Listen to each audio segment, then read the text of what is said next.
Testing 1 2. Testing 1 2. 1 2 1 2. 1 2 1 2. Testing 1 2. 1 2.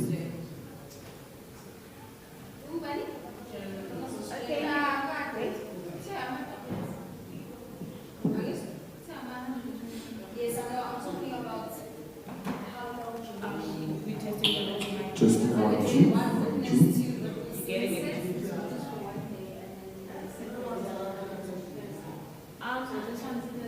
One two 1 2. Testing 1 2. Yes, you're getting it. And then the second one.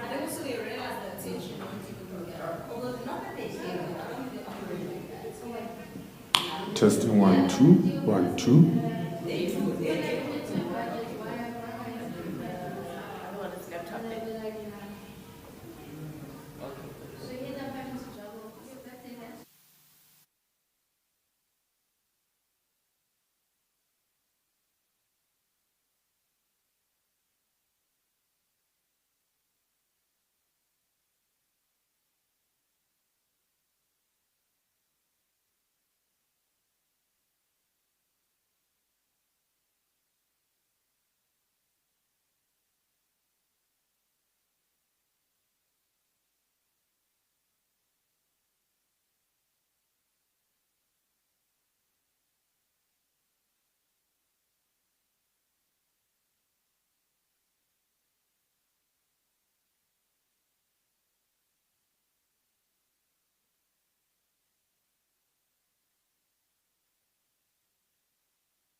That's Madlanga.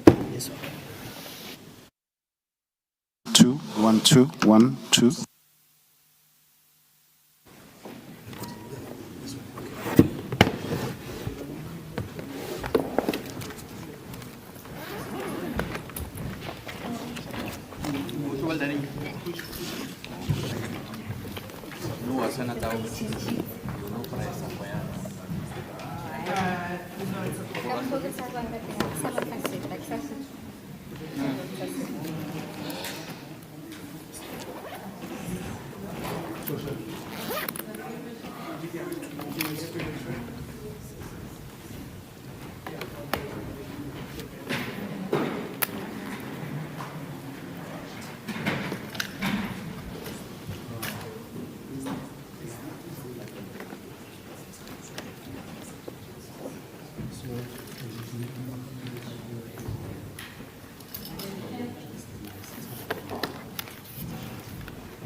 Yes, please.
No cold water. I wanna Uma, you hate me. You must just tell me.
Must be nice.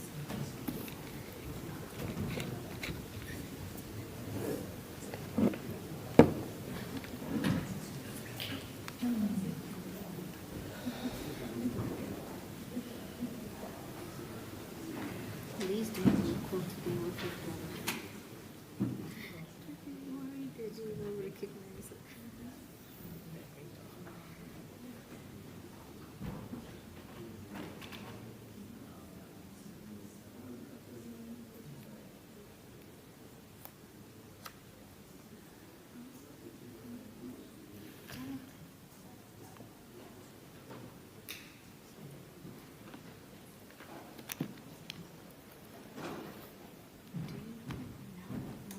The exhibit is actor. We've got Can you give me the next one?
The doc is fine when it is an annex shot.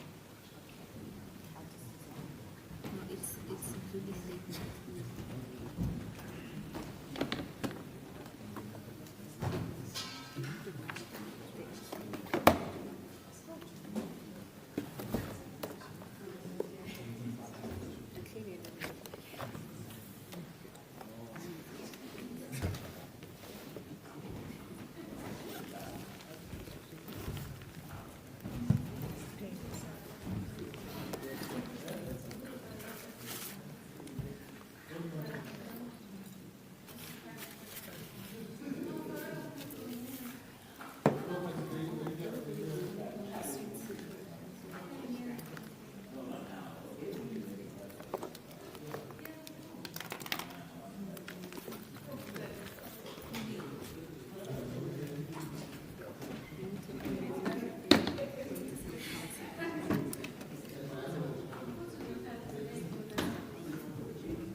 She's the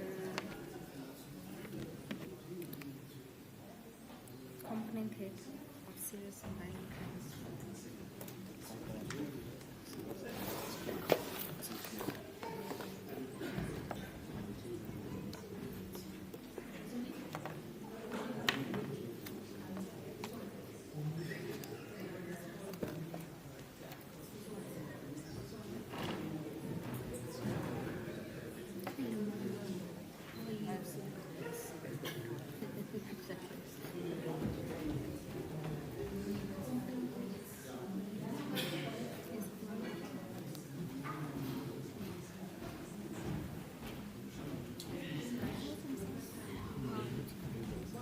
Morning. Used to it.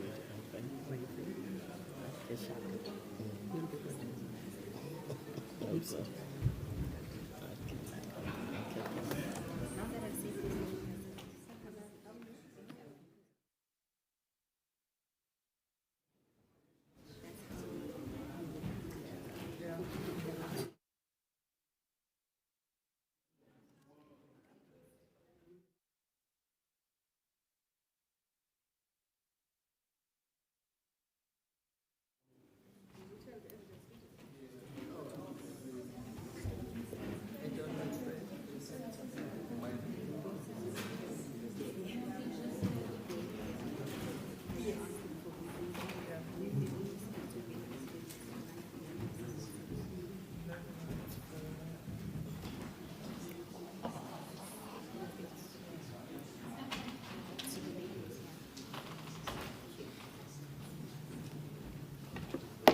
Good morning, all. We are ready to start. Just as a reminder, again, please make sure that your cell phones are switched off. Thanks so much.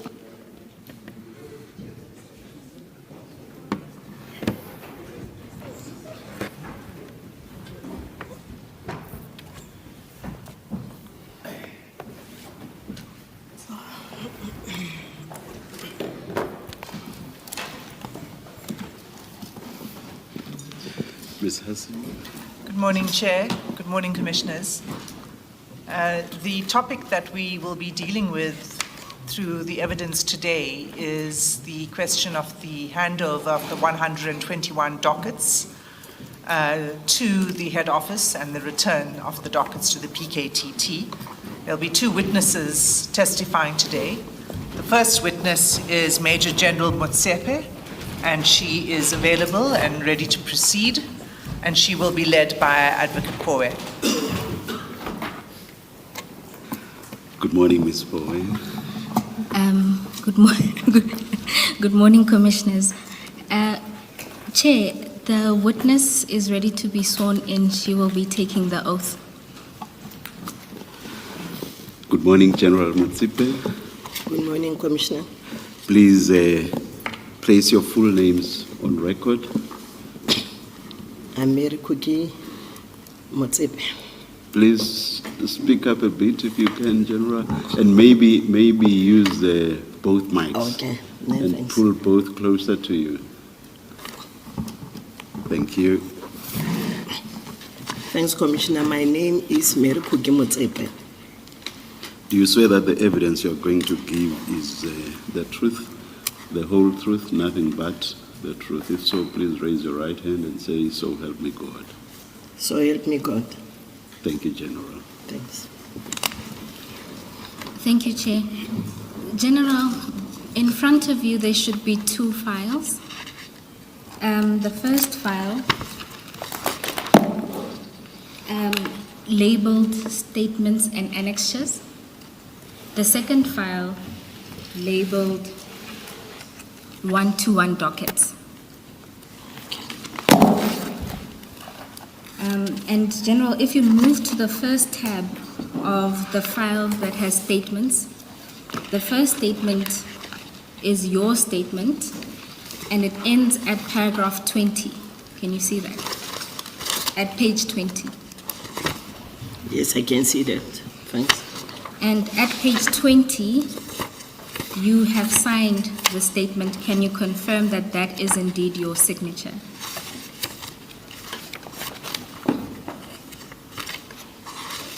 Yes, Commissioner. That's correct. That's my signature. Commissioners, I was informed that all the commissioners, but for Commissioner Khumalo's files, were updated with the signed statement. Is that so? It does not matter. You can simply replace the last page at any convenient time. All right. Thank you, Chair. Thank you.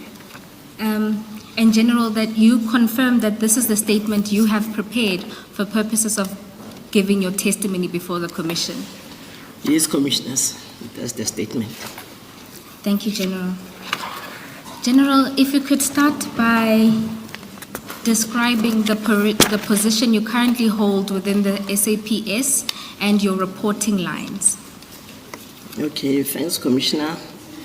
I'm a female police officer in the South African Police Service with the rank of a Major General and currently serving as a component lead for serious and violent crime investigations attached to the Detective and Forensic Services Division. I report directly to the Divisional Commissioner, Lieutenant General Hilda Sintumule, who report directly to the Deputy National Commissioner for Crime Detection, Lieutenant General Shadrach Sibia. I'm stationed at the SAPS head office at 231 Francis Bar Street, Pretoria. Thank you, General. And can you then give just a brief summary of your service history? Commissioners, I joined the South African Police Service as a student at Hammanskraal Police Training College from 1st of June 1991 until 31 December 1991. I will only highlight a few of my achievements to date. I joined the SAPS Krugersdorp Detective Service, attached at the Child Protection Unit as an investigator until September 1993. I moved through the ranks in the Detective Service as a General Crime Investigator, then as a Sergeant Inspector, Captain, Lieutenant Colonel, and a Colonel. On 1st of May 2012, I was appointed as a Section 8 at National Detective Service with a rank of a Brigadier, where I was responsible for inspections, interventions, docket investigations at provincial, station level, and the performance monitoring thereof. In August 2016, I was appointed Gauteng Provincial Deputy Commissioner for Crime Detection as a Major General. Until 31st December 2018, I was later transferred to my current role as a National Detective Service as a component lead of serious and violent crime. I'm holding a diploma in police administration, BTech policing. I'm also in possession of relevant detective courses and leadership courses. Thank you, General. You've set out in some detail your roles and responsibilities. Can you give us a summary of that, your current roles and responsibilities and the units that you oversee? Okay, Commissioners, my role and responsibility within this Division Detective and Forensic Services as the National Component Lead for Serious and Violent Crime Investigations.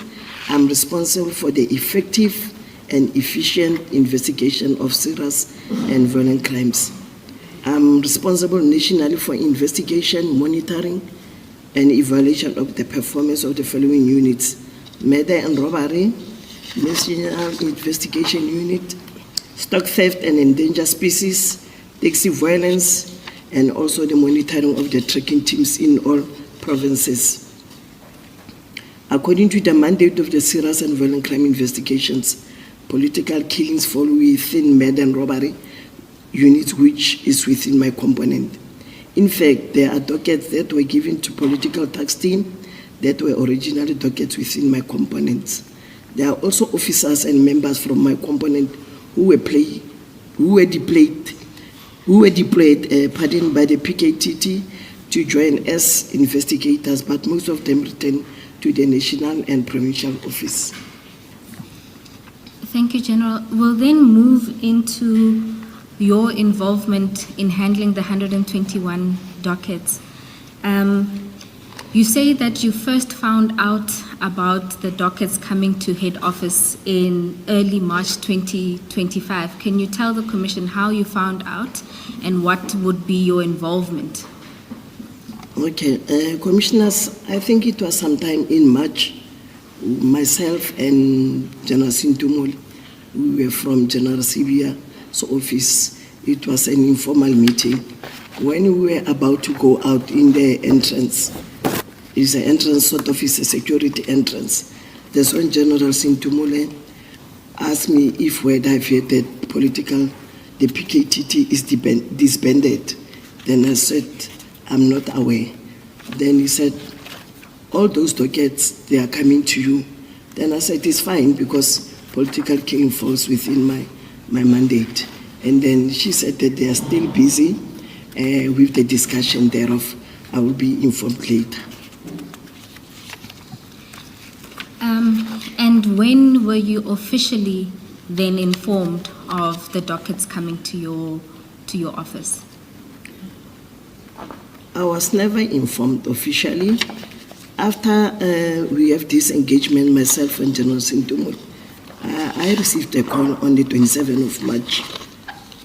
It was about 18:45 when I received a call, and General Sintumule alluded that he's from a meeting. Then she said, General, where are you? By that time, I was not in the office. Then she said, can you please accompany me to the Office of Crime Intelligence, where General Kumalo is a divisional commissioner, to collect the docket of the PKTT. Then I didn't answer the question because she already in March sensitized, some 2-3 weeks back, she sensitized me about this collection. Then I said, I'm not in the office, but I will arrange with Brigadier Khopolitata to accompany her to collect those dockets from General Kumalo's office. And even in this engagement, did she inform you of what exactly your involvement with these dockets would be? No, she never mentioned. She just wanted me to go and accompany her to collect the dockets. She never elaborated further. Thank you, General. And then on the 28th, the following day, the dockets were then collected. Can you tell the Commission about this? Yes, on the 20th, after arranging, let me go back a little bit, Commissioners. The manner in which she called me on the 27th, actually we were supposed to go on the 27th. Then I learned later that herself, Brigadier Khopolitata, Colonel Mdluli, Colonel Ramoroka, and Lieutenant Colonel Masohopati is presently on retirement. Actually, they went on the 28th, not on the 27th. So immediately when I spoke with her, so that she can arrange with Brigadier Khopolitata, I called Brigadier Khopolitata. Then he said that General Sintumule already called him and they've made some arrangement. Then on the 28th, they went to CI and then they collected the dockets where Brigadier Khopolitata, they've made some audit when they were there and they were informed that this docket, they're en route to KZN. And then Brigadier Khopolitata and the other colonels, they came with the dockets and they put them in a strong room at our national office. The strong room is on the second floor where Brigadier Khopolitata is residing. Actually, Brigadier Khopolitata is a section 8 of the stock theft and endangered species, which fall under my direct command. You say, General, that you had no problem with the dockets or you being associated with or the dockets coming to you because they fell under, let me loosely say, your mandate. Yes, Commissioners, what I'm trying to say, when General sensitized me about the docket that yes, the PKTT is going to be disbanded without giving me some reasons, I didn't have a problem because I know political killings falls under my mandate, especially the section of murder and robbery. And my members, when the PKTT started 2018, they were deployed at the PKTT. I know the works of the political tax team there because I think during 2019, I also went to visit where Major General, the now Divisional Commissioner Kumalo, was in charge of the tax team.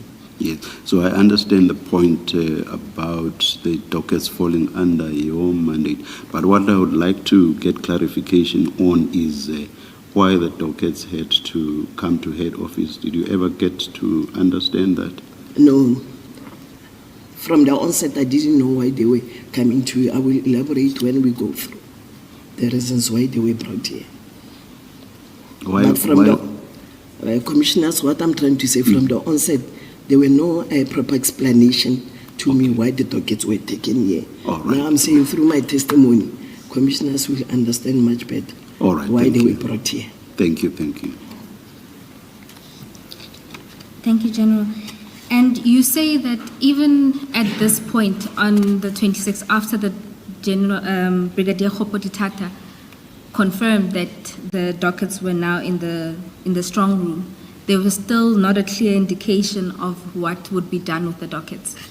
Yes, until such time myself, then I called, because Brigadier Khopoditata already informed me that whilst they were there at the crime intelligence offices, General Sintumule told them the dockets will go to back to KZN. Then I think the first week of April, it was on Friday, the 5th, if I'm not mistaken, I called General Sintumule just to find out, General, what now is going to happen with this docket, because nobody is saying anything to us. Then she said that actually this docket, they are supposed to go back to KZN, to the PKTT. Then I asked the question, why now, what is the reason of the docket being here? Then they must go back to KZN, back and forth, because I see it doesn't make sense. Then she said that she still have to make some arrangement to call General Mkhwanazi about us to take the docket back to KZN. To your knowledge, when exactly had the dockets arrived at head office? I'm asking that because you are basically saying as early as March, there was already talk that the dockets should go back to KZN. When had they arrived at head office? The docket arrived on the 28th of March. And talk for them to go back was when? Okay, Commissioner, the docket, when they collected the docket on the 28th, already they discussed it there, Brigadier Khopoditata, General Sintumule and the other officers, that actually this docket, they are only here for auditing, because they audited them whilst they're there, like the counting. They counted from 1 and then the number was 118. And then actually they were here for auditing, so that General Sintumule as a divisional commissioner, she's going to hand them back to KZN. So actually the docket came to our office on the 28th of March. Meaning, even as they arrived, the idea was for them immediately to go back as soon as the auditing process had been finalized. Yes, but General Sintumule was supposed to make arrangement first with General Mkhwanazi. That's when myself now, I called the General. I had Brigadier Khopoditata. No, I just wanted to understand the purpose for them coming to head office. Yes. So they are coming up purely to be audited, meaning that as soon as that auditing process had been finalized, they would go back. Yes. So that's your understanding. Yes, Commissioner. Why could the auditing process not take place in KZN? Why did the dockets have to come up to head office for that simple process? Commissioners, really, I don't know. Maybe General Sintumule, when she comes to testify, if she will come to testify, maybe she will explain the whole process. But that's what I heard from Brigadier Khopoditata, because I was never part of the previous meetings which led to the disbandment. So maybe she can explain that, why they were brought here, audited, and again back to KZN. Thank you. I have never understood that it was General Sintumule's instruction that the dockets should come to head office. Was it not a higher-up instruction that they should come to head office? I think, Commissioner, when I go through the testimony, that's when I said Commissioner will understand how did those documents come to You see, I'm raising these questions because they relate to this fundamental question of why they had to come up in the first place. Yes. Now you have said General Sentumule is the one who would have to explain Yes. why the dockets had to come to head office for the simple auditing process. So that's why I'm now referring to perhaps the person who would have to explain is the person from whom the instruction came originally. So it's in that context that I raise this. But if, as you say, you are going to say more on this later in your testimony, I will leave it at that. Okay, thanks, I Commissioner. will leave it there at this stage. Thank you, Chair. General, and you say that the auditing process was done within the day. Is that your testimony? Yes, they've done the auditing at the Office of Crime Intelligence. Before they brought the docket here, the auditing was done there at Crime Intelligence. And they even, there was a handing over certificate and some minutes which were written down, where Jana Sentumule and Jana Kumale signed both. And then in attendance were Brigadier Kopoditata, together with other members from Crime Intelligence. I don't know, is it PKTT, but I know Brigadier Kopoditata Mkhwanazi, his name is also appear in the attendance register where General Kumalo and General Sentumule have signed over the handing over of dockets. Thank you, General. Commissioners, for ease of reference, there is a statement in tab 3 of the files. The statement is by Colonel Mzuli.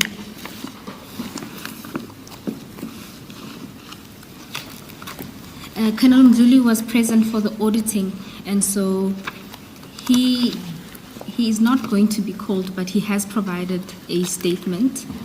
And in that statement, at annexure IM1, is the attendance register of the persons who were there for the auditing process. And at IM2 is the audit process itself. And you will see at page 6 of that document are all of the signatories that were there for the audit.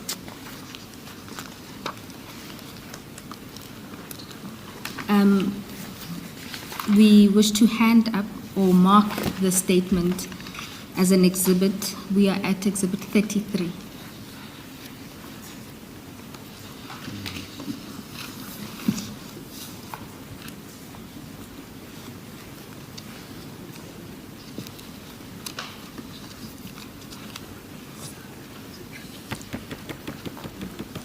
General,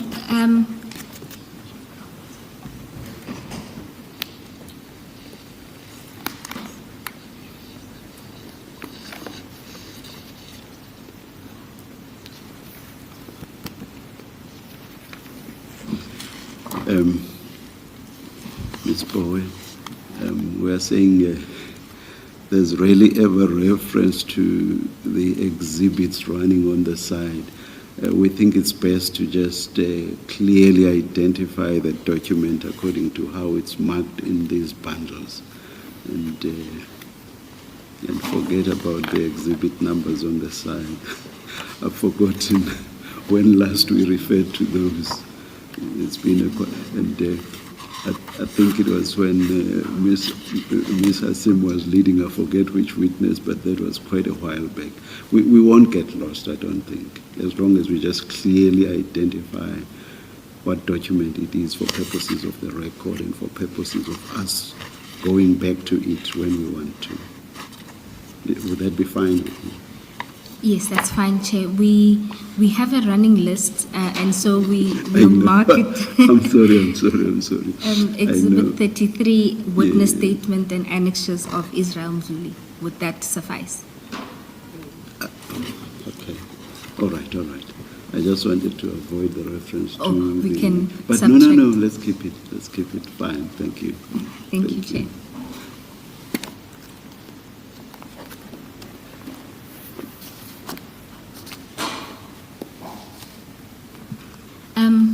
General, The audit process has been done, and you've now had a conversation with General Sentimole, who has informed you that they need to make arrangements for the dockets to be transported to KZN. Did she indicate when this would happen? Yes, Commissioner, she did indicate, she even said that actually, General, let's plan maybe to hand over those dockets the following week. So the following week will be the week of the 9th or 10th. That's when she said that she's planning, but she will come back to us to give us the proper date when we can plan to go to KZN. Thank you, General. And you then go on leave. By the time you go on leave on the 11th of April, still no arrangements to take the dockets back to KZN had been made? Yes, there was no arrangement. But when I came back from leave during the first week of May, that's when I inquired from Brigadier Kopoditata actually what transpired whilst I was on leave. Then they explained to me that there was an arrangement which were made, and then itinerary were completed. I think it was done on the 24th of April, and they were planning to take the dockets to KZN in my absence here. Commissioners, if maybe you allow me just to go a little bit before the one of the preparation to go to KZN. Brigadier Kopoditata informed to me when they were doing the audit, conducting audit, actually there were a plan put in place about the phases which is going to take place about this docket. And then the first phase of docket to be handed over, those are the one which they were doing the audit. Actually, there were 3 phases which is going to take place because of now the PKTT is going to be disbanded. So the first phase where this docket which they were auditing, the 118, they were docket which were still under investigation. And the second set of dockets would be what we refer to as decision dockets. Normally, there are some cases where we don't just arrest, you complete the investigation. After that, you send docket for decision for the prosecutor, senior prosecutor to give further guidance. That was the docket which will be the second phase. Those dockets, they are not yet handed over. It was just phases. The third phase will be docket from court, whether finalized or docket which are still on trial. That will be the third phase. But the phase which we are dealing now is 118 dockets which were still under investigation. General, can I just, before you move to the return of the dockets, what is the purpose of an audit? When you audit the dockets, why are you doing that? What are you looking for? And what are you hoping to get out of the process? Okay, thanks, Commissioners.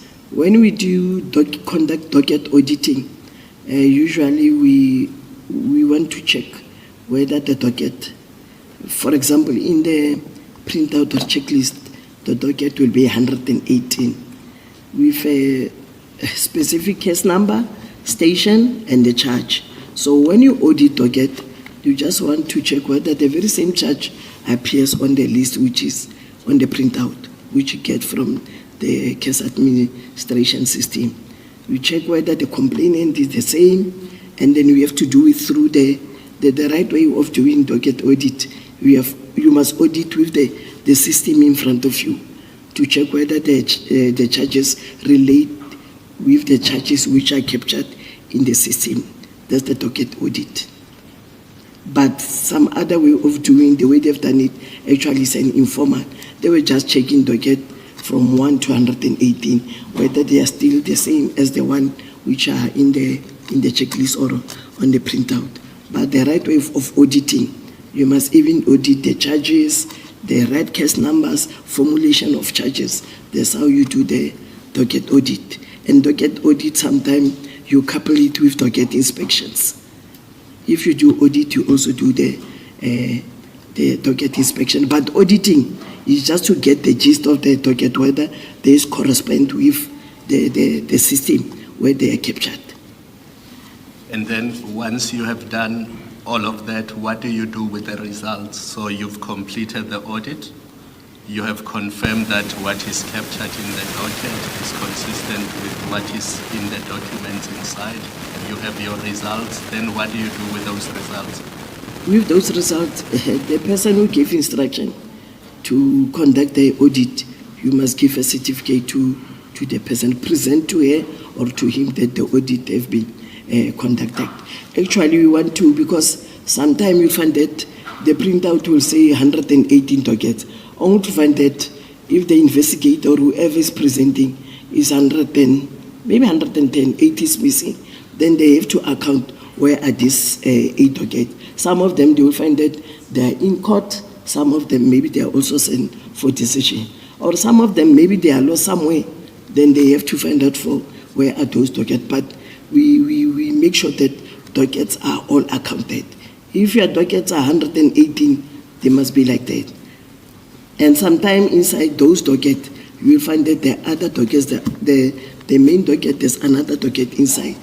But it's independent because that docket will have its own case number. So you have to audit everything. Whether the docket comprises of 3 dockets inside, we have to audit all of them and give the picture. Because maybe the printout which you are having will say 118. But inside, when you check, actually it's no longer 118, it's 120. And then you find that the very same docket maybe is from another station, but it was not transferred to the station where the docket are investigated. It can be some of the reasons why you find that the audit doesn't balance. So the audit has nothing to do with the performance review of the individual detectives who are working on the dockets. You're not reviewing performance of the individuals. That is why Commissioner said that you can do it simultaneously.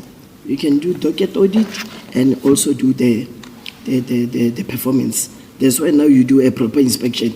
You audit it, you are satisfied, I've got 118. Now you say, let me look into the performance of this docket. You have to go one by one of those dockets, then you will do your notes. After then you will write the performance, sort of review of what transpired in those dockets. Thank you.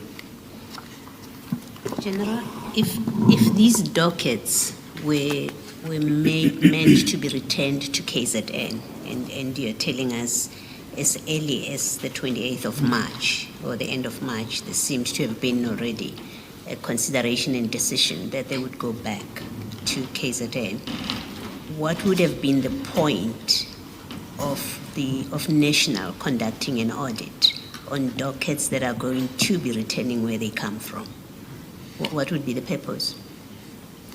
Commissioners, and that is why I said earlier, maybe the General Sintumule will explain. But maybe the main purpose from my experience is maybe when the docket, the PKTT brought 118, which was signed for. Then General Sintumule has a responsibility now must to confirm 118 from PKTT and whatever she is conducting now the audit. But the main reason of why dockets were sent to our national office, I will elaborate when I go further. Okay, thank you. Thank you, Commissioners. General, you then explained that after Brigadier Khoporitata told you about the plan, which was to move them during that week of the 23rd of April, by the time you return on the 30th of April, the dockets were still not moved.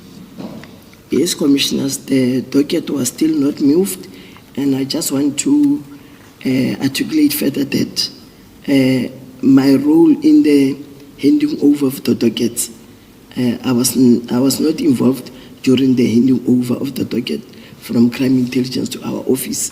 But when I come back from national, it's a concern for me because this docket now they are still put in the safe. Then that's when now again I'm asking General Sintumule, General, this docket have been long now. It's almost a month. Actually, what is going to happen with this docket? Then General Sintumule said that hey, General, you know what, let me phone General Mkhwanazi. Then she phoned General Mkhwanazi. It's now May month. After some time, maybe 2 to 3, 4 days, I called her just to find out what the General Mkhwanazi is saying. It's me who's persisting about this docket because it's a concern for me. Then she called General Mkhwanazi. Then General Mkhwanazi said that she told me back now when I called her again just to find out what did General Mkhwanazi said. Then she said that General Mkhwanazi said that he's got nothing to do with those dockets. I even said, just like that, as a provincial commissioner, actually those docket belongs to him. He's the main custodian of the docket as a provincial commissioner. Then she said, hey, I don't know what am I going to do. Then I said, we must do something. Then she said, let me call the national commissioner. She called the national commissioner. After some days again, I called her just to find out what did the national commissioner response. Then she said that the national commissioner said that General Sibia must ensure, or General Sibia, it is his environment, he can use his own discretion about those dockets. Then on the 20th... Before you move to the 20th, the time between when you first called General Sentimule to find out about movements of the dockets to KZN, and eventually when you follow up with her again, that was 2 weeks. So again, in those 2 weeks, nothing was happening with the dockets. Nothing was happening with those dockets, commissioners. And when she informed you of General Mkhwanazi's refusal, did you ask or probe about why he refused the dockets? Yes, I did probe, commissioners, but I couldn't get the exact answer. That's when I asked, now what are we going to do with this docket? Then she said she will call the national commissioner. Then after some few days again, I called her. She said that the national commissioner said General Sibia must use his own discretion with those dockets. And so by the 19th of May, all that had happened with the dockets would have been that one-day audit that was done on the 28th of March. Pardon me, sorry, Commissioner.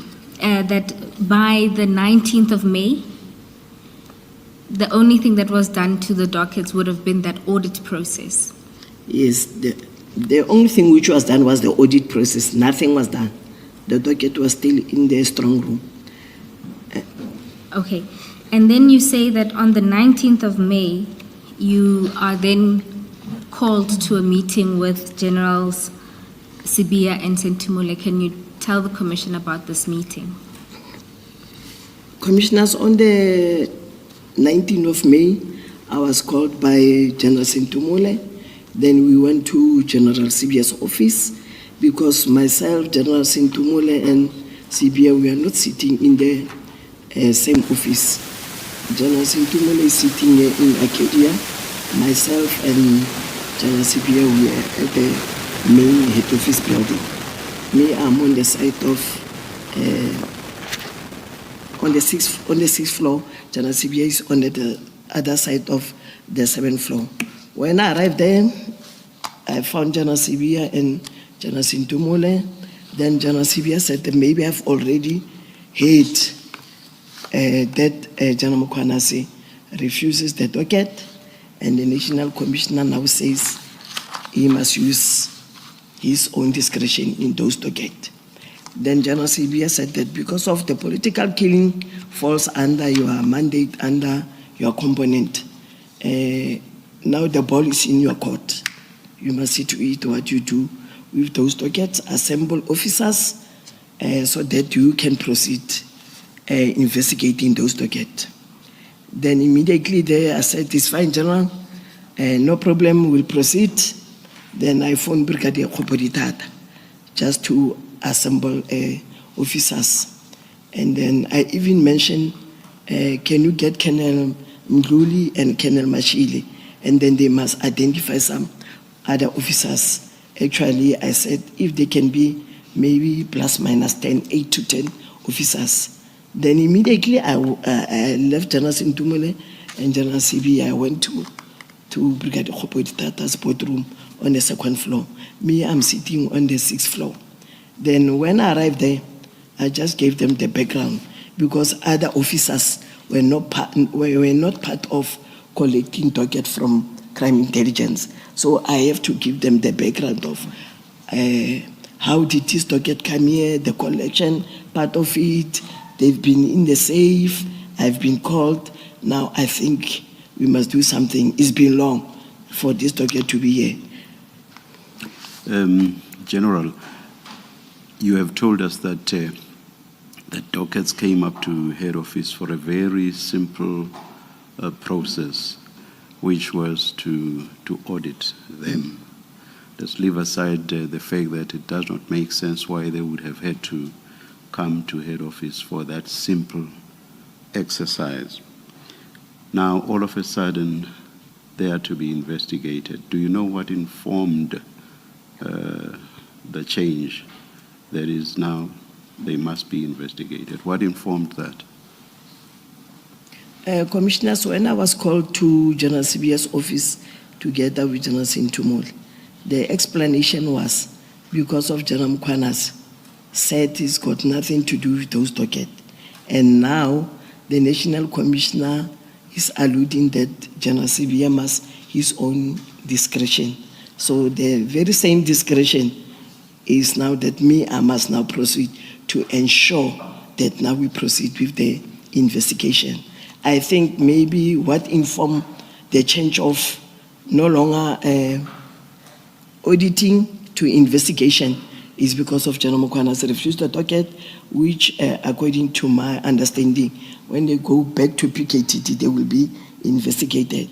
And now the National Commissioner says, use our own discretion. It means now at national, because my component is the one which have an investigating capacity and capabilities. It's me now who must proceed to ensure that investigations unfold from those dockets. I'm just trying to place myself in General Mkhwanazi's seat. The dockets are taken for a purpose that does not make sense, purportedly to conduct this simple process, which is to audit them. And it just doesn't make sense that they should have come to Gauteng for that purpose. In that sense, perhaps one can, and I'm going to invite your comment on this, one can understand why General Mkhwanazi would have reacted the way that he did. If you wanted the dockets purely to audit them, why take them to Gauteng? It's true, Commissioner. I also put myself in the shoes of General Mkhwanazi. You can't just take docket and you say it's simply audit, then later proceed with investigations. Because you could have audited them in KZN. I'm not talking about you. I'm talking about those who wanted purportedly. Yes.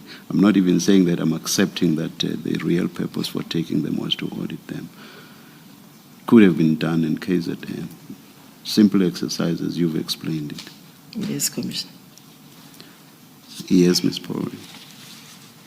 Thank you, Chair. General, in paragraph 19, you say that in the meeting you were asked to assemble a team. What did you understand that to mean? Was it to assemble a team within the national office in the same vein as the task team, or what does that mean?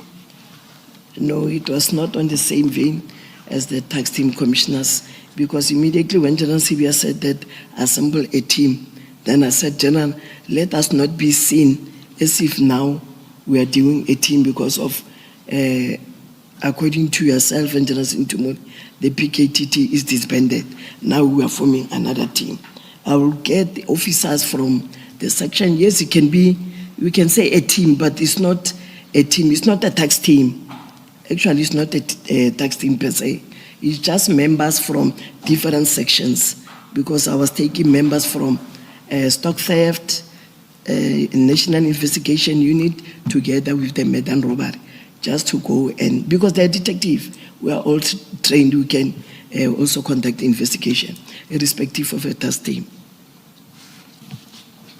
General, what did you mean by that, and why did you think it was necessary to say you should not be seen to be creating a team to replace the PKTT?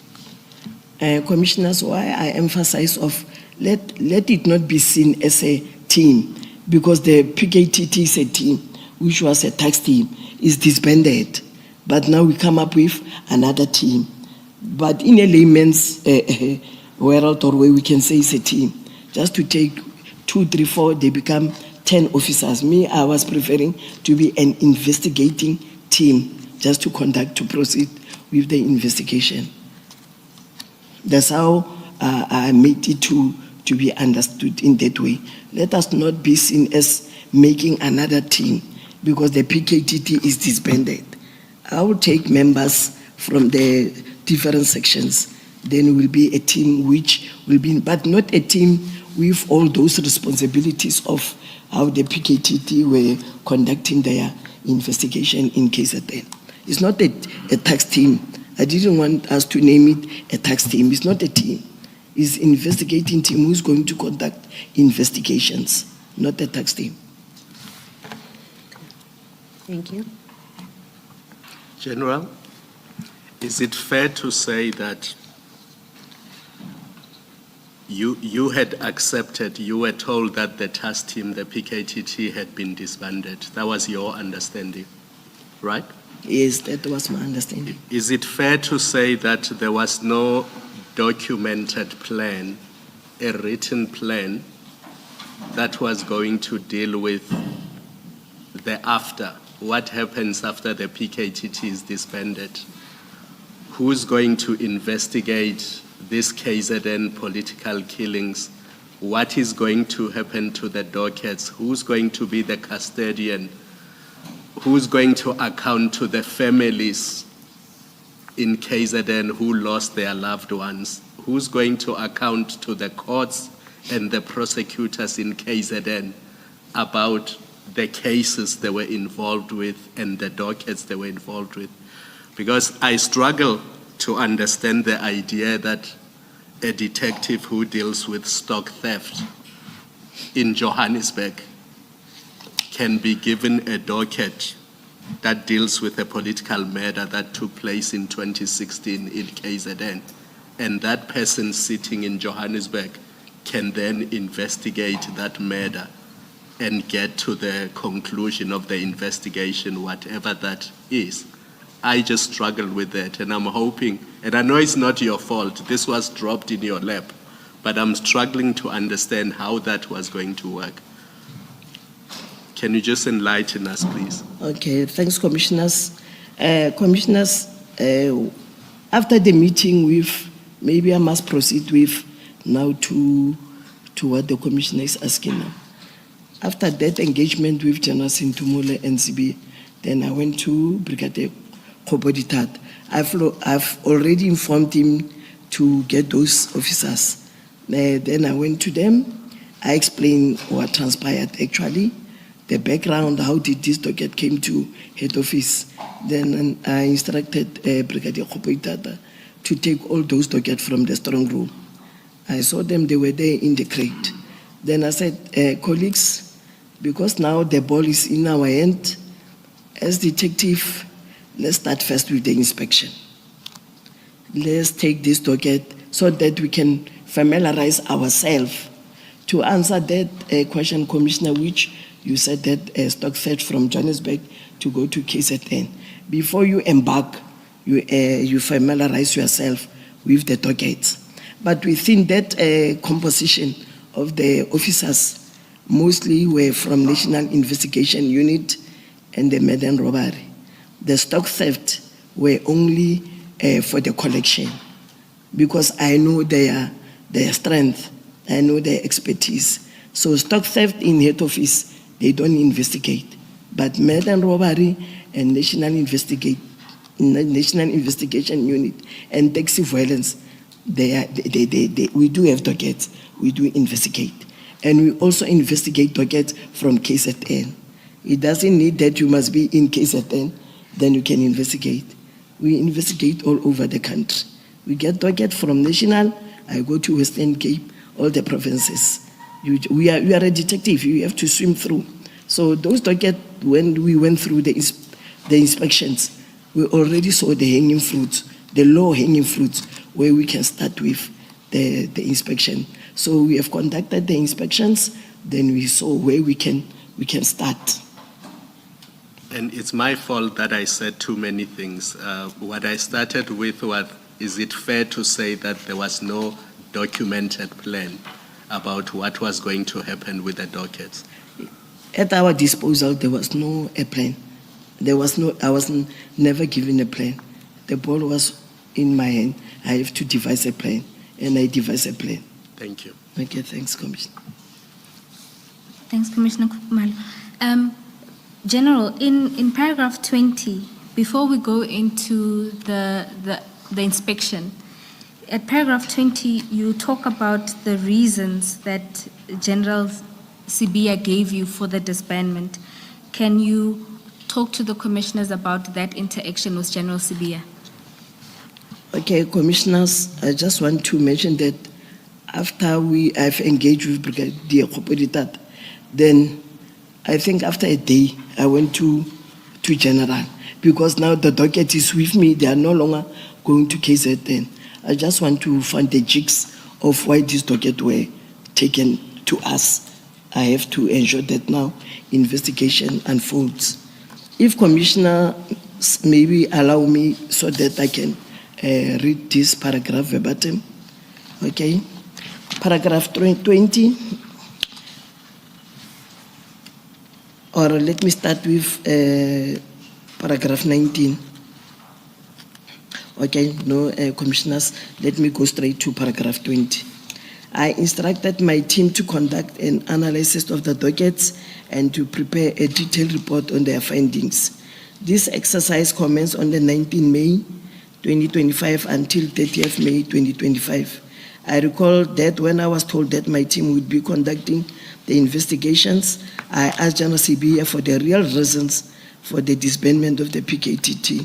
He told me that according to the approved organizational structure, the PKT must cease to operate and fall under murder and robbery, which is a section under the serious and violent crime investigations, and of which I'm the component head. I'm aware of the study and the organizational structure. All that was required was for the murder and robbery unit to be properly capacitated, but the structure was already in place. General Sibia also said that there had to be a fair representation of the murder and robbery sections within the 9 provinces, not just in KZN, and that the budget allocation for the PKTT was a problem because it was disproportionately higher for the PKTT in KZN than any other unit dealing with the same type of crimes. General, when General Sibia tells you about the organizational structure that is there, and that the PKTT must now cease to operate and fall under murder and robbery, you conclude in that paragraph by saying all that was required for the murder and robbery units to be properly capacitated, but the structure was already in place. Yes. Does that mean, in that last part, does that mean that as at the time that you get given the instruction to now proceed with investigating these dockets, the murder and robbery units in the new structure were not properly capacitated at that point? Commissioners, the structure is there. Yes. But when you go to other provinces, you will find, especially Smallanyana provinces, you will find that the structure is not fully implemented because of capacity reasons. Let me take an example of Limpopo. In Limpopo, the structure is the same, but you'll find that the National Investigation Unit, which in the provinces we call them Provincial Investigation Unit, they are no longer functional like in the past when this structure was introduced. So the members who were working under the Provincial Investigation Unit are now falling under the murder and robbery. So actually the plan is the structure must be fully implemented. Like when you go to Limpopo, you'll find the structure as it is, like Provincial Investigation Unit, murder and robbery, taxi violence, stock theft, and also the tracking team under the serious and violent crime. So is the short answer that as at the time of this reason given to you by General Sibia, the murder and robbery units were not fully implemented No, yet? the murder and robbery are fully. That is why from the onset, commissioners, if you can recall when General Sintumule was saying the political killing are coming to you, then I said that it doesn't make there's no problem in that one because political killing falls under the mandate of serious and violent crime, murder and robbery. Yes. So the structure is there. Yes, what I'm trying to understand is when you say it wasn't properly capacitated, those units were not properly capacitated, why is that relevant to the decision that you are now being asked to implement? Maybe Commissioner don't understand your Yes. question. So you say General Sibia said to you that he told you that the approved organizational structure, under that structure, the PKTT must cease to operate Yes. and fall under the murder and robbery Yes. units, right? Which Yes, were Commissioner. already there, Yes. right? But you further on in the last paragraph, in the last sentence, you say all that was required for the murder and robbery units to be properly capacitated. So let's stop there. Let's stop there without reading the rest of the sentence.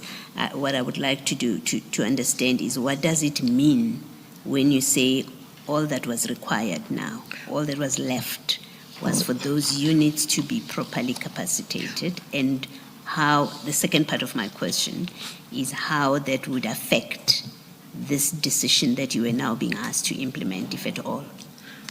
Actually, Commissioner, the way I understood General Sibia, the reason of disbanding the PKTT, actually the PKTT must be capacitated into the murder and robbery of KZN, where the structure is already in place, even though in some provinces it's not fully capacitated because of issues of resources, human resources.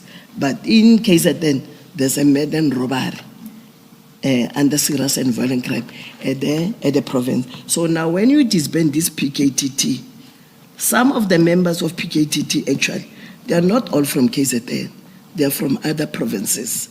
So when they go back to, if it is disbanded, members go back to their station or unit of origin, because some of them, they are not actually from the specialized unit murder and robbery. They were taken from the stations. Yes.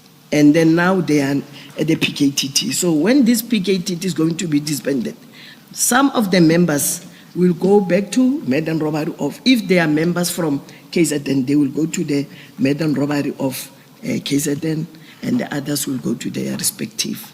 So was it your understanding that the members of the PKTT, the now disbanded PKTT, when they go back to their stations, all of them were now going to slot into murder and robbery unit? Was that the plan? Yes, it was the plan that when they go back to their station of origin, it depends from state. Already they've been exposed to the investigating these murder cases for the past 5-6 years. So when they go back to the station of origin, we can't lose that capacity. Actually, they must be slotted into the murder and robberies. Is that what you were told would happen, or that's what you thought and expected should happen? Was there a written plan about it? People who are now going back to Limpopo, they were never part of the murder and robbery unit, that they would simply, from the PKTT, when they get back to their home station, there was a plan already that they would become part of the murder and robbery unit? Sorry, Commissioner. For me, the way we were engaging with General Sibia, I didn't see the plan. The plan was discussed through the executive management, where General Sintumule, Sibia, and the others were in that meeting. The plan which I'm just alluding now is through the engagement when I'm asking why the PKTT must be disbanded.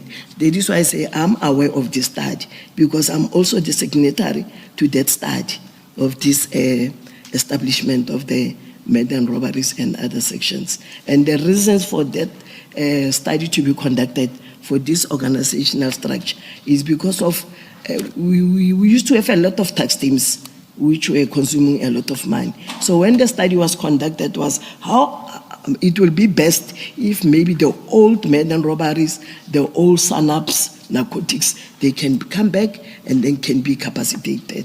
Because of if you deal with only tax team to address a certain threat, sometimes you lose it, because most of the members of the tax teams, they are not developing. They don't go to courses, the promotions, because they are forever in the tax team. So if now they are in this specialized unit, we can plan for them so that they can also develop, they can also be trained. So it's one of the reasons why this study was conducted, so that it can be fair. When we say murder and robbery in KZN, there will be members within that section. And commissioners, it doesn't stop you as a commander or as a component head. If maybe you are faced with this emerging threat, to come up with a tax team, but it's not a unit. You just take members from the very same murder and robbery. They address a problem. Then after stabilization, then we see this, now the threat is no longer in that level. Then we proceed with the investigation. Maybe finally, so there should be, I mean, it sounds like a big decision that people, members who are part of the PKTT, now that it is disbanded, they are going back to their home stations. And when they get whatever's going to happen at their home stations, it sounds like a big decision. They don't just decide, this is where I want to belong. Management makes that decision. Yes. So is it fair or reasonable that we should expect there would be a record of that decision and that plan, that when they return, now that the PKTT is disbanded, when these members return to their home stations, identified in a plan, this is what's going to happen to them? We should expect such a plan. Yes, commissioners, there should be that plan. Okay. There should be that plan. So far, I can't allude to that plan. Yes. But there should be. We can't just disband people without a plan, go back to your station without maybe provisions for those members when they go back to the state. There should be a plan. Thank you, General. Thanks, Commissioner. General, when General Sibiya alludes to some of these aspects of a plan, including the return to stations of origin, did you ask him for the plan? No, I didn't ask for the plan. I was just asking what was the reasons of disbanding of the PKTT. Okay. And have you had regard to the minister's letter disbanding the PKTT? No, I didn't see the minister's letter. I was just informed by General Sibiya during our engagement that there was a letter from the minister, but I was never given a copy of the minister's letter. He did mention that there was a directive from the minister for the disbandment of this team. And have you since seen the letter? No, I didn't see. I've never seen the letter in General Sibiya engagement, but later when we were engaging, I did see that letter, that directive actually. And in that letter, the minister does set out the reasons for disbandment, which is the team is no longer required, nor is it adding value to policing in South Africa. That sounds different to what General Sibiya described to you as the reasons.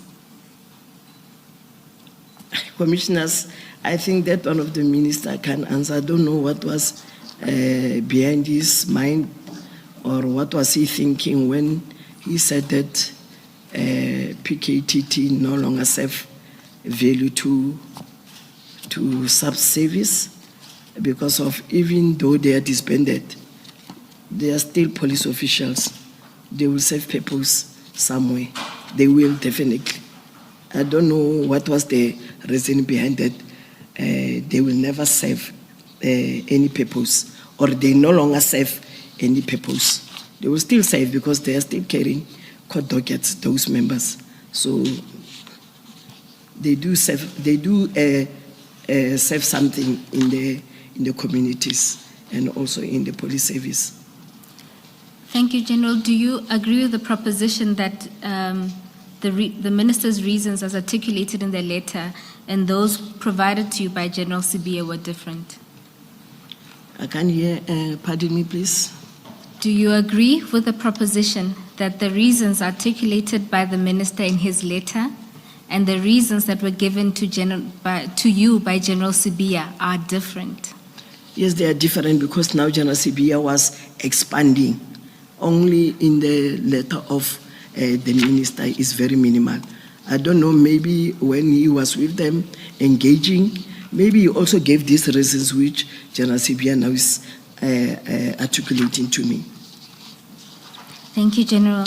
And then on paragraph 22, you express your opinion on how the disbandment took place.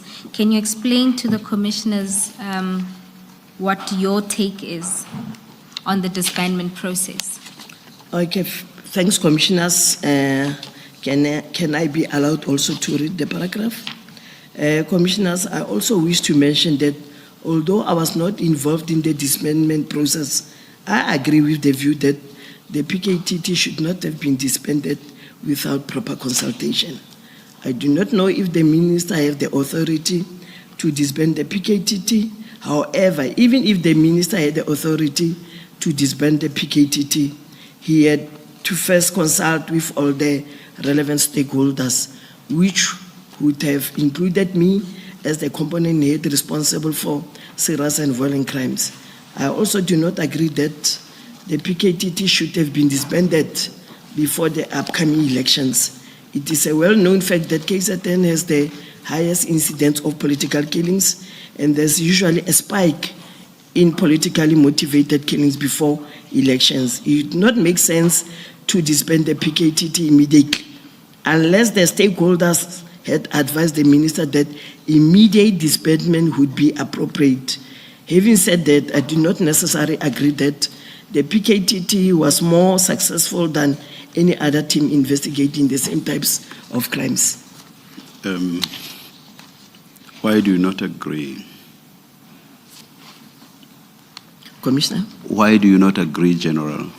I do not agree with the PKTT. Your last sentence, yes. I do not agree, Commissioner, because of in these 9 provinces, we also investigate political killing murder cases, and we also investigate cases of murder, serial murder, serious murders. So now, if you say PKTT is the best team than any other teams, I think we are demoralizing our members who are working so hard as we sit here chasing suspect. We see in the media, we see all over how is our teams or detective are working more or less the same types of crimes. I'm not sure that I follow your reasoning, General. The point is about success or lack of it. What you have said, or the reason you give, is about working hard, and it does not address the question of success or lack of it. So can you have another go, please, and explain, okay, thanks. Explain your disagreement? Okay, Commissioner, what I'm trying to say here is we do have successes in other provinces in the very same team, irrespective whether it's a tax team, where they do have less resources than the PKTT, but they are succeeding. There's a lot of convictions. Same as PKTT, they differ in dynamics, but what I'm trying to just to illustrate here is the PKTT is not the only team within the detective environment which have more successes. Other teams in 8 provinces without tax team with the Mayagra resources, they also have great successes, Commissioner. I just wanted to bring to this attention that it's not only the PKTT which have higher successes, they also contribute to the performance like any other province which are also contributing, Commissioner. Let's take one example. Those who say that the PKTT was significantly successful make the point, for example, that the PKTT had within it ballistic experts, for example, and therefore within the PKTT you would not find the delays that you ordinarily find with the ordinary investigation of crime. What's your comment on that? Is it not a fact that with detectives in other areas within SAPS would have to wait for very long periods, for example, for outcomes on ballistic testing? Is that not a fact? Commissioners, in other teams, we utilize our forensic labs. And there's a turnaround under the ballistic biology. Same with the PKTT. If they take the exhibit 2 ballistic, the very same ballistic experts use the same forensic lab. They don't have a special lab. They go to the very same lab. So there's a turnaround of 21 days, 30 days. So for them, when they say they've got the ballistic assigned in their team, it's just to expedite cases which maybe are court-driven. We also do the same in other teams. If the docket is a court docket, the prosecutor from court will write a letter of expediting. So more or less, Commissioner, if maybe commissioners were in our shoes of investigating, maybe we'll understand. So this is the arrangement which they have done with the labs, but it doesn't mean the other teams, they don't derive joy with some expert from the labs. And Commissioner, we can't afford to have a ballistic expert in every team. So this one, it was a dedicated team to address the political killings nature in KZN. That is why they've got this ballistic expert in their team. And when you do investigation, you don't only rely on ballistic experts. There's a lot of experts which are involved. For example, when we deal with toxic... I said, General, let's take just that one example. Okay. So as not to avoid being all over the place, yeah. But just to, maybe I can conclude, Commissioner, other teams will also enjoy the same example, ballistic experts in all the forensic lab which we have.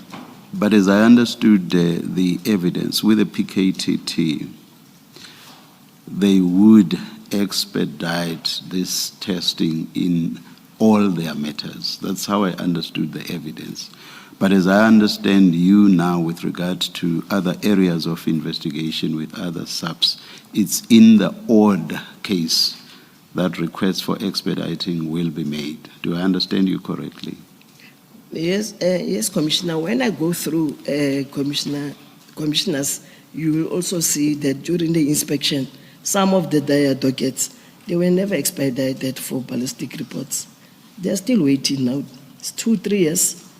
So they were expediting cases which are court-driven. Same with the other teams. If we arrest a suspect, we request the exhibit to be expedited through the prosecutor request. They also expedite those exhibits. So for them, this docket 118, some of them, the DNA is still outstanding, ballistic report is still outstanding because of the agreement or the manner in which we work with the courts, because we know our forensics are overwhelmed with a minimum capacity of experts. That's when now we request for the expedition, because of that's how the PKTT conduct the investigation. We arrest a suspect, then we request forensic to expedite all the exhibits which are related to the crime. If there's nothing, that is why they are still stagnant. There's no ballistic reports still outstanding. And to very briefly to move to another example, we are told that with the PKTT,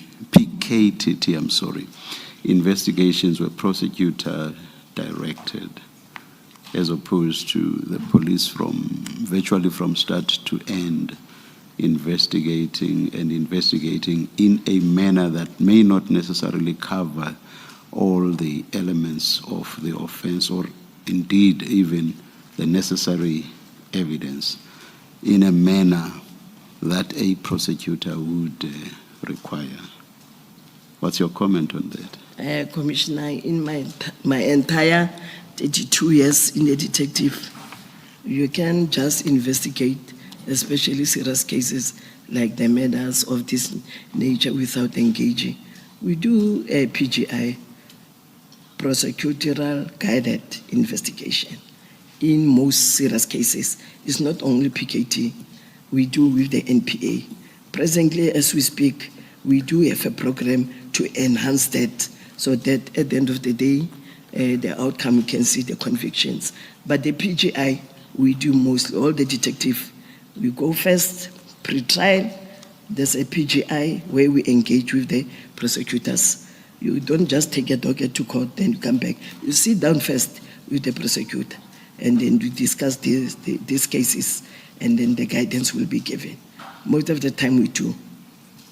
Lastly, for now, you say that before the decision to disband, the minister ought to have consulted all relevant stakeholders, and amongst those you mention yourself, because you are the component head responsible for serious and violent crimes.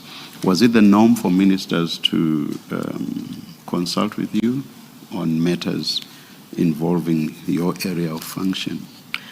Commissioner, here I was just illustrating that in this meeting, I understand this executive meeting. In the subsmos, we've got the reporting protocols. I'm the component head. I've got the divisional commissioner, deputy national commissioner, and so forth, national commissioner. I didn't expect the minister just to call me.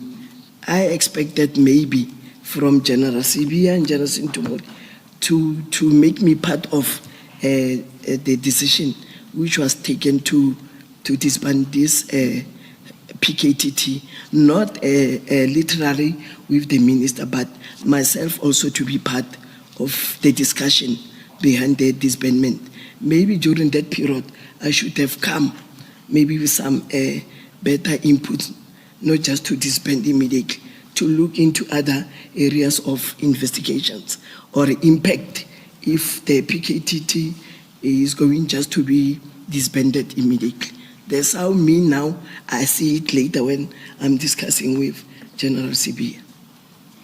Thank you, General.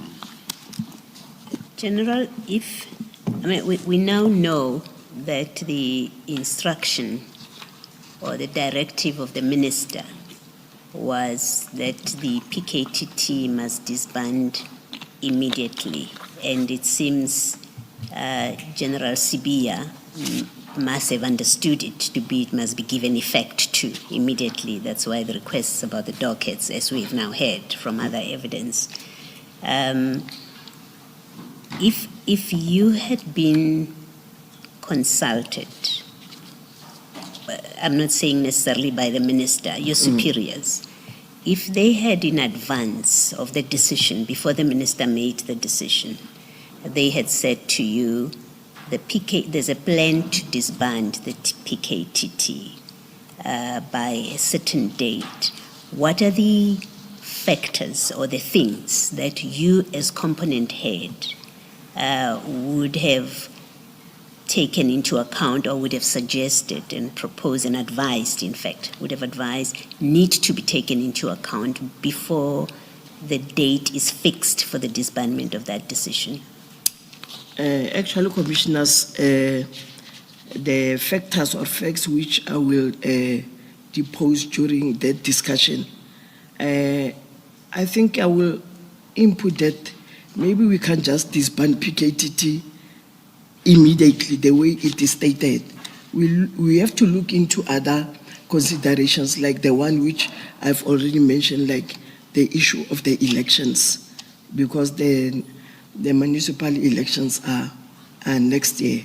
And as we know, the environment of KZN political landscape, maybe we were supposed to say, let's look into the issue of the political environment in KZN. Maybe let's just take it maybe step by step, not just to disband immediately as alluded here, but I can't say what does immediately mean. Maybe the author can explain what does he mean when he say immediately, of which is true, commissioners. These tax teams really, we spent a lot of money on these tax teams. Maybe we were supposed today to take a gradual phasing out, not just bring docket, then phase 2 it will be this one, and phase 3, just gradually, and then we put it into a test. Maybe, for example, when we say gradually, then we take a test for 3 months or 4 months. Then we see if maybe gradually we have taken this out, and then we just test what is happening in KZN if this gradual movement will take place, unlike just abruptly. But I don't know, this immediately was just meaning immediately now, or what does immediately mean? But according to me, I would maybe just to suggest the gradual phasing out, because it's true, we've got the structure. If we don't do that, when are we going to capacitate the structure which is in place whilst we are still having this, the tax teams? And what would you have said about the dockets? What would should happen with the dockets that at that point are sitting with the PKTT as this decision is being considered? And when I say docket, I also take into account that the PKTT is a multidisciplinary team. That's what we have been told. What would you have considered there and said should be considered? The dockets were supposed to go to the maiden robbery of KZN. Okay, so they wouldn't come to national? No, not to national. Okay. We national, we give support. Yes. We give supporting investigation, but mostly at national. The very same docket, if it was properly discussed with all the stakeholders, it doesn't make, there's no problem if some of my members from national will work this case at 10 dockets with the members of the Maiden Robert. The national commissioner together with General CBA was supposed to give just directive, as most of the dockets, they come through their offices for us to give them attention or to take them from the provinces. But through the engagement with the province, we don't just take dockets from the provinces. We engage them because most of these dockets, they come as complaint at our office. So I don't see any problem, commissioners, if this docket really were taken to Maiden Robert within that KZN. And what about the staff, the members who at that time are members of the PKTT, and you've already said they come from different stations and provinces? What would you have said should be taken into account and how it should be handled, if you had the opportunity before the decision was made? Okay, Commissioner, I would say those members, because they come from different provinces, but now they are carrying dockets of KZN.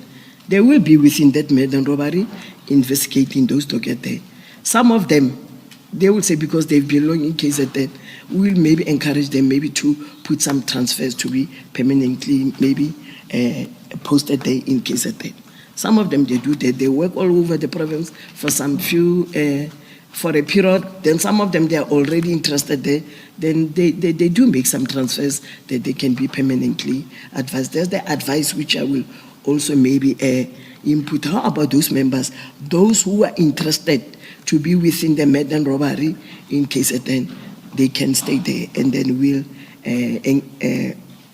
entertain their transfers as they come. So you would suggest that last part so that they continue working on the dockets? Yes, not just to take dockets, because they are the one who know those. You know, Commissioner, if you started the docket investigation up until you arrest, you have this interest, you want to see the outcome. Now somebody come take your dockets, you go back to your station of origin from your province, you lost touch. Already you have done that relationship with the deceased families. You are the one who's giving feedback. So mine will say, let those members remain in the maiden robbery in KZN. And then lastly, in that paragraph 22, you say you wouldn't have, especially because elections are coming up, you say local government elections are coming up, you would not have encouraged the disbanding of the PKTT. Now, I'm struggling to reconcile you saying that and also saying, well, they must be disbanded to go to the murder and robbery, to go and capacitate the murder and robbery units. And it suggests, and maybe just clarify that, in my mind, that which looks like a contradiction, where you say PKT, you wouldn't have encouraged it being disbanded because we have elections coming, but you're also saying they must go and capacitate the murder and robbery unit. In my mind, it seems to suggest you don't think there's a need for a team such as the PKTT.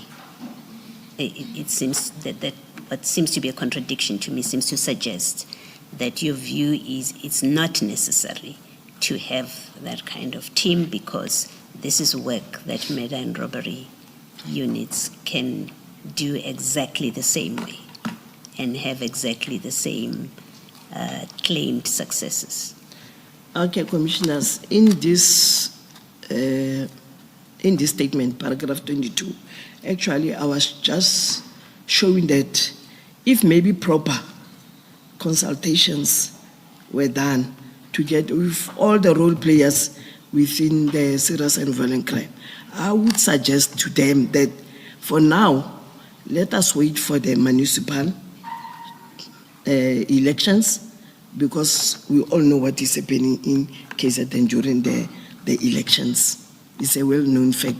So how about we package this disbandment up until maybe the municipal is over. But in the meantime, we work the process. We don't just fold our arms. We work a process so that when the municipal pre-elections, post-elections, there's no casualties, there's no incident, then we proceed with our proper formal disbandment, which now the members will be in the murder and robbery. So I was just explaining this one that to show that we are approaching. We are only left with some few months, even though we don't know the date for the elections. So it will be prudent that now, how about we leave this PKTT now?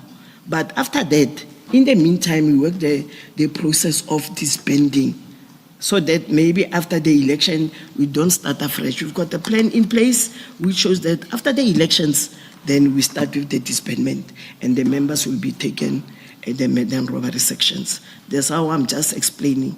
Maybe it was contradicting. You say now PKTT is the elections, now you say murder and robbery. No, I was just trying to show that because the elections are incoming, how about we leave this team in place? But in the meantime, we work the plan.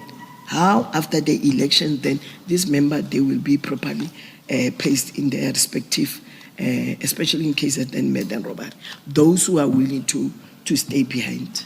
Okay. Maybe lastly, and I hope I'm not being unfair to you with this question, do you, and do say if you can't answer my question, Okay. do you or do you not accept that there was a valid reason behind the idea to form a task team such as the PKTT to focus on political killings? Do you accept that there's a scenario where there is merit to having such a team? When it started. When it started, yes. Yes, Given what was happening at the yes. time. There was a valid reason during that period. Yes. There was a valid why a tax team, because commissioners, we do have tax teams also, Yes. irrespective of political tax team. We do have tax teams where maybe there's cash in transit, where there's also traditional healers are killed, where there's a lot, where women and children are killed, raped and maimed, the gangs in Western Cape. We also have that particular tax team, but they are not forever. When we stabilize that threat, the tax team ceased to operate.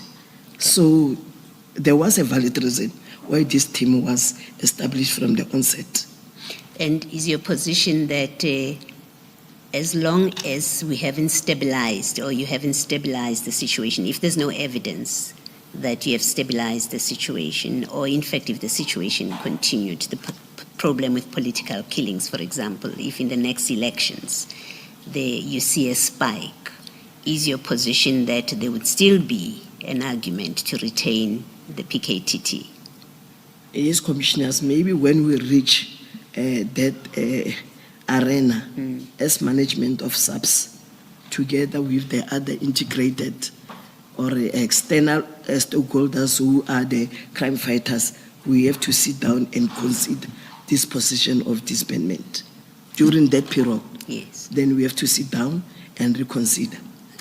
So having the team having been established, the task team, the PKTT having been established, is it fair to say that the decision to disestablish it or to disband it would have to look, on your approach, would have to look at whether you have stabilized the situation, and that is what would inform the decision to disband not just the PKTT but any other task team?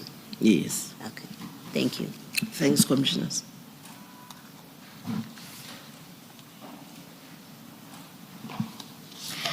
Commissioners, we were debating if this 1 minute can be used, but we will ask for a 1 minute early adjournment for tea. Let us adjourn and resume at 11:15.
Good morning again, everyone. We're ready to resume. A reminder about your cell phones, please. Cell phones off. Thank you.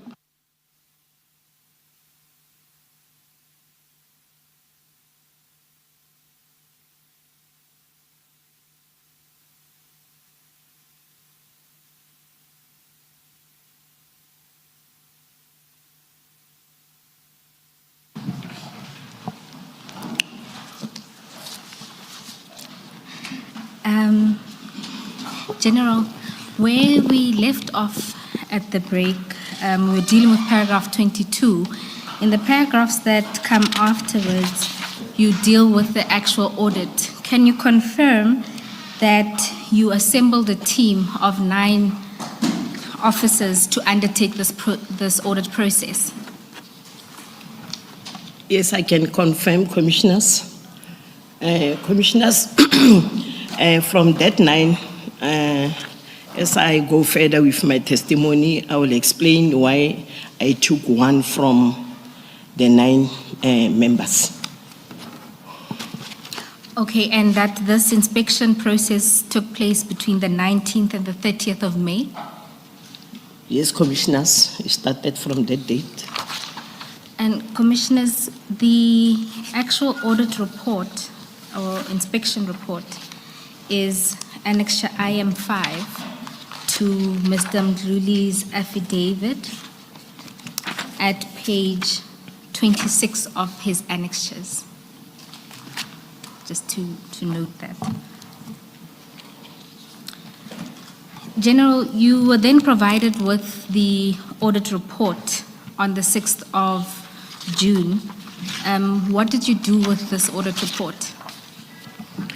Commissioners, when I received the inspection schedule or matrix, I went through it as the norm. When you receive the report from the members, you have to go through the inspection itself, and then I compiled and sort of a summary, executive summary, the shortcomings, the findings.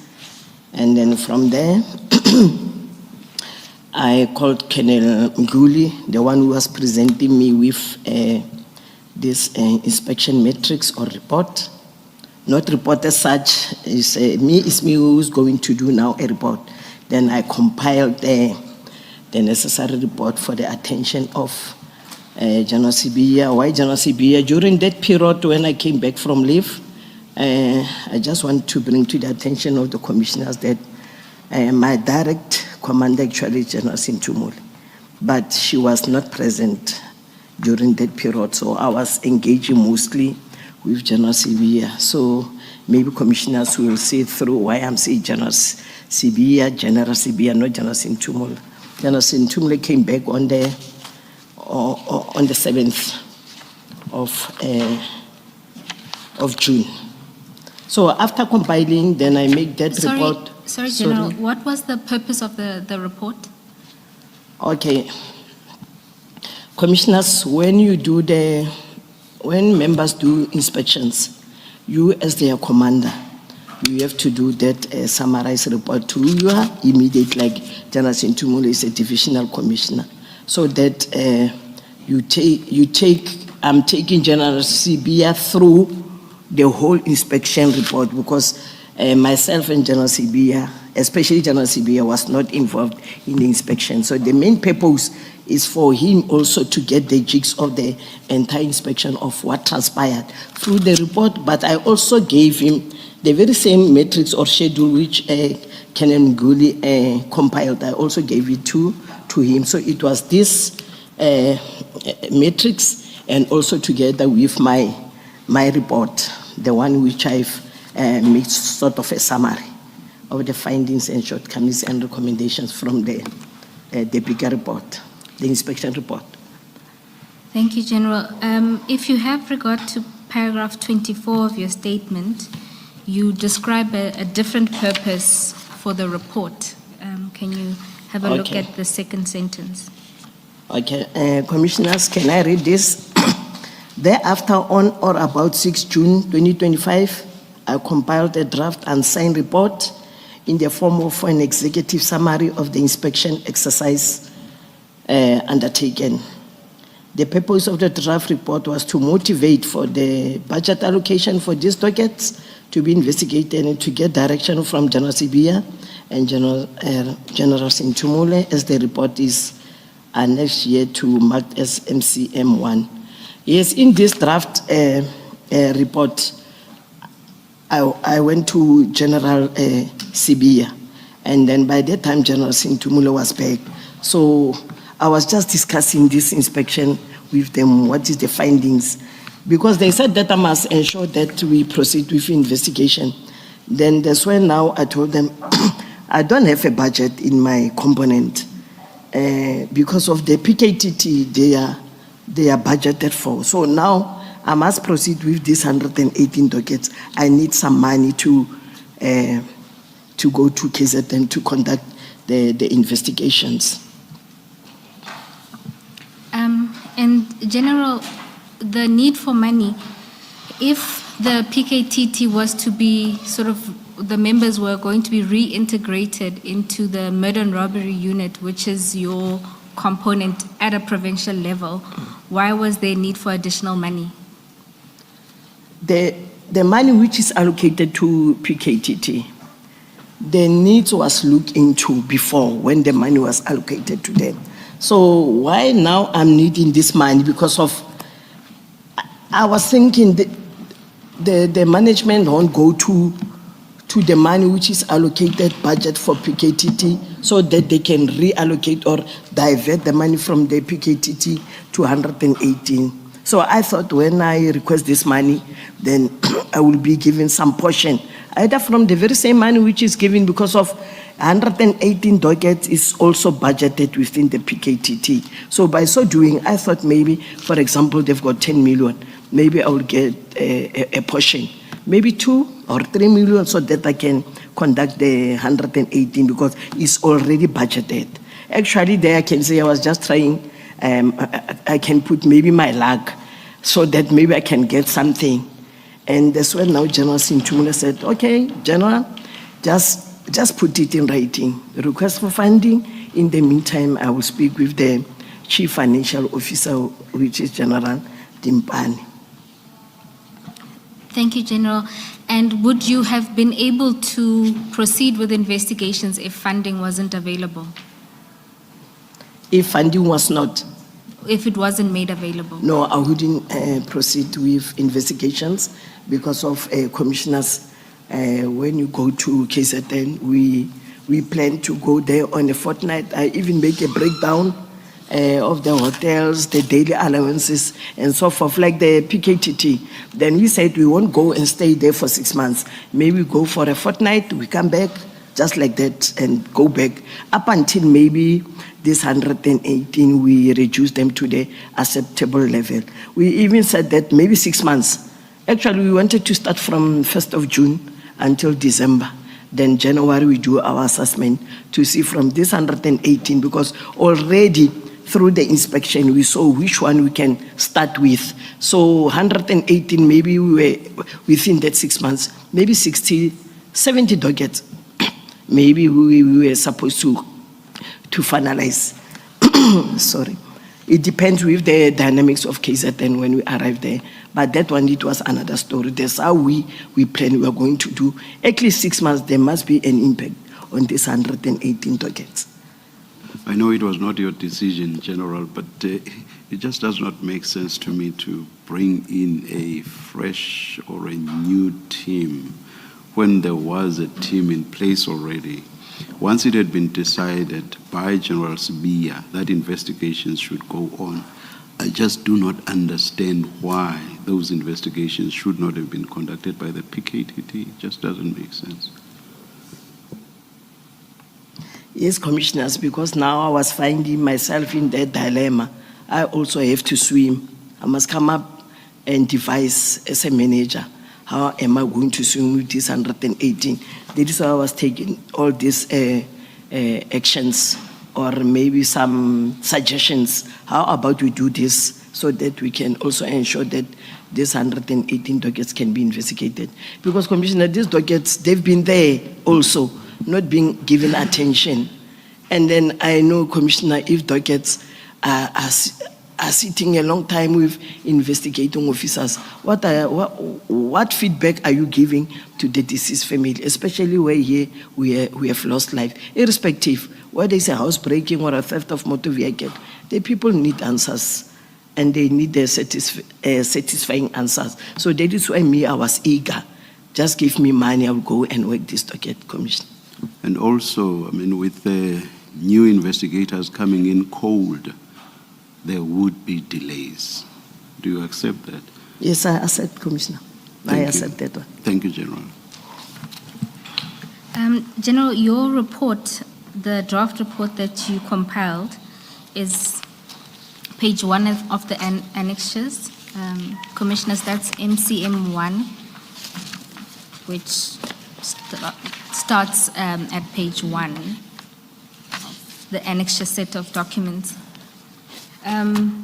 General, if you can have regard to paragraph 1.1 of that statement, of that draft report. So it's immediately after your statement. Okay, yes, I see it. You say there that on 31 December 2024, the Minister's Office issued an instruction through the Office of the Deputy National Commissioner, General Sibiya, who was acting as the National Commissioner at the time. Is that a correct reflection of what happened? Commissioners, in this one, I think it's a typo to say General Sibiya, because from our from our office we thought it was General Sibiya who was acting, but he later, during our engagement, he also brought this to my attention, because he also signed. He said that I saw you wrote me I was acting. Actually, it was not me who was acting, it was General Musikidi. So already these letters, they were signed, but I would like to apologize just for that one, because I wrote General Sibiya. Actually, it was General Musikidi who was acting. And General, this report, this draft report, did you give it to Generals Sibiya and Sentumule? No, this report, as I was explaining, Commissioners, General Sentumule, during the engagement of the docket, she was not present. I just gave this report after we finished, and then General Sentumule came. I think it was on the 7th, mostly of these inspections. But the main one, the one when we were discussing with General Sibiya and General Sentumule, I gave them the bigger one, where I went and just explained to them what transpired through the inspections. And when we were engaging about the extra money, it was on the 7th of June, when General Sentumule advised that I must write a information note pertaining to a request for extra budget or funding to go and conduct those docket in case of the investigations. Commissioners, that information note is MCM2, which is at page 13 of the annexures.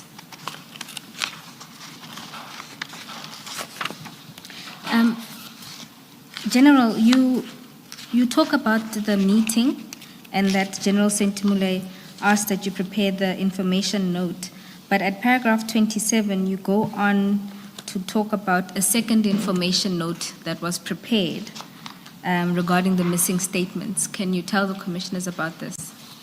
Commissioners, during the inspection of this docket and through my perusal, I was approached by Captain van der Berg, who was also part of the inspecting team.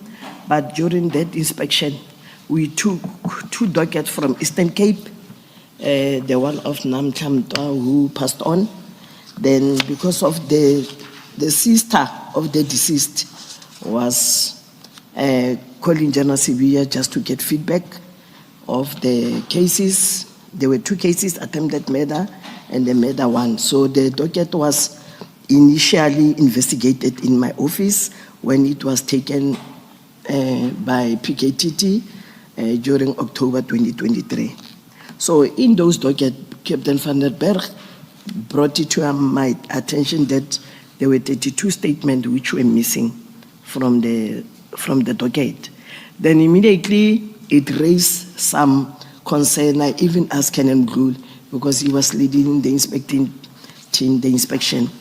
Then I asked him, they didn't experience similar incident like this one where statements are missing.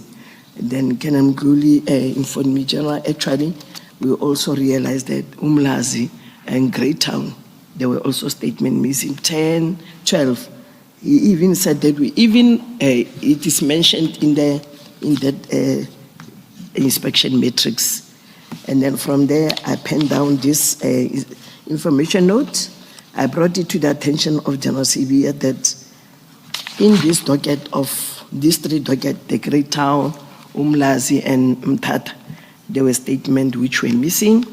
How we saw it, commissioners, is under the C-clip, which is the diary SAPS 5. The statement were annexed. For example, it will say General Motsipe's statement A4, Commissioner Madlanga statement A5, Commissioner Khumalo's statement A6, and so forth. But when you check the A-clip, there's no statement as such because of you can't annex the C-clip without a statement. The statement speaks to the C. A part speaks to the C. What you do on the A part of the docket is reflected under the C clip. It's your diary. So immediately I brought it to the attention of General Sivia. Then General Sivia wanted to call General Kumar. Then I said, no, you can still call, but let's put it in writing so that maybe he can respond why this statement are missing from the docket, whereas they have been annexed under the C clip. That's when I wrote this information note to General Sibia. Are there instances when investigators would remove statements from dockets, General? Commissioner, pardon? Are there instances when investigators would remove statements from dockets? No, commissioners, we don't have those instances. Usually when you take a statement, maybe you for example, you go out, take statement. When you come back to the office, you do most now administration. You have to put it there and annex. So you can annex C-clip, my statement, whereas the statement is not there. So it shows the docket, the statement were there, clipped, I'm just assuming, and then they were taken out. Or maybe they were annexed before they were put under the clip. I don't know what was the rationale behind that. But you can't just reflect it under the C clip, whereas it's not on the A part, because they go hand in hand. Sometimes you put them under A, you don't annex. So when you go through the dockets, you'll see that A4 is not reflected. Then we have to reflect it under the C clip. So in this one, I don't know what happened, but they were not there. Just explain the C clip to me, please. Or the C clip, commissioners, the docket is divided into, I can say, 5 parts. Is the front page, then it will be, we call it the A clip. Second page, the third one is the B clip, where we put all the correspondence. Then becomes the C, where we put all the diary. And then the last part, it will be where suspects are arrested, then we are charging. That's why we charge. All the suspects will reflect, but provision is made only for 2 suspects, but we've got an additional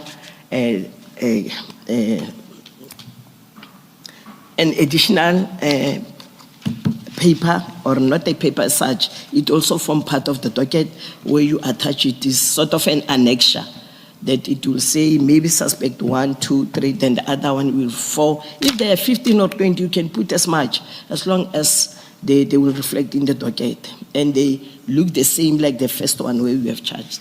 So the clips are basically part of the docket folder? Yes, when I say the C clips, actually we call it the SAPS C5 diary. It's a C part. So where you write every activity, like when you write... All of that is part of the folder that yes, covers. Yes. It used to be Yes, when you brownish. open the It docket, used to be brownish in the olden days. I It's don't know brown, what- it's still yes, brown. Yes. So those are there. Yes. Then the statements are loose pieces of paper that get put in, or No, that Commissioner. are placed in this folder, in the docket folder. Here's the docket like this Yes, file in front of us. Then it go upwards. We call it A1, is the complainant statement. Yes, yes. It's one. Then go up. It's a loose piece of paper. Yeah, it's a statement. Yes. You put A, this Okay. one is A1. Then on the C part of the docket, You make a note of you it. make a note, the Okay. statement of General Motsepe is Yes. C, Okay. is A1. All Just like right. that ballistic report obtained from forensic lab, A2. All right, Just like all that, because it's part of the evidence of the statement. So they go hand in hand. Okay, So you so you were able to tell from the folder, this brown folder, that notes had been made, that there's this statement, there's that statement, there's that statement, but the actual statements themselves were not in that folder. they are not here in the A part. All right, Yes. all right.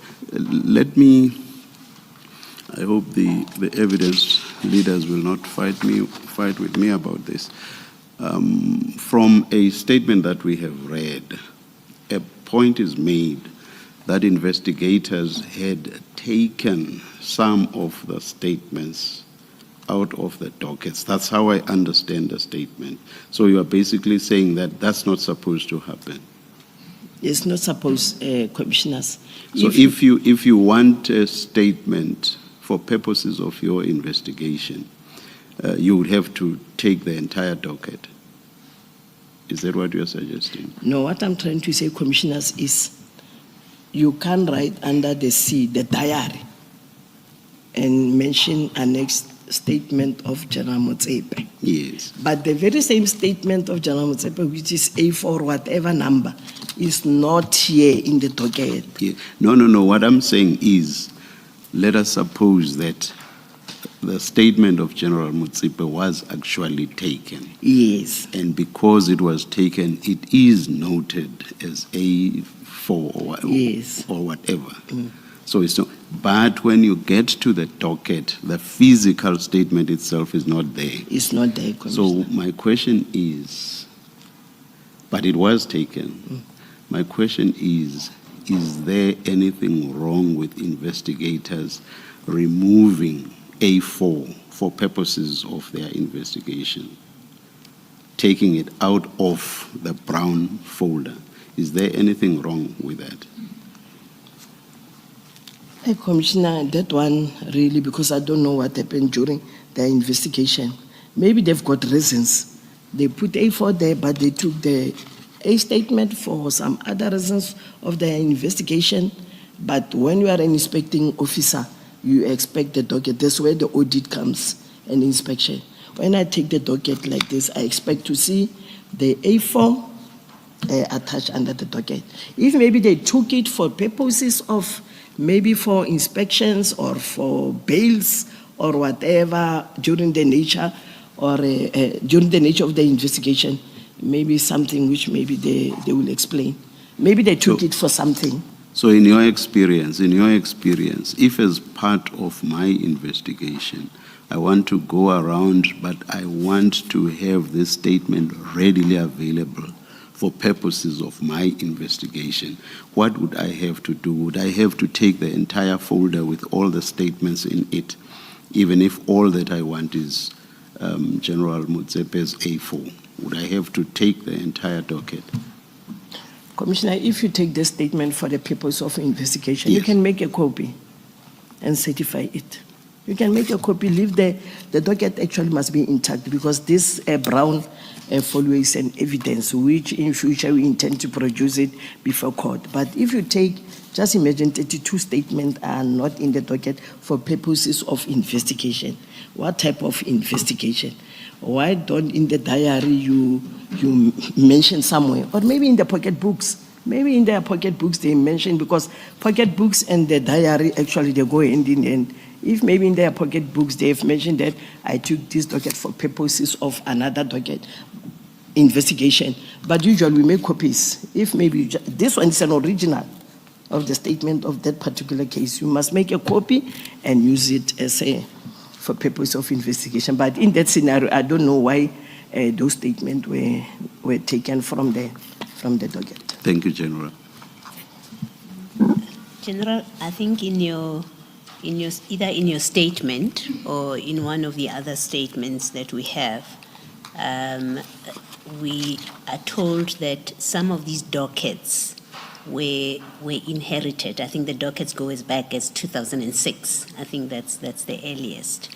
Now, where you found, your audit finds that statements are missing, were inquiries made that resolved the question, where do they miss the statements? At which point were they there and when do they go missing?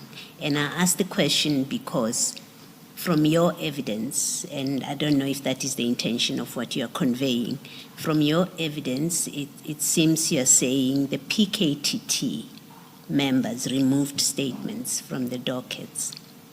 Now, given that some of those dockets, if we accept that evidence, are inherited dockets that were given to the PKTT as things moved along, do you know whether those statements that were identified as missing, where in fact did they go missing? Do they go missing in the hands of the PKTT or from whence those dockets came? Sorry, Commissioners, this docket, especially the one which I'm alluding them, Tata one, they were inherited from my office. But the statement which was annexed under the diary C is their handwriting, is the member of the PKTT. Where Colonel Odendal stopped in the diary where he wrote whatever investigation he conducted, it shows you have to sign with a date and time. But the one which I'm mentioning is the PKTT members. Thanks, Commissioners. And General, you mentioned that you then made an inquiry to General Khumalo through the information note annexed as MCM3. Do you know if that information note was ever sent to General Khumalo and his response? Commissioners, I wrote the information note to the attention of General Sibia, and then I just ended up with General Sibia. I don't know whether it was taken further with General Khumalo, but I brought it under his attention because General Khumalo report directly to General Sibia. So, General, just to follow up on Commissioner Baloy's question, did you get responses from the PKTT on all of these queries that are mentioned in your report? So, in instances where there's a statement missing, was there ever an inquiry to the PKTT to say, I've got docket, let's say docket 95. It is noted that there should be a statement in the docket. When we audit the docket, we see that the statement is missing. Was there ever an inquiry made to the PKTT to say, where is the statement that should go with this docket? Commissioners, I never communicated with the PKTT myself. I was doing it through protocol, through General Sibia, so that he can communicate with General Khumalo. But that is why I put this information note down, so that he can take the matter up with General Khumalo. Okay. But as far as you know, that was never taken up? I did myself. I didn't get a response from General Khumalo or where at the statement. I never received the response from him because I took it upon General Sibia, who was supposed to give me feedback. But so far, I've never received any response from General Khumalo or General Sibia about this missing statement. Thank you. Thanks. Then, General, you deal with what you highlighted as shortcomings identified from the inspection process. We are at paragraph 29. Can you give a summary of those findings or shortcomings that you identified? Commissioners, can I go through and read them? I further alluded that I was not directly involved in the audit exercise, but I did spot check a few dockets and received comprehensive feedback from the team who conducted the audit. The following are a few of the shortcomings that were identified. 23 suspects were identified by witnesses, but these suspects were not arrested. One case was withdrawn by a witness because the suspect was on bail and the witnesses were fearful for their lives. 4 cases were found nolly prosecuted because the public prosecutor instructions were not complied with. 1 case, the suspects were identified in the identity parade, but they were not charged, meaning they were identified immediately. When the suspects are identified in the parade, what follows, you must charge them, take them to court. But in this instance, they were only identified in the ID parade. 1 case, the suspect was arrested with no public prosecutor instructions in the docket. It shows that the suspect is arrested, taken to court, but it doesn't show all the court processes because it must appear either at whatever lower court or at the regional court, and the prosecutor actually must write something on the docket instructions. I'm not sure I understand this point, General. Are you saying that PKTT members could not effect arrests without instructions from a prosecutor, even if the requirements for an arrest, set by the Criminal Procedure Act were satisfied? Which paragraph is that one, Commissioner? I'm referring to your 29.5. 1 case, the suspect was arrested with no public prosecutor instructions in the docket, which I understand to say, if there has not been an instruction by a prosecutor, go arrest that suspect, there can be no arrest. That's how I understand your 29.5.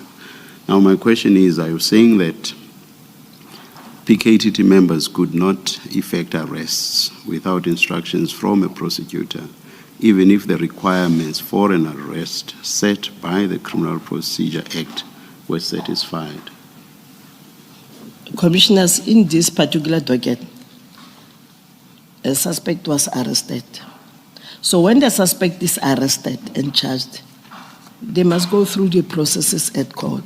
So in this one, it doesn't show that actually the person was arrested, but he was never, it seems he never went through the court processes. If the suspect was arrested and released, there was supposed to be a release form inside the docket. So this one, the suspect was arrested, taken to court. So where did he appear? Which court? Also, it is not the arrest that you are querying. What you are querying is the lack of any entries made by the prosecutor on the docket. Is that what your query is? No, actually, Commissioner, maybe the manner in which it was faced here, I was just showing that the suspect, yes, in the docket, he was arrested. But it seems he ended up without appearing before court because there's no prosecutor's instructions. If a person appears before court, it's a norm. The prosecutor will write something on the front page of the docket, maybe remanded for bail for 7 days and so forth. Even inside, they write something. They will say maybe obtain ballistic report, obtain whatever medical report. But this one is just a docket. So it seems it never. That is why I'm emphasizing the issue of the public prosecutor, not the arrest. Oh, thank you, thank you. I guess it's a problem with the phrasing. Okay. I did not understand what you meant. That's all right, Thank you, thank you. General, these findings or the shortcomings that you identified are pretty serious. Did you then communicate these findings to General Khumalo to inquire about some of these challenges?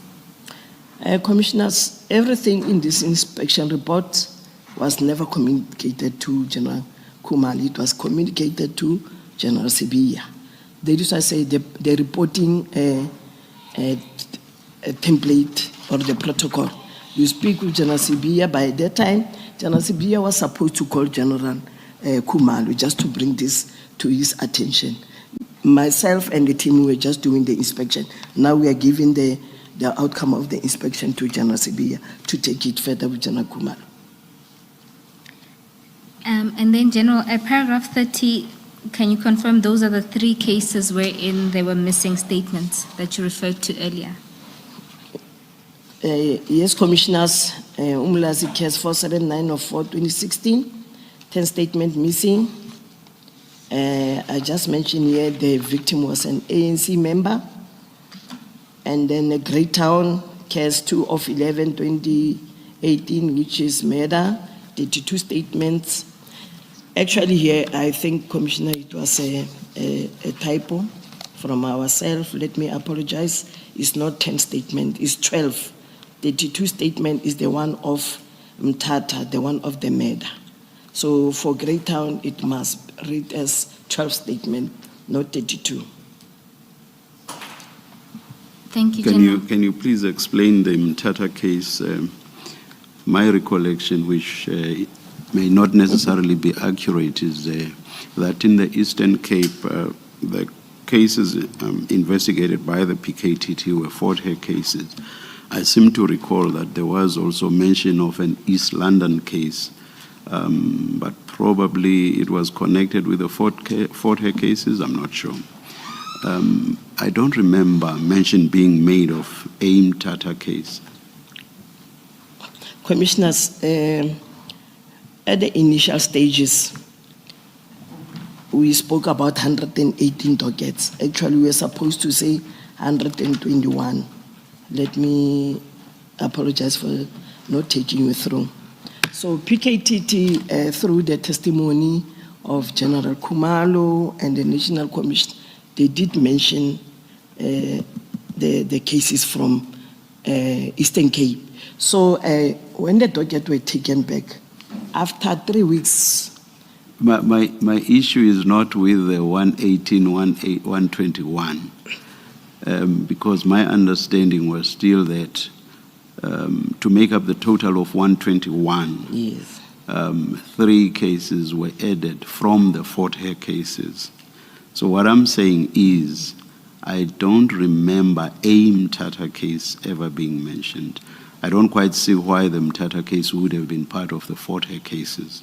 So the Mthatha case sounds like it's something new altogether. Do you get me now? So I was just trying to understand where and how the Mthatha case features.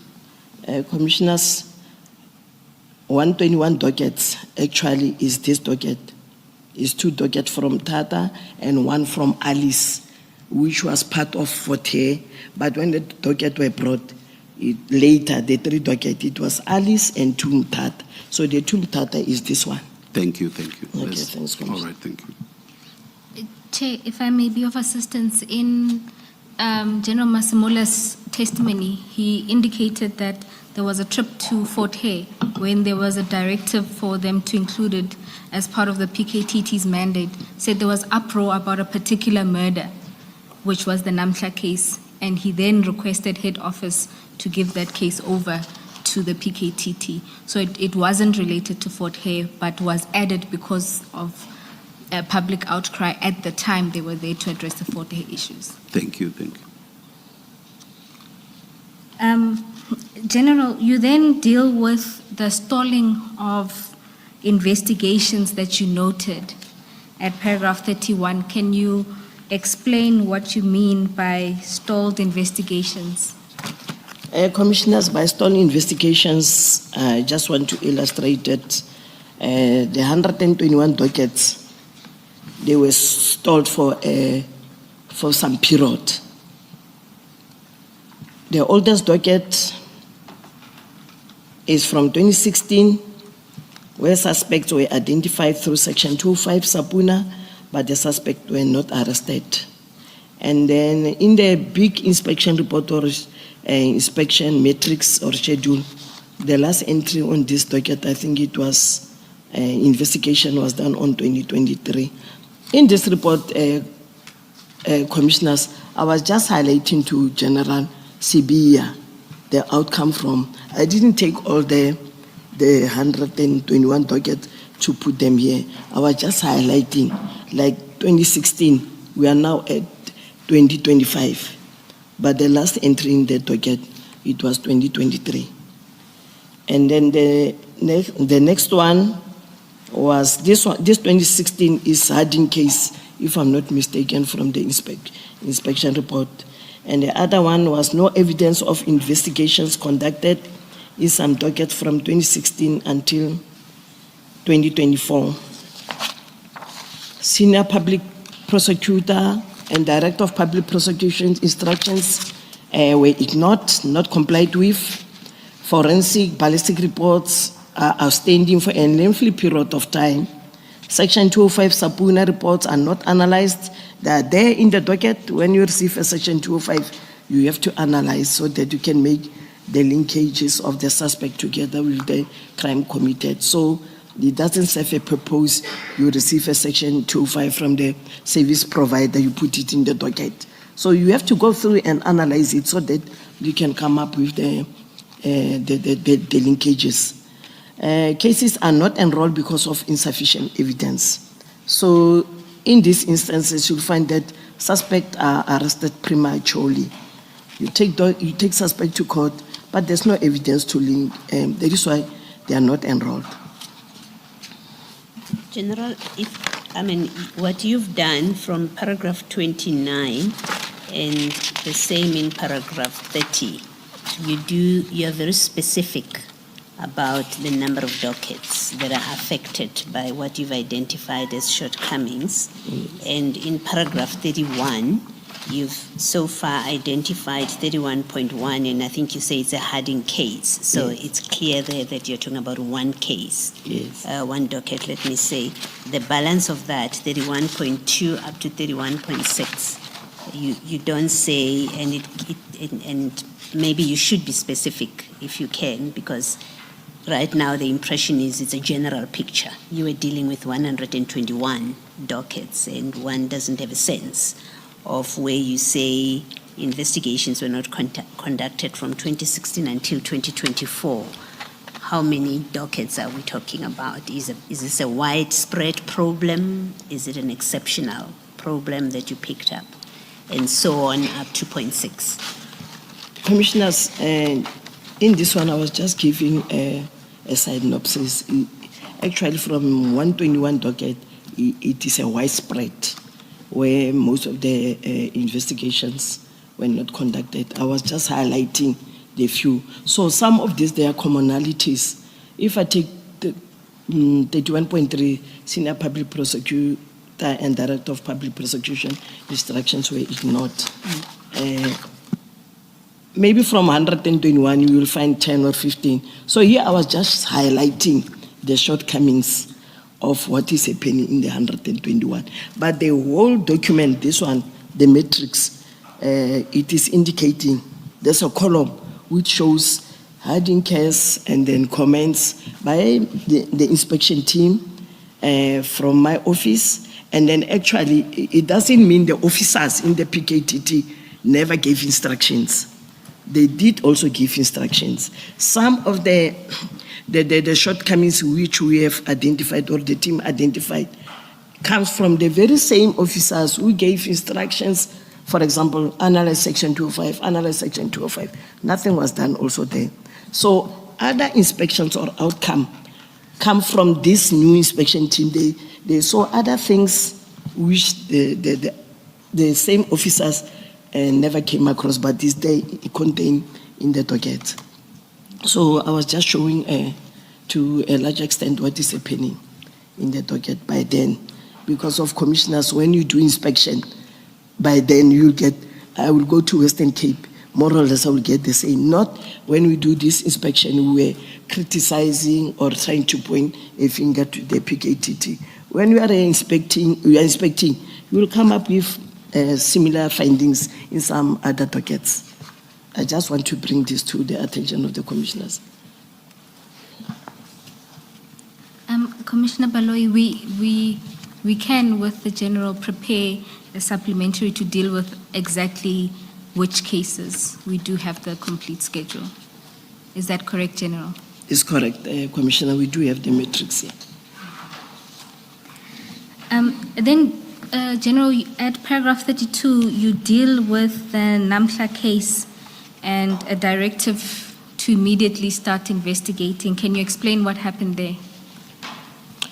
Commissioners, the Nhlanhla case was investigated prior from my office by Lieutenant Colonel Odendal. So during October 2023, the docket was taken to the very same Nhlanhla docket. There were 2 dockets attempted, and then the murder one. They were taken to the PKTT. Then when the docket came back, General Khumalo informed the sister of the deceased that the docket are back to our office. But before that, General Khumalo explained, I'm using General Khumalo as a divisional commissioner, and then who said that is a project manager. I'm going to use, because I engaged with the sister of the deceased. She also told me the very same story. That when the docket before they were taken to our office, General Khumalo explained to the sister that they identified a motive and they were supposed to go through with the takedown of the target. And then the target applied for an interdict against the investigation. So there was an interim, there was an interdict, let me say, there was an interdict against the investigation, but it was dismissed by the Mthatha High Court, I think this year, January or February. And then later, when they were still busy again now to make the takedown, Commissioner, now we are speaking things of last year. I think it was somewhere October. The docket was taken in 2023. They were busy with whatever investigation. Then last year, when they were supposed to conduct the takedown, they identified most the motive and the target. There was an interdict. It was dismissed this year. General Kumar told the sister that when they were supposed to do now is another takedown this year, the docket was recalled by General CB. Said they couldn't conduct a takedown this year, even last year, because of the interdict. So the sister called General CB complaining as if we are taking them as a family for a ride. Then General CB gave me the number of the sister. I took this docket from when they were still busy with the inspections.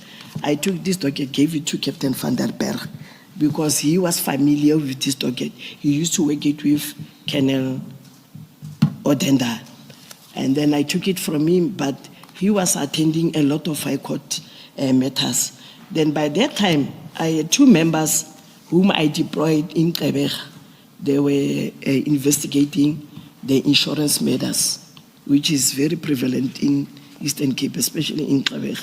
Then I took this docket so that whilst they are in Eastern Cape, they must conduct the investigation in this docket. Then the sister, through that explanation, she was happy. Then she communicated with Colonel Kenen and Mapeto. They were now the new investigating officer of this matter. So whilst they were also investigating, that's when now the docket now taken back to KZN. I was just explaining here what transpired of the Mthatha case, the Nhlanhla one. That's the whole thing in paragraph. Does that, General, not illustrate the problem created with the taking of dockets? Because now they are supposed to execute the takedown, but they don't have the docket with them. So that takedown never happens because they don't have the docket. It never happened. Because the PKTT, they are the one who identified the target. So I was asking myself, when the interdict is dismissed, but there were two months lapse for the docket to be recalled by General CB, why the takedown didn't take place? Because they've identified most the target last year. You're talking about now the interdict is dismissed in January. And Yes. your question is, in February and March, why did they not execute the takedown? Yes, because they told the sister, that's what the sister is telling me. She understood the interdict. after the attempt to make the takedown. Now she's asking, the interdict is dismissed by January, Feb. Why now they didn't effect the arrest or make the takedown before you from National, you requested the docket. Now the docket are with you are going to start afresh now. So now the docket with these two kennels is taken back again, KZN. I don't know whether it's still in KZN or where is the docket now. I'm with you. General, just to clarify, the dismissal was in February. It was Feb. Okay. Thanks for that. And this is February when, 2025, 2025 commissioners. after the decision to disband the PKTT was made. Yes, after that directive of the minister. And then, General, at paragraph 33, you speak about General Mkhwanazi's media briefing and some of the statements he made there about the dockets. Do you want to elaborate on this? Commissioners, if I can read my statement, this paragraph 33. During General Mkhwanazi's media briefing on 6 July 2025, he indicated that 5 dockets had warrant of arrest that had been issued and that the dockets are gathering dust at the head office of General Sibia without being given the necessary attention. And I said it's not true. Why do you say it's not true? Because this related to whether there were any investigations taking place. Is that not so? Yes, Commissioner. So what this meant was the dockets are sitting at head office with no investigations going on. So it was in that sense that General Mkhwanazi was saying that the dockets were gathering dust. So why do you disagree with that? Because no investigations were taking place. Commissioner, before the investigation was supposed to take place, we have done the inspections. I think it's part and parcel, even though it's not physical investigations of the docket. But by mere investigation, requesting the funding, it shows that we needed to go and do that. But General, you've just agreed that what General Mkhwanazi was talking about was the fact that no investigations were taking place. So inspections of dockets and so on do not go to the question of actual investigations. So in that sense, the dockets were gathering dust. Why do you not agree with that? That's the explanation which I'm giving, Commissioner. The docket were not gathering dust because this docket were only 3 months here with us, approximately, maybe 3 months. And then in the month of, they came March, and then April, there were the itineraries completed. When General Mkhwanazi refused the docket, the National Commissioner said that General CBM must use his own discretion. So also the inspections which we conducted, it shows we were doing something in the docket. General, you should not take this personally. It's not you being criticized at all, and let alone personally. Okay. What General Mkhwanazi was talking about was that no investigations were taking place. Is that not so? That's what he meant in his media statement. Is that media briefing, rather? Is that not so? Commissioner will take that. So that the investigations were in never that, conducted. In that sense, the dockets were gathering dust. That is what General Mkhwanazi meant. Do you accept that? You see, General Mkhwanazi's statement would still have been true even if someone, maybe a general worker, would pick up the dockets and dust them off every day so that there isn't literally dust on them. But they would be gathering dust in the sense that they were not investigated. That is all that General Mkhwanazi meant. Do you accept that? I will accept that, Commissioner, Thank you. if you say it. Thank you. Tim. Thank you. And then General,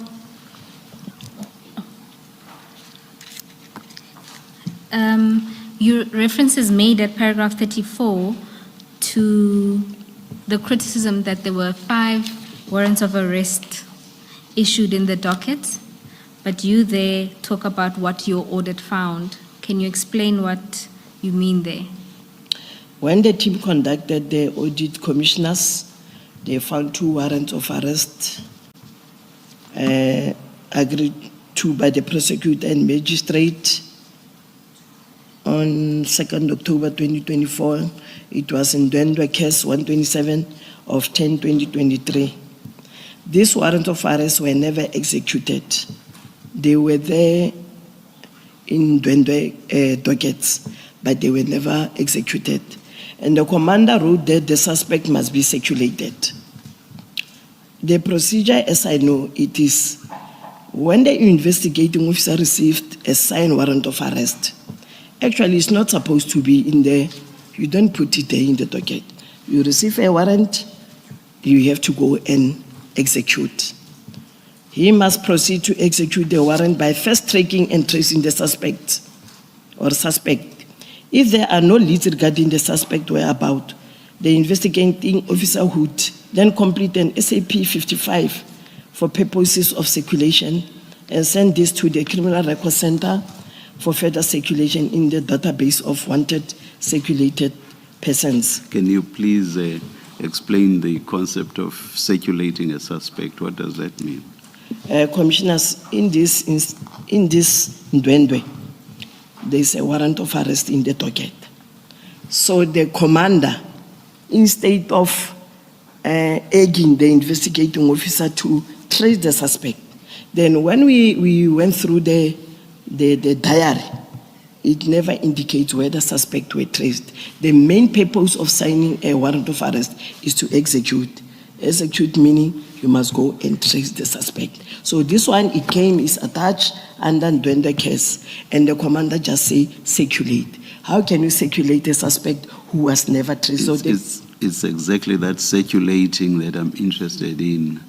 What does it mean to circulate a suspect? Okay. How do you do that? Okay, Commissioner, when we circulate a suspect, we complete this SAPS 55 for a purpose that there will be a hit if the suspect is arrested somewhere.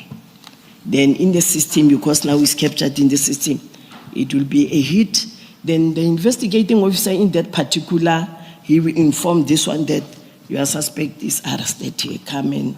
That's the main purpose of circulating. Thank you, thank you. General, and then you deal with one other docket at paragraph 35, where there was an unsigned warrant. Commissioners, in this one is still warrant of arrest. Furthermore, there was one docket where the warrant of arrest was completed by the investigating officer, but not signed by the prosecutor or a magistrate, meaning the warrant was never issued. So it's a warrant of arrest J50, completed, but not signed by the prosecutor or magistrate. So it's just a J50 there in the docket. I'm just responding to what General Mkhwanazi was alluding that there were 5 warrants of arrest which were imminent. We delayed because docket were gathering dust. That is why this warrant of arrest were never executed. So we found these types of warrant, the 2 which were signed, the other one where it was not signed. Those are the only warrant which we found in the dockets. And General, earlier you explained that one of the purpose of doing the inspection was to identify low-hanging fruit so that if there's anything that needs to be done urgently, that can be attended to. Is there a reason why these ones where there were either a need for circulation or perhaps getting the warrant signed, why those weren't given priority while the administrative processes for getting funding were going on? Actually, commissioners, we planned it in that way from the onset. When they were doing inspection, then they're bringing me some heads up. I even suggested, how about maybe before we look into the funding, we look into our own monies, the one which I'm having, then we go and execute on especially these 2 warrant of arrest. So that at least, because you can see they are there, and they were issued last year, October, the 2nd of October 2024, if I'm not mistaken. They were issued last year, now is this year. They've never been executed.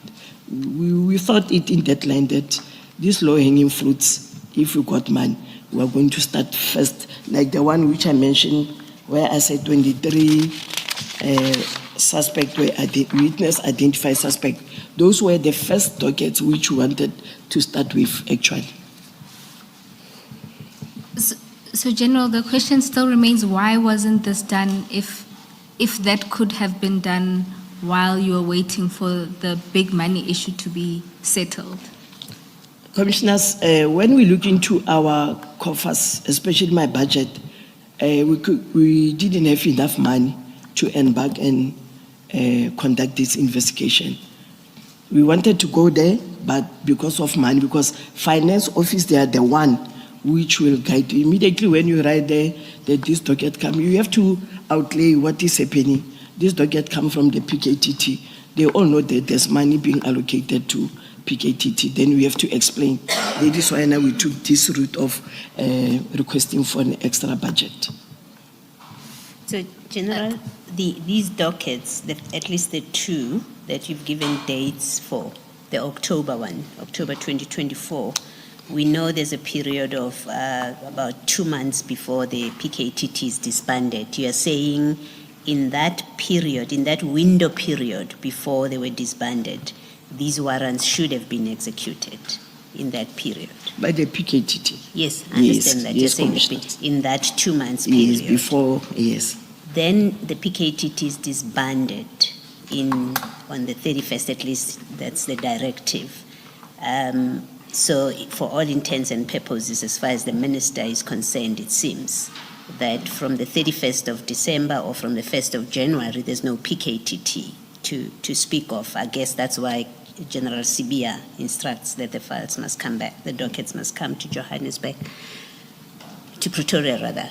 Now, what that means, and this speaks to an earlier point by Commissioner Khumalo, that because of this decision, we know now that from January up to whenever these dockets were returned to KZN, these 2 warrants were never executed. On your explanation, because you were waiting for a budget. Yes, Commissioners. Thank you. General, just to complete the point, it was also not possible for you to speak to your provincial counterpart. I think is it Major General Gopal? Yes, Major General Gopal in the same component, especially for the urgent matters to be attended to. Commissioners, really, we never communicated with them. This is the outcome of the inspection, and then we never communicated. Up until we finished by 30th May, we have never communicated and brought to their attention that we found 2 warrants of arrest in the docket. How about maybe you expedite? We never communicated with them.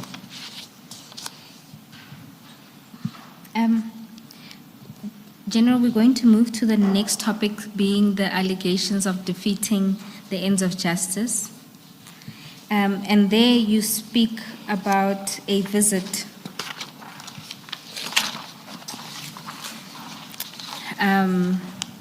You first talk about the funding request that was sent.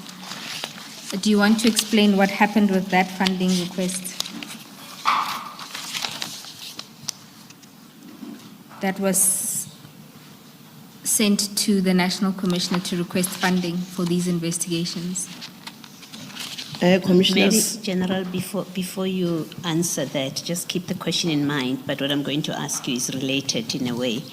The information note that we looked at, MCM2, that we looked at earlier, under recommendations, you've got two recommendations, and the one is the funding issue recommendation, and then the first one, though, is that you recommend that the dockets be returned to KZN for investigation.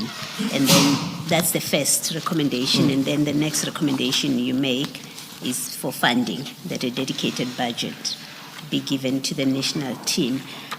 Why, in your thinking, was that the first preference, your first preference, that the dockets be returned to KZN? Well, why was it your first preference?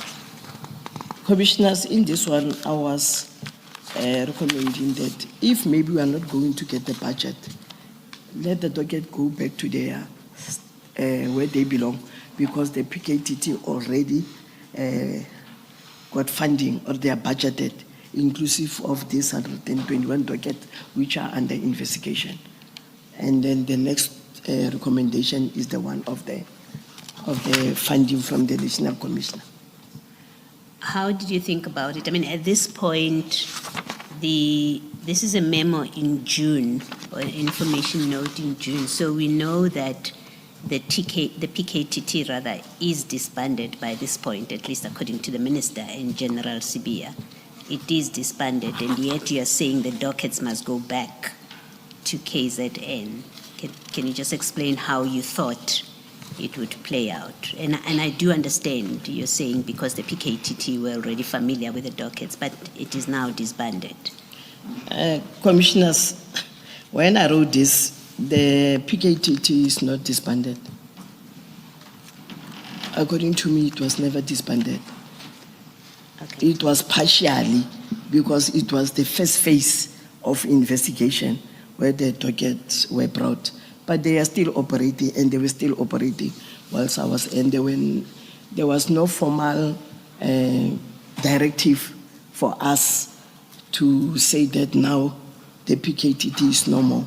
So I was just making these recommendations that if maybe the National Commissioner then can't apportion some budget for us, then this docket, they must go back to the PKTTB, because they were still operating. Because practically they were still operating. Yeah, practically they were still operating.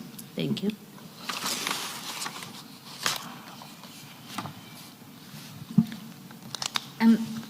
General, so at this stage, the funding request had not been considered by General Sibia, and it hadn't been approved by the National Commissioner.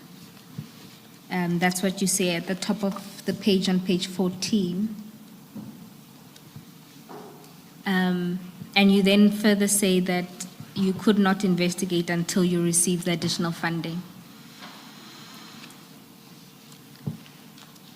Commissioners, the first information note, the one which we're discussing now, it was revised because it's myself who signed it.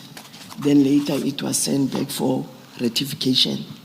But the signed one, myself, I was not in the office, I was in another meeting. It was signed by Brigadier Kopoditata on my behalf. So this one is the first one where myself, I've signed it, but it was never signed by the Divisional Commissioner, because it was sent back from the office of the Divisional Commissioner for some ratification. We just put it here to show that actually we started this request for funding on the 23rd of June.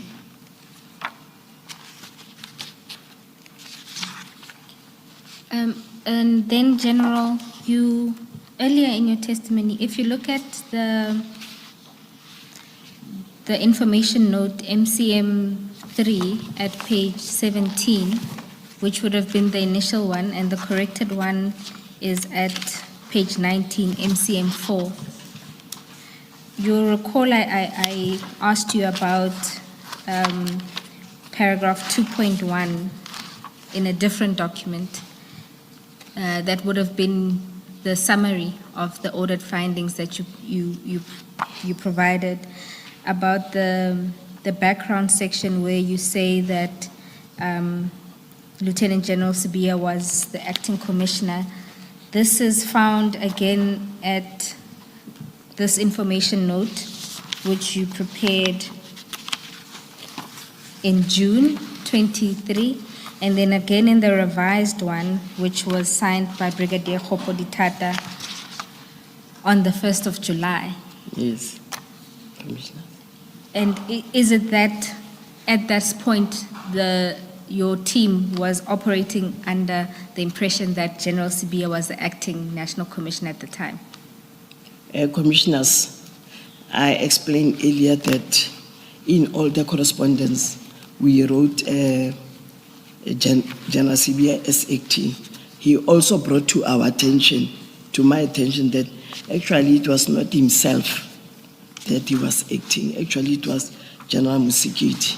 But in most of the information note and the reports, we wrote General Sibiya, but not to portray or to bring to the commission that General Sibiya is the one who was acting. Actually, it was General Musikiti. But most of the reports, even the National Commissioner signed one of the requests for funding, where we also mentioned that it was General Sibiya. Thank you, General. And then you deal with a request, a visit and a request to take photographs of the dockets, and you were told about a case at paragraph 38. Can you summarize the events? You've set them out in a lot of detail in the statement. So if you can summarize what happened there with Brigadier Kunene. Commissioners, can I proceed with paragraph 38, reading it? Or just to summarize? Just to summarize. Commissioners, on the 22nd of July, I think it was 2 days. It was 2 days after the proclamation, if I'm not mistaken. Let me go through this paragraph, then I will summarize it, Commissioners, with your permission.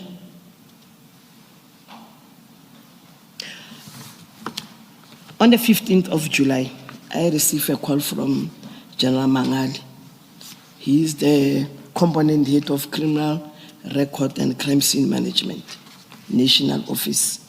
Then he said that he received a call from General Mkhwanazi that he must avail a photographer for standby, and then he must take photos of the dockets, and then we must also furnish statement to Brigadier Kunene as well. Actually, let me speak. General Mangwale mentioned only about the taking of the photos. Then the following day, I communicated with Brigadier Kgopo Ditata, because the docket, they are lying in Brigadier Kgopo Ditata's floor, as a floor in the strong room. Then Brigadier Kgopo Ditata also confirmed that he communicated with Brigadier Kunene. So Brigadier Kunene left KZN on Monday, and then we saw him the following day on the 16th. I think it was around 11 o'clock. It was myself.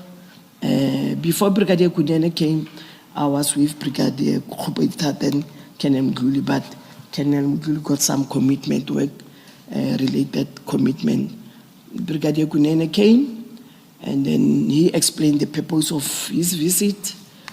He said that General Mkhwanazi instructed him to come and take some photos, and then the strong room must be considered as a crime scene. We must condone of that strong room as a crime scene. Then I asked Brigadier Kunene, crime scene, what crime is it committed when you condone? Because we have been going through that. If it's a crime scene, we have already tampered with it. I don't understand the logic of condoning of the strong room as a crime scene. Then he said it's the instruction which he was given. Then from there, through our engagement, then I said, what is the interest of taking photos? Then he said, no, he was just given the tasking by General Mkhwanazi. And then from there, I said, let me call General Sibiya, because General Sibia by then was still in office. I called General Sibia. General Sibia said that, let me find out from the commission. I don't know whom did he call. He said, let me find out from the commission whether photos of those dockets can be taken or whether you can also give statement. After about 10 minutes, General Sibia called back. The phone was on the speaker. We were the three of us. Then General Sibia explained that the instruction is, or the advice is, photos can be taken of those dockets, provided the National Commissioner authorize. And then we must make an OB entry to that effect. From there, then I told Brigadier Kunen,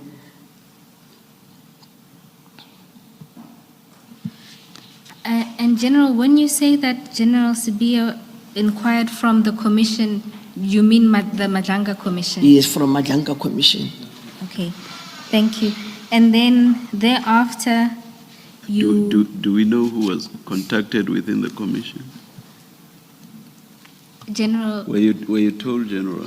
Commissioners, I don't know who was called, but General Sibia said that he received an instruction or an advice. If dockets need to be taken photos and for us to give statement, the National Commissioner must authorize that instruction. Then Brigadier Kunyana was not happy with the explanation of General Sibia. And then from there, he said, hey, it seems now it's going to be a fight between himself and General Mkhwanazi. Then I said, you take instruction from General Mkhwanazi. I'm also taking instruction from the Deputy National Commissioner, General Sibia. So let's wait. Maybe the National Commissioner will call and maybe he will authorize, because by then I learned later that General Mkhwanazi was with the National Commissioner in case that then there was a protest march there. Then Brigadier Kunyana left. I went to my office at around 4:05. I was with Colonel Machabela, whom I met from the lift. He was greeting me. Then we went to my office. The National Commissioner called. Then he said that there's a certain investigating officer who's experiencing some resistance in the building. Then I said, who is that investigating officer? Then the National Commissioner said, no, General, we just need some photos. Then I said, General, who is the investigating officer? So when he mentioned the photos, I recall now is Brigadier Kunen. I just reminded General, said, General, now the National Commission. I think you are mentioning Brigadier Kunen. He is the one I had an engagement earlier with pertaining to photos. But now they're saying you must give, I called General Sibia, and then he said he inquired from Madlanga Commission that permission must be granted, you must authorize. Then the National Commissioner said, it's fine, General, I will authorize that one. But it never came to authorize that photos can be taken. So Brigadier Kunene, photos were never taken. I even gave feedback to General Mangali. And General, are you aware that at this point, General Mkhwanazi had opened a defeating the ends of justice case for the manner in which the dockets were taken? I was not aware. I was not aware, Commissioners, that there was a docket opened by General Mkhwanazi. Thank you, General. And then you then speak about the investigation that was conducted by Lieutenant General Patekile. Can you also summarize then what happened there, your interactions there with the General? Commissioner, I was called by General Patekile, the Provincial Commissioner of Western Cape. It was on the President made the proclamation on the 13th. It was on the 21st of July when you got the call. 21st. No, I was just adding 7 days to that proclamation of the President to get the exact date. It was on the 21st of July. Yes. I was called by General Patekile in the evening on Sunday, and then he said that he want to see me on Monday at the college. Then I said, pertaining to what? He said, pertaining to the 121 dockets. He's been appointed by the National Commissioner to conduct the investigation. Then he wanted to know actually what is happening with those 121, how did they come? Then I gave him the whole story, the way I put it in my statement here. And then he said, okay, we'll discuss at length tomorrow.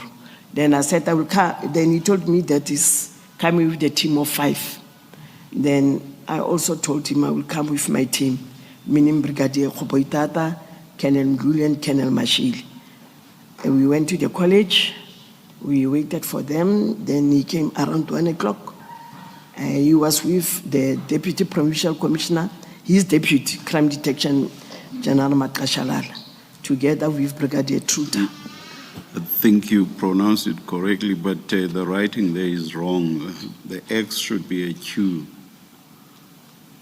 General Mkhwanazi, not Mkhwanazi.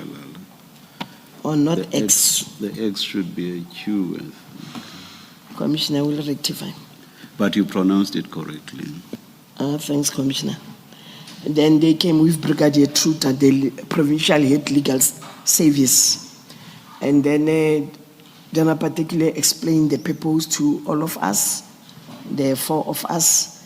And from there, he wanted to know actually what's happening with this 121 dockets. Then I advised him to start first with Brigadier Khoboitata because he's the one who collected the docket with Colonel Mkhwanazi. Then he explained, then later it was myself. I explained exactly what transpired and the way I put it in my statement that docket were brought to General Kumalo, General Sintumula arranged the collection, came to our office, conducted inspections, the reports. I even gave him this matrix, this thick inspection. We made copies for himself, General Nhlanhla, together with Brigadier Truta. And then later, I wanted to know when he said he was investigating. Then I said, General, you say you are investigating. What are you investigating, actually? Then he said, Motsepe, you know what, after this, whatever you told me, you must depose statement to me. Then we want to see whether there was no defeating the ends of justice. Then I even asked him, who's defeating here? Myself, Brigadier Khoboitata, General Sintumolo, General Kumalo. Then he said, no, I won't mention who's defeating. I'm going to make a report to the National Commissioner. It's up to him with my recommendation. Then if he agrees, then the recommendation, then there will be a defeating. So during that time, I don't know, actually the defeating was against Sue. I was never consulted later as a suspect or somebody who's involved in the defeating of dockets, of this 121 dockets. Then we finished statements on the 24th. Then I gave General Patekile my statement. And then, General, you note that on the day you deposed to the statement, you also received notification from the National Commissioner that the funding approval was denied. Commissioners, that's true. The National Commissioner didn't approve on the 22nd. Then the file was brought to my attention on the 24th that the National Commissioner didn't approve. What reason did the National Commissioner give for not approving the funding request?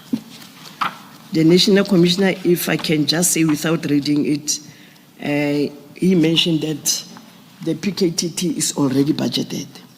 And then what are the dockets doing here at the national office? And then the docket must go to the station of origin as agreed. Then me, I don't know where does this agreed comes from. Maybe they've discussed it before that through the disbandment, actually the docket must go to the station of origin as they agreed in their executive management meetings. But he wrote it in that way that docket must go back to the station of origin as agreed. General, page 21 of MCM4, just to be fair to you. MCM4. MCM4, page 21.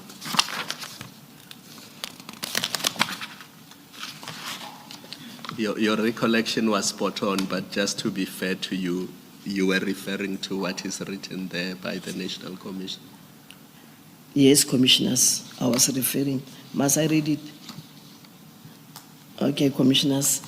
The National Commissioner didn't approve. Then he cited the following reasons. We can't spend double on the same function. Political killing tax team is there already doing the functions.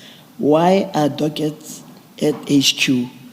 As it was agreed that some dockets from the team be returned to station of origin. And then, General, to complete then your team's possession of the dockets, you talk about what you hear from Major General Mohale on the 25th of August about the return of the dockets to KZN.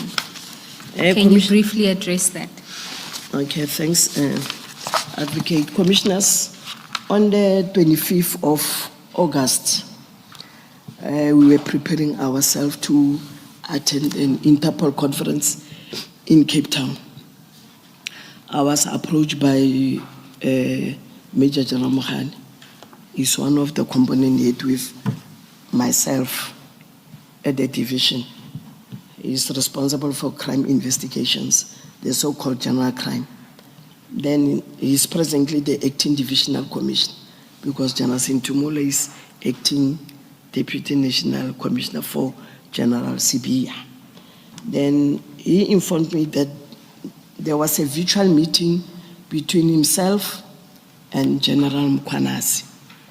And then I must make available a brigadier pertaining to the taking back the dockets to KZN.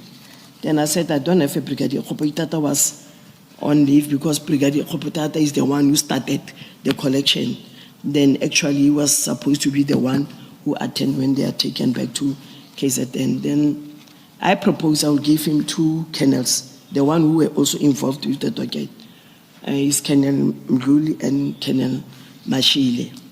Then he said that the meeting will be tomorrow. They confirmed the meeting will be tomorrow on the 26th. Then on the 26th, the meeting did take place.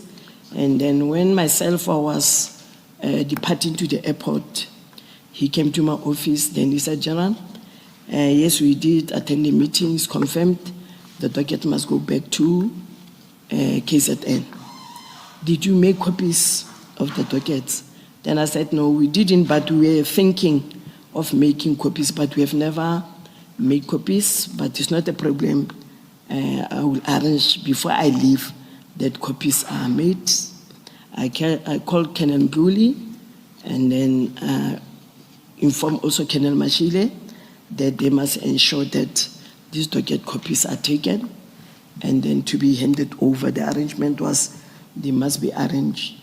The arrangement was made that they must be handed to one of the PKTT commanders at the college. I understand it was Lieutenant Colonel Kumalo.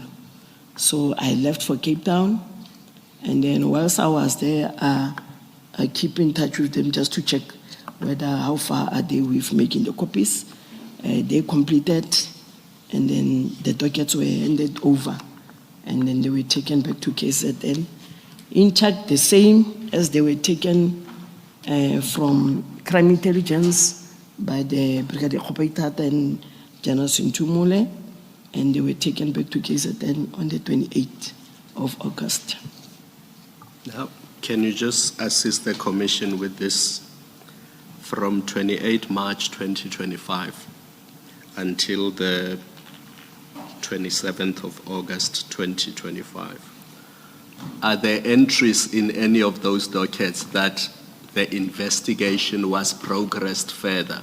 In other words, there was progress from when the dockets were first taken to when they were returned to KZN? Commissioners, in the diaries, the entries which was done was of the inspecting team when they were inspecting, just alluding maybe like Section 205 to be obtained, witnesses, but there were no entries of investigation, as no investigation did take place. So it was the audit, basically. The only entries were that an audit has the one taken of the inspection, place, yes. and these are the shortcomings that were Yes. picked up. Yes. But the murder cases themselves were not investigated. Only those two of the one of Eastern Cape, the attempted and a murder was taken by Colonel Kenan and Mapet whilst they were in Eastern Cape. Is the only docket where they wrote their investigation, what they have done so far with that limited time. Thank you. Thanks, Commissioners. And General, do you know that in that docket, the Eastern Cape one, the investigators had only gotten an opportunity to introduce themselves to the family and to the previous investigating officers? Commissioners, I'm aware. If I can elaborate further, they even went further to, I think it's 3 station, where the investigating officers who were investigating this docket, they were killed, 3 of them. So they went to those stations. I forgot the stations, but they are mentioned in the dockets because of the information where Colonel Odendal was pursuing. We were supposed to get statement from those 3 investigators who were conversant with this murder of Nhlanhla, only to find that when they were busy with investigations, they were killed. So these 2 colonels, they went to those stations to collect the murders of those deceased investigating officers, to investigate together with this one of Nhlanhla, because they were killed because of, they do have first-hand information of who killed the deceased. Were these the original investigators before the docket was handed over to PKTT? Yes. Oh, thank you. Commissioner, let me rectify. The original was Colonel Odendal. He knew about these 3 investigators who were killed. So there are 3 murder cases in Eastern Cape, where now the new investigating officer, Advocate Power, was just saying to bring to the attention of the commissioners that in the docket of Nhlanhla, there's only an entry which introduced themselves to the sister of the deceased. Now I'm alluding further that even though maybe it's not written in the docket, they went as far as to those 3 stations to collect those 3 dockets, because those 3 dockets where investigating officers were killed were supposed to be investigated together with this main docket of Nhlanhla. Maybe let me ask the question differently. The 3 investigators that were killed were not PKTT investigators? No, they were not. Thank you. They were not.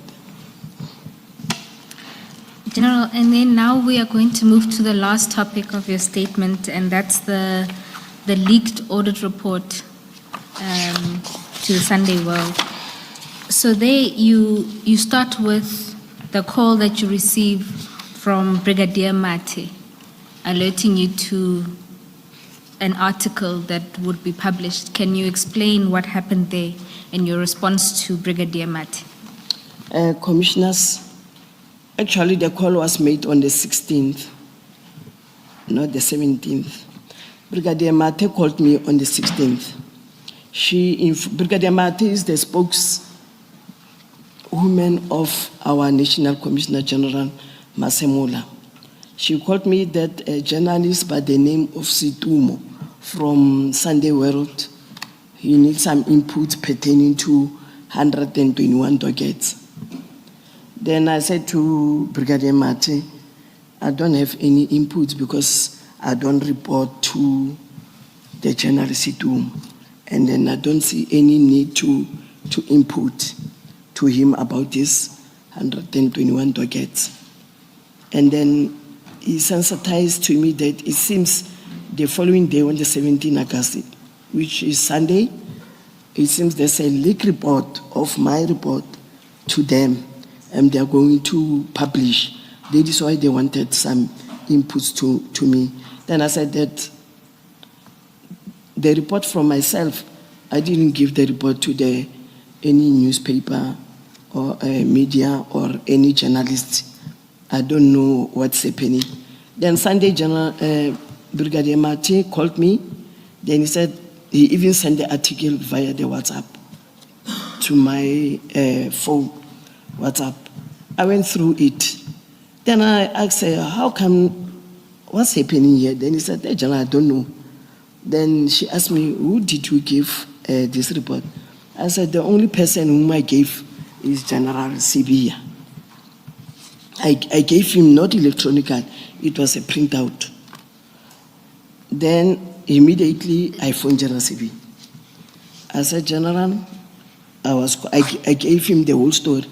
That General Brigadier Mati called me on Saturday. Then here's the newspaper clip now. Then he said, let me go and get the newspaper. So around 11, he called me.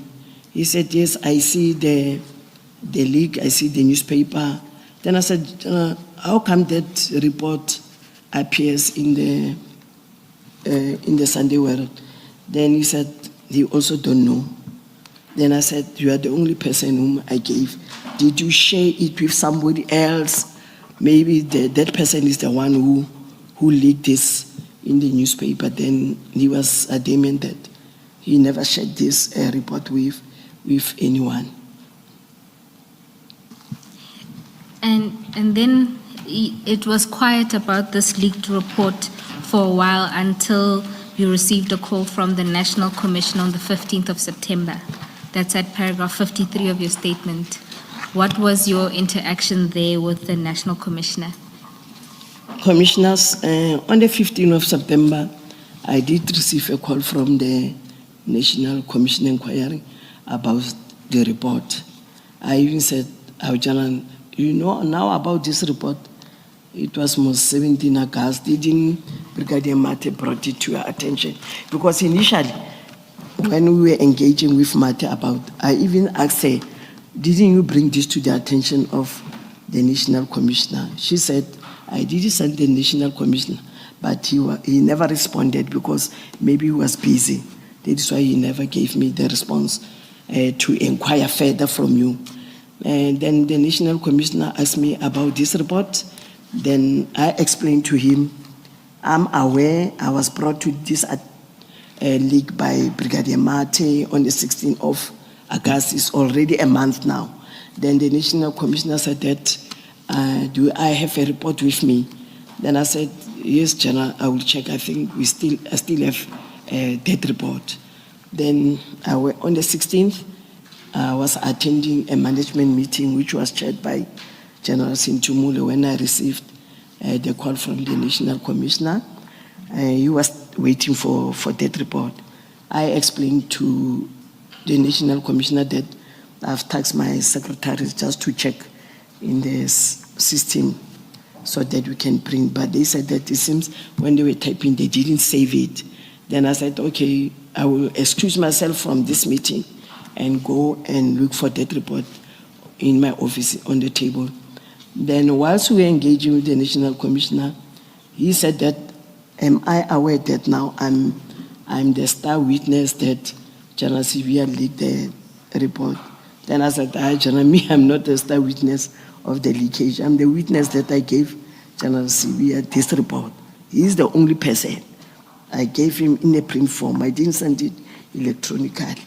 Then before I left, excusing myself, I told General Sintumule. Then she said that they were discussing this matter a previous week they were in Cape Town. Actually, she also advised the National Commissioner that they must conduct an investigation on how did this report leak into the Sunday World? So you are saying you did not type the report yourself? I couldn't You- get that, Commissioner. You are saying you did not type the report yourself?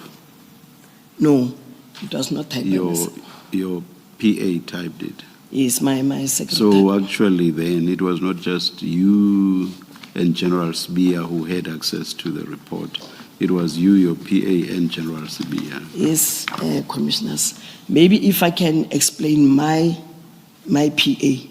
When we were busy typing this report, the one which I put that I dispute what General Mkhwanazi said. My PA sent it to the office of General Sibia, the secretary there, because we were busy with this report. Then I called my office, just sent it to General Sibia's office. Then that secretary that side put only, infused that paragraph which said that I dispute what General Mkhwanazi was saying. So now from there, I got a copy, I gave the copy to General Sibia. So when a national commissioner was requesting a copy, that's the copy which I was saving. And then from that meeting from General Sintumule, I went to the national commissioner, then I gave him that copy. So what commissioner is asking is true. The person who typed, it was electronic, but it was printed copy to General Sibia, and the other copy, I did have another copy. Thank you, General. So in fact, General, your PA and General Sibia's PA had access electronically to this report that ends up with the newspaper. Yes, but I asked them about the leakage. They were also amazed. They said, General, they can investigate, they can take our gadget. Mine also, I'm saying, can be taken. It can show that I didn't send the report to the Sunday World. Thank you, General. So any one of the four of you could have Yes, leaked it? could have. It's actually any one of the three, because you firmly say it's not you. So it's either the two PAs or General Sibia. If we accept you saying you did not. The general Yes, has already I didn't. agreed. The general has already agreed to the No, possibility of any one of the four of you. No, Commissioner, but just to affirm or confirm that I didn't leak. Thank you, That thank one you, is for General. sure. Thank you, Commissioners. And then at paragraph 56, you confirmed that you did hand over the physical copy that you had to the National Commissioner. Yes, I did give to the National Commissioner, and then the Commissioner wanted to know why is it not signed. Then I said it was just a draft, sort of executive summary. I was discussing with General Sibia so that they must give me further directive to that one. And then to conclude, General, in paragraph 57, you clarify your position as regards to the 121 dockets. Do you want to read that into the record? Commissioners, yes, I concluded by saying the docket were not gathering dust, and by saying that an audit was conducted and the dockets would have been investigated once funding was approved. I had no involvement in the disbandment of the PKTT, nor did I have any involvement in the handing over process. Once the dockets were under me, I, of my own accord, tasked my team to conduct an audit, and if funding had been approved, the dockets would have been investigated. Thank you, General.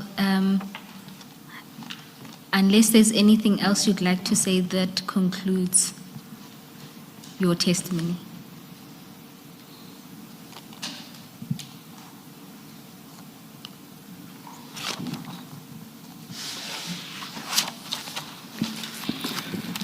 Thank you very much. Thanks, Commissioners.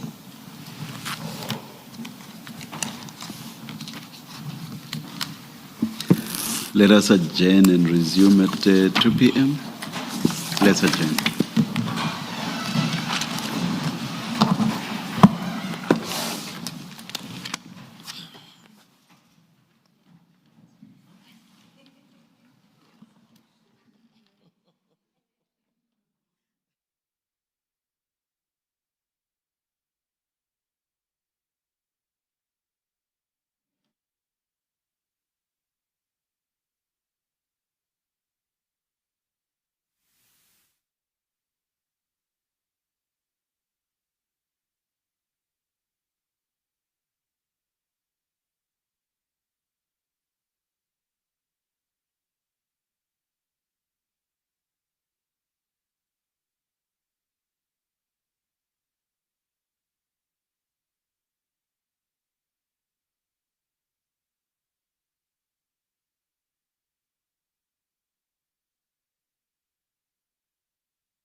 Ms. Hassan?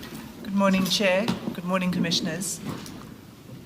The topic that we will be dealing with through the evidence today is the question of the handover of the 121 dockets to the head office and the return of the dockets to the PKTT. There'll be two witnesses testifying today. The first witness is Major General Motsepe, and she is available and ready to proceed, and she will be led by Advocate Kowe. Good morning, Ms. Poe. Good morning, Commissioners.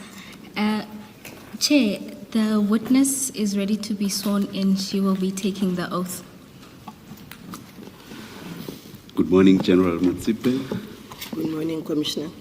Please place your full names on record. I'm Mary Kuki Motsepe.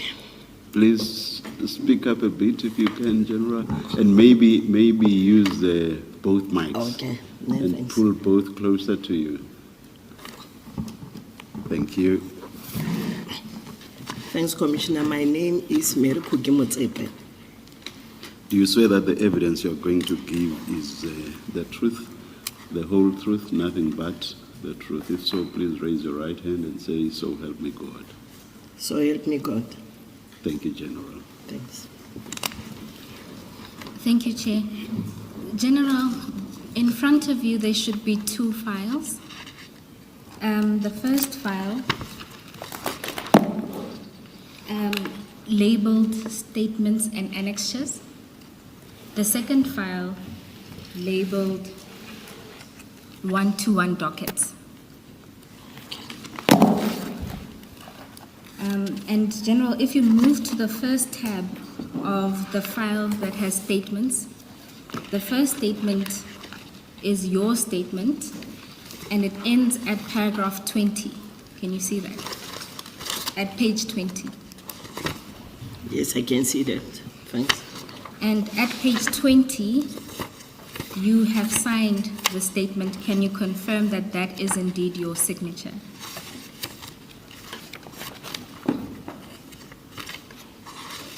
Yes, Commissioner. That's correct. That's my signature. Commissioners, I was informed that all the commissioners, but for Commissioner Khumalo's files, were updated with the signed statement. Is that so? It does not matter. You can simply replace the last page at any convenient time. Thank you, Chair. Thank you. In general, that you confirm that this is the statement you have prepared for purposes of giving your testimony before the Commission. Yes, Commissioners. That's the statement. Thank you, General. General, if you could start by describing the position you currently hold within the SAPS and your reporting lines. Okay, thanks, Commissioner. I'm a female police officer in the South African Police Service with the rank of a Major General and currently serving as a component lead for serious and violent crime investigations attached to the Detective and Forensic Services Division. I report directly to the Divisional Commissioner, Lieutenant General Hilda Sintumule, who report directly to the Deputy National Commissioner for Crime Detection, Lieutenant General Shadrach Sibia. I'm stationed at the SAPS head office at 231 Francis Bar Street, Pretoria. Thank you, General. And can you then give just a brief summary of your service history? Commissioners, I joined the South African Police Service as a student at Hammanskraal Police Training College from 1st of June 1991 until 31 December 1991. I will only highlight a few of my achievements to date. I joined the SAPS Krugersdorp Detective Service, attached at the Child Protection Unit as an investigator until September 1993. I moved through the ranks in the Detective Service as a General Crime Investigator, then as a Sergeant Inspector, Captain, Lieutenant Colonel, and a Colonel. On 1st of May 2012, I was appointed as a Section 8 at National Detective Service with a rank of a brigadier, where I was responsible for inspections, interventions, docket investigations at provincial, station level, and the performance monitoring thereof. In August 2016, I was appointed Gauteng Provincial Deputy Commissioner for Crime Detection as a Major General until 31st December 2018. I was later transferred to my current role as a National Detective Service as a component head of serious and violent crime. I'm holding a diploma in police administration, BTech policing. I'm also in possession of relevant detective courses and leadership courses. Thank you, General. You've set out in some detail your roles and responsibilities. Can you give us a summary of that, your current roles and responsibilities and the units that you oversee? Okay, Commissioners, my role and responsibility within this division, Detective and Forensic Services, as the National Component Head for Serious and Violent Crime Investigations, I'm responsible for the effective and efficient investigation of serious and violent crimes. I'm responsible nationally for investigation, monitoring, and evaluation of the performance of the following units: murder and robbery, National Investigation Unit, stock theft and endangered species, taxi violence, and also the monitoring of the tracking teams in all provinces.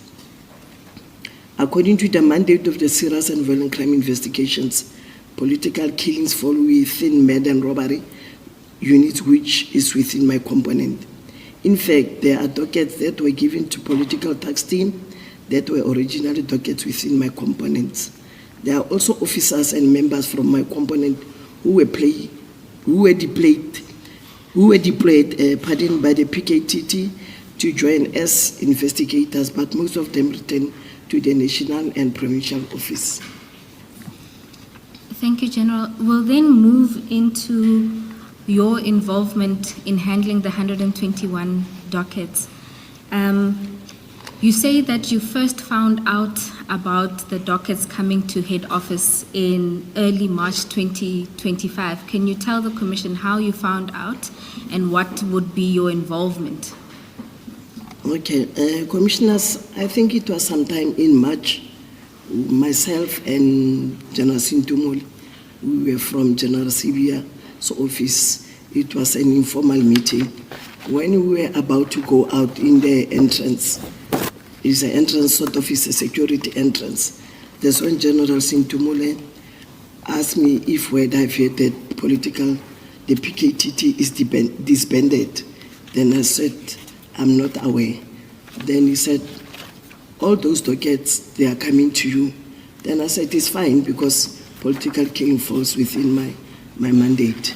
And then she said that they are still busy with the discussion thereof. I will be informed later. And when were you officially then informed of the dockets coming to your office? I was never informed officially. After we have this engagement, myself and General Sintumul, I received a call on the 27th of March. It was about 18:45 when I received a call, and General Sintumule alluded that he's from a meeting. Then she said, General, where are you? By that time, I was not in the office. Then she said, can you please accompany me to the Office of Crime Intelligence, where General Kumalo is a divisional commissioner, to collect the docket of the PKTT. Then I didn't answer the question because she already in March sensitized, some 2-3 weeks back, she sensitized me about this collection. Then I said, I'm not in the office, but I will arrange with Brigadier Kopolitata to accompany her to collect those dockets from General Kumalo's office. And even in this engagement, did she inform you of what exactly your involvement with these dockets would be? No, she never mentioned. She just wanted me to go and accompany her to collect the dockets. She never elaborated further. Thank you, General. And then on the 28th, the following day, the dockets were then collected. Can you tell the Commission about this? Yes, on the 20, after arranging, let me go back a little bit, Commissioners. The manner in which he called me on the 27th, actually we were supposed to go on the 27th. Then I learned later that herself, Brigadier Khopoditata, Colonel Mgluli, Colonel Ramoroka, and Lieutenant Colonel Masohobati is presently on retirement. Actually, they went on the 28th, not on the 27th. So immediately when I spoke with her, so that she can arrange with Brigadier Khopoditat, I called Brigadier Khopoditat. Then he said that General Sintumolo already called him and they've made some arrangement. Then on the 28th, they went to CI and then they collected the dockets where Brigadier Khopoditata, they've made some audit when they were there and they were informed that this docket, actually they're en route to KZN. And then Brigadier Khopoditata and the other colonels, they came with the dockets and they put them in a strong room at our national office. The strong room is on the second floor where Brigadier Khopoditata is residing. Actually, Brigadier Khopoditata is a section 8 of the stock theft and endangered species, which fall under my direct command.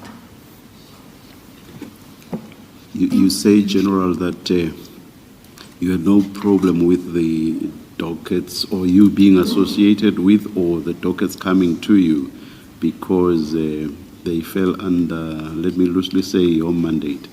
Yes, Commissioners, what I'm trying to say, when General sensitized me about the docket that yes, the PKT is going to be disbanded without giving me some reasons, I didn't have a problem because I know political killings falls under my mandate, especially the section of murder and robbery. And my members, when the PKT started 2018, they were deployed at the PKT. I know the works of the political tax team there because I think during 2019, I also went to visit where Major General, the now Divisional Commissioner Kumalo, was in charge of the tax team. yes. So I understand the point about the dockets falling under your mandate. But what I would like to get clarification on is why the dockets had to come to head office. Did you ever get to understand that?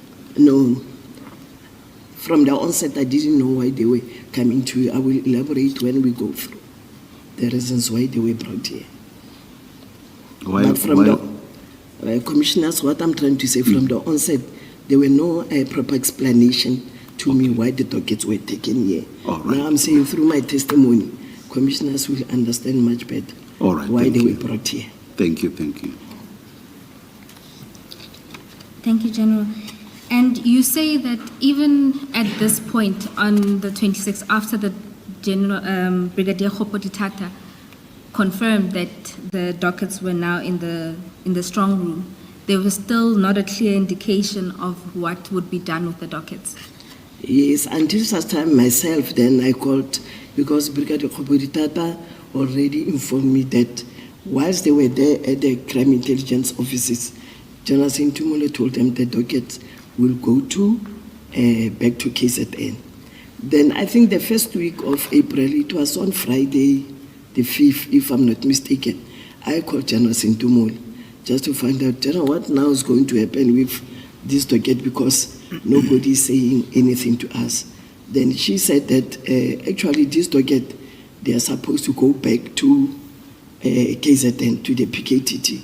Then I asked the question, why now, what is the reason of the docket being here? Then they must go back to KZN, back and forth, because I see it doesn't make sense. Then she said that she still have to make some arrangement to call General Mkhwanazi about us to take the docket back to KZN.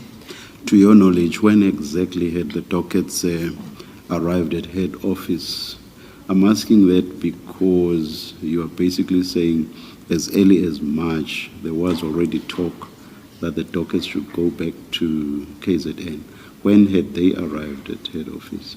The docket arrived on the 28th of March.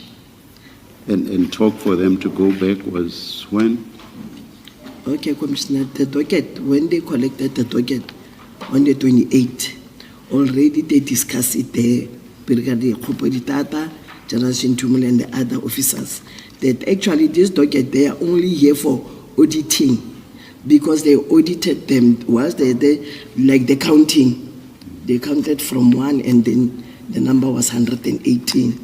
And then actually they were here for auditing so that General Sintumule as a divisional commissioner, she's going to hand them back to KZN. So actually, the docket came to our office on the 28th of March. Meaning, 2025. even as they arrived, the idea was for them immediately to go back as soon as the auditing process had been finalized. Yes, but General Sintumule was supposed to make arrangement first with General Mkhwanazi. That's when myself now, I called the General. I had Brigadier Khopoditata. No, I just wanted Okay. to understand the purpose for them coming to Yes. head office. Yes. So they are coming up purely to be audited, meaning that as soon as that auditing process had been finalized, they would go back. Yes. So that's your understanding. Yes, Commissioner. Why could the auditing process not take place in KZN? Why did the dockets have to come up to head office for that simple process? Commissioners, really, I don't know. Maybe General Sintumule, when she comes to testify, if she will come to testify, maybe she will explain the whole process. But that's what I heard from Brigadier Khopoditata, because I was never part of the previous meetings which led to the disbandment. So maybe she can explain that, why they were brought here, audited, and I came back to KZN. Thank you. I have never understood that it was General Sintumule's instruction that the dockets should come to head office. Was it not a higher-up instruction that they should come to head office? I think, Commissioner, when I go through the testimony, that's when I said, Commissioner will understand how did those documents come to You see, head office. I'm raising these questions because they relate to this fundamental question of why they had to come up in the first place. Yes. Now, you have said General Sintumule is the one who would have to explain Yes. why the dockets had to come to head office for the simple auditing process. So that's why I'm now referring to perhaps the person who would have to explain is the person from whom the instruction came originally. So it's in that context that I raised this. But if, as you say, you are going to say more on this later in your testimony, I will leave it at that. Okay, thanks, Commissioner. I will leave it there at this stage. Thank you, Chair. General, and you say that the auditing process was done within the day. Is that your testimony? Yes, they've done the auditing at the Office of Crime Intelligence. Before they brought the docket here, the auditing was done there at Crime Intelligence. And they even, there was a handing over certificate and some minutes which were written down, where General Sintumule and General Khumalo signed both. And then in attendance were Brigadier Khopoditata, together with other members from Crime Intelligence. I don't know, is it PKTT, but I know Brigadier Khopoditata Mkhwanazi. His name is also up here in the attendance register where General Khumalo and General Sintumule have signed over the handing over of dockets. Thank you, General. Commissioners, for ease of reference, there is a statement in tab 3 of the files. The statement is by Colonel Mkhwanazi.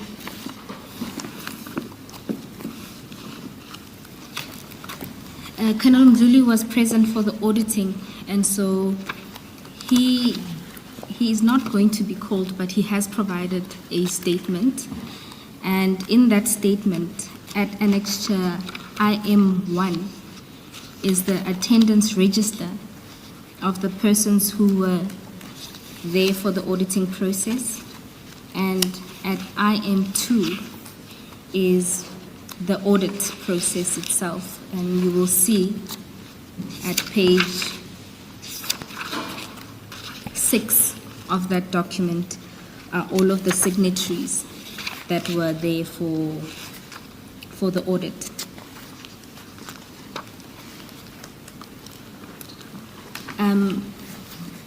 We wish to hand up or mark the statement as an exhibit. We are at exhibit 33.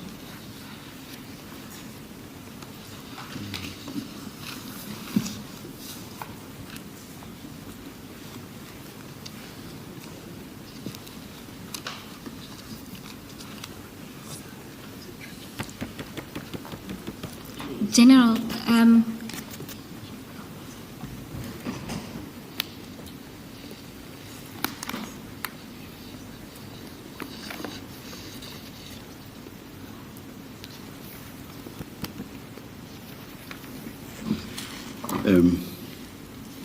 Ms. Bowe, we are saying there's rarely ever reference to the exhibits running on the side. We think it's best to just clearly identify the document according to how it's marked in these bundles, and forget about the exhibit numbers on the side. I've forgotten when last we referred to those. It's been I think it was when Ms. Hasim was leading, I forget which witness, but that was quite a while back. We won't get lost, I don't think, as long as we just clearly identify what document it is for purposes of the record and for purposes of us going back to it when we want to. Would that be fine with you? yes, that's fine, Chair. We have a running list, and so we will mark it. I'm sorry. Exhibit 33, witness statement and annexures of Israel Mzuli. Would that suffice? Okay. All right. I just wanted to avoid the reference to we can But subtract. no, let's keep it. Let's keep it. Fine. Thank you. Thank you, Chair.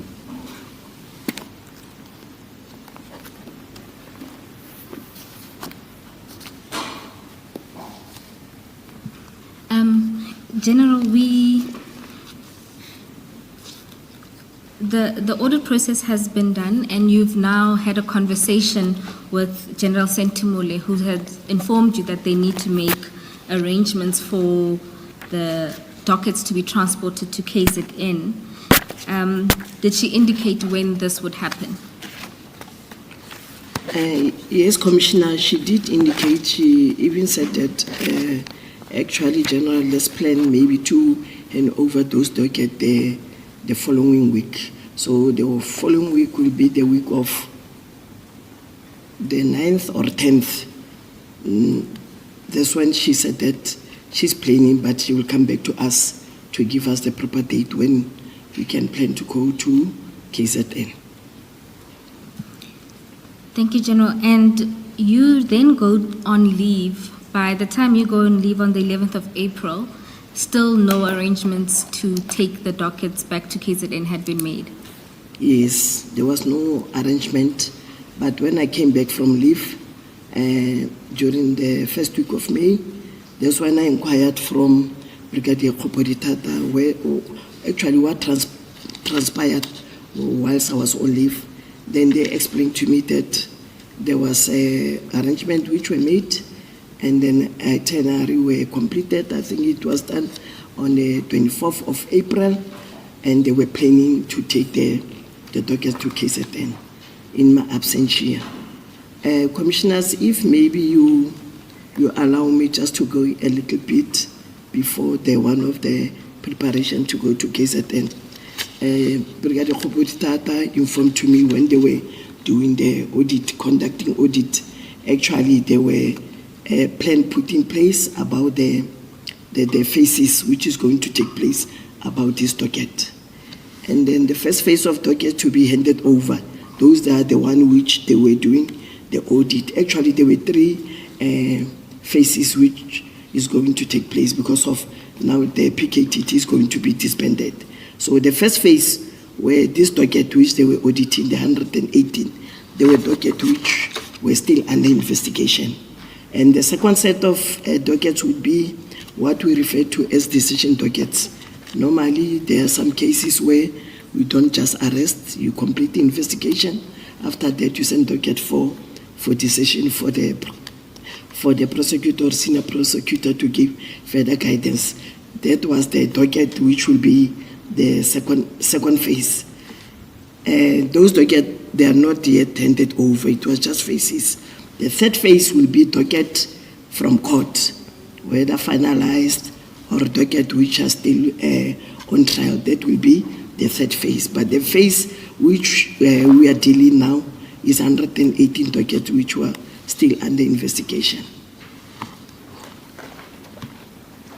General, can I just, before you move to the return of the dockets, what is the purpose of an audit? When you audit the dockets, why are you doing that? What are you looking for?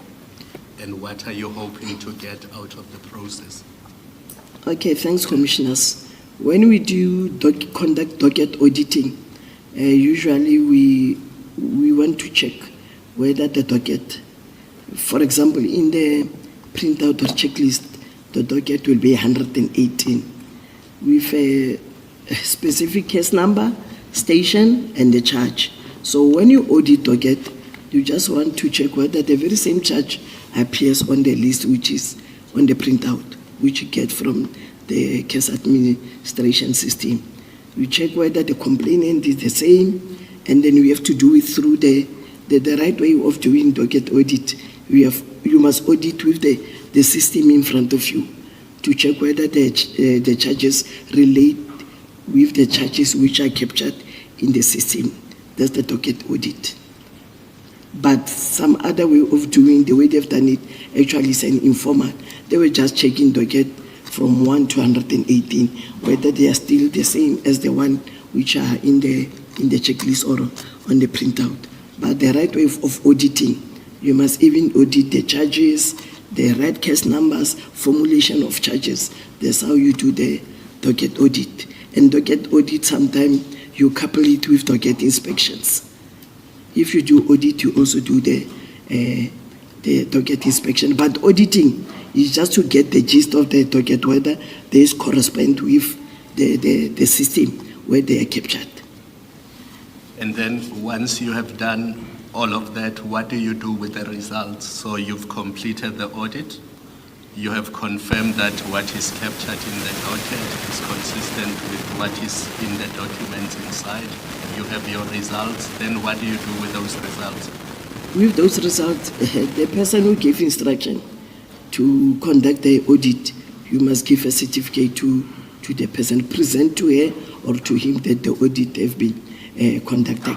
Actually, we want to, because sometimes you find that the printout will say 118 dockets, only to find that if the investigator or whoever is presenting is 110, maybe 110, 80 is missing, then they have to account where are these 8 dockets. Some of them, they will find that they are in court. Some of them, maybe they are also sent for decision. Or some of them, maybe they are lost somewhere. Then they have to find out for where are those dockets. But we make sure that dockets are all accounted. If your dockets are 118, they must be like that. And sometimes inside those dockets, you will find that there are other dockets. The main docket, there's another docket inside. But it's independent because that docket will have its own case number. So you have to audit everything. Whether the docket comprises of 3 dockets inside, we have to audit all of them and give the picture. Because maybe the printout which you are having will say 118. But inside, when you check, actually it's no longer 118, it's 120. And then you find that the very same docket maybe is from another station, but it was not transferred to the station where the docket are investigated. It can be some of the reasons why you find that the audit doesn't balance. So the audit has nothing to do with the performance review of the individual detectives who are working on the dockets. You're not reviewing performance of the individuals. That is why Commissioner said that you can do it simultaneously. You can do docket audit and also do the performance.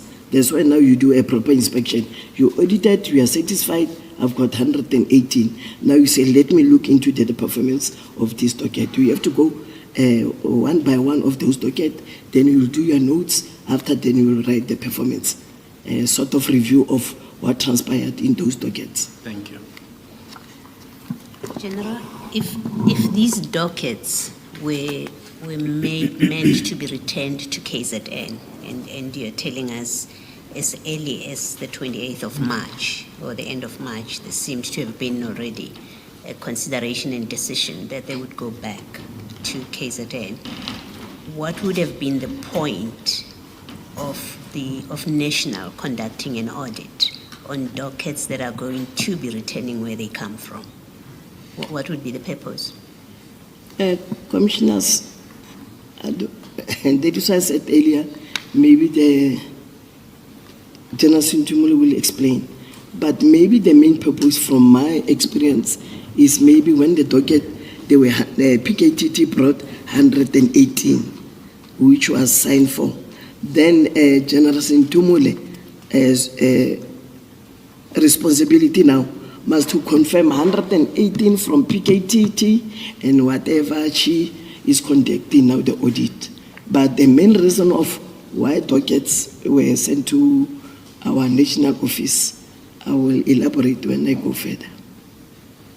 Okay, thank you. Thank you, Commissioners.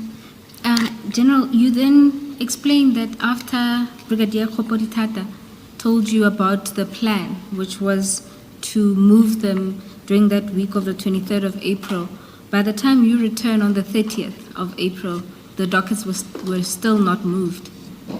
Yes, Commissioners, the docket was still not moved, and I just want to articulate further that my role in the handing over of the dockets, I was not involved during the handing over of the docket from crime intelligence to our office.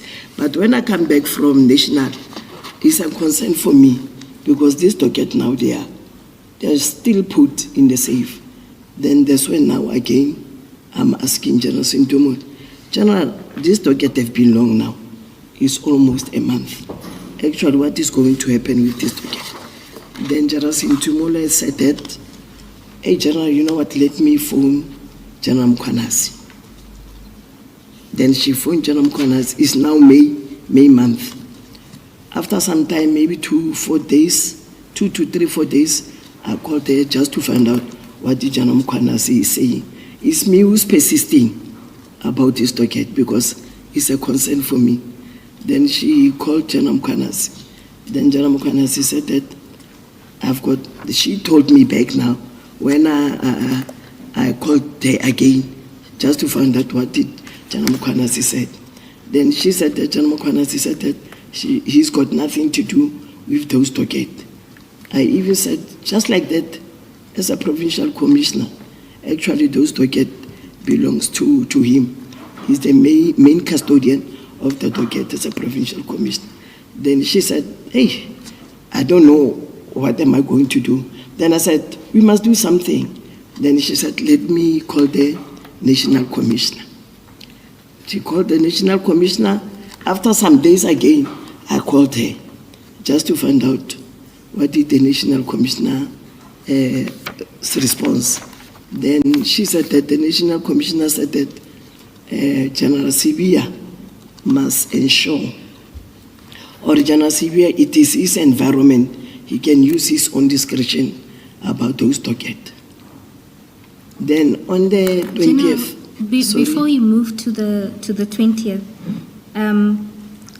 the time between when you first called General Sintumule to find out about movements of the dockets to KZN, and eventually when you follow up with her again, that was 2 weeks. So again, in those 2 weeks, nothing was happening with the dockets. Nothing was happening with those dockets, Commissioners. And when she informed you of General Mkhwanazi's refusal, did you ask or probe about why he refused the dockets? Yes, I did probe, Commissioners, but I couldn't get the exact answer. That's when I asked, now what are we going to do with this docket? Then she said she will call the national commissioner. Then after some few days again, I called her. She said that the national commissioner said, General Sibia must use his own discretion with those dockets. And so by the 19th of May, all that had happened with the dockets would have been that one-day audit that was done on the 28th of March. Pardon me, sorry, Commissioner. That by the 19th of May, the only thing that was done to the dockets would have been that audit process. Yes, the only thing which was done was the audit process. Nothing was done. The docket was still in the strong room. Okay. And then you say that on the 19th of May, you are then called to a meeting with Generals Sibia and Sentumule. Can you tell the Commission about this meeting? Commissioners, on the 19th of May, I was called by General Sentumule. Then we went to General Sibia's office because myself, General Sentumule and Sibia, we are not sitting in the same office. General Sentumule is sitting in Acadia. Myself and General Sibia, we are at the main head office building. Me, I'm on the side of, on the sixth floor. General Sibia is on the other side of the 7th floor. When I arrived there, I found General Sibia and General Sentumule. Then General Sibia said that maybe I've already heard that General Mkhwanazi refuses the docket, and the National Commissioner now says he must use his own discretion in those dockets. Then General Sibia said that because of the political killing falls under your mandate, under your component, now the ball is in your court. You must see to it what you do with those dockets, assemble officers so that you can proceed investigating those dockets. Then immediately there I said, it's fine, General, no problem, we'll proceed. Then I phoned Brigadier Khopoditata just to assemble officers. And then I even mentioned, can you get Colonel Mdluli and Colonel Mashile? And then they must identify some other officers. Actually, I said, if they can be maybe plus minus 10, 8 to 10 officers.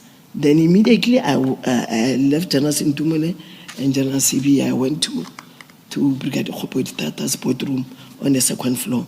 Me, I'm sitting on the 6th floor.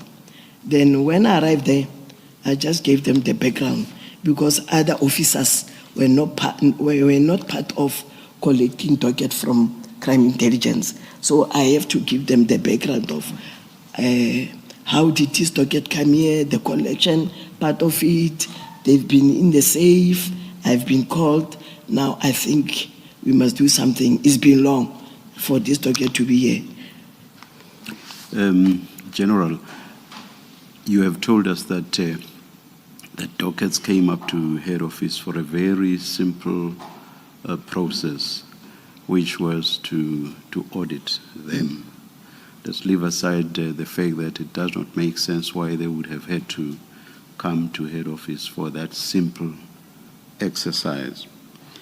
Now, all of a sudden, they are to be investigated. Do you know what informed the change that is now they must be investigated? What informed that? Commissioners, when I was called to General Sibia's office together with General Sentumule, the explanation was because of General Mkhwanazi said it's got nothing to do with those dockets. And now the National Commissioner is alluding that General Sibia must his own discretion. So the very same discretion is now that I must now proceed to ensure that now we proceed with the investigation. I think maybe what informed the change of no longer auditing to investigation is because of General Mkhwanazi refused the docket, which according to my understanding, when they go back to PKTT, they will be investigated. And now the National Commissioner says, use our own discretion. It means now at national, because my component is the one which have an investigating capacity and capabilities. It's me now who must proceed to ensure that investigations unfold from those dockets. I'm just trying to place myself in General Mkhwanazi's seat. The dockets are taken for a purpose that does not make sense, purportedly to conduct this simple process, which is to audit them. And it just doesn't make sense that they should have come to Gauteng for that purpose. In that sense, perhaps one can, and I'm going to invite your comment on this, one can understand why General Mkhwanazi would have reacted the way that he did. If you wanted the dockets purely to audit them, why take them to Gauteng? It's true, Commissioner. I also put myself in the shoes of General Mkhwanazi. You can't just take docket and you say it's simply audit, then later proceed with investigations. Because you could have audited them in KZN. I'm not talking about you. I'm talking about those who wanted purportedly. Yes. I'm not even saying that I'm accepting that the real purpose for taking them was to audit them. Could have been done in KZN. Simple exercises, you've explained it. Yes, Commissioner. Yes, Ms. Pori. Thank you, Chair. General, in paragraph 19, you say that in the meeting you were asked to assemble a team. What did you understand that to mean? Was it to assemble a team within the national office in the same vein as the task team, or what does that mean? No, it was not on the same vein as the tax team commissioners, because immediately when General Sibia said that assemble a team, then I said, General, let us not be seen as if now we are doing a team because of, according to yourself and General Sintumori, the PKTT is disbanded. Now we are forming another team. I will get the officers from the section. Yes, it can be, we can say a team, but it's not a team. It's not a tax team. Actually, it's not a tax team per se.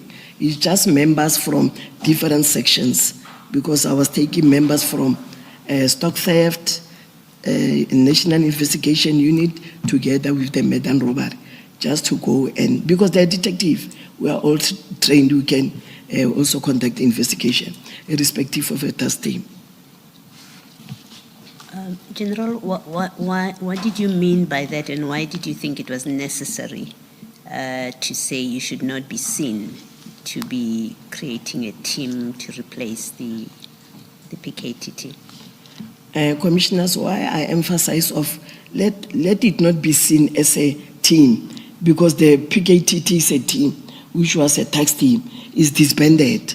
But now we come up with another team. But in a layman's world or way, we can say it's a team. Just to take 2, 3, 4, they become 10 officers. Me, I was preferring to be an investigating team, just to proceed with the investigation. That's how I made it to be understood in that way. Let us not be seen as making another team, because the PKTT is disbanded. I will take members from the different sections, then it will be a team which will be, but not a team with all those responsibilities of how the PKTT were conducting their investigation in KZN.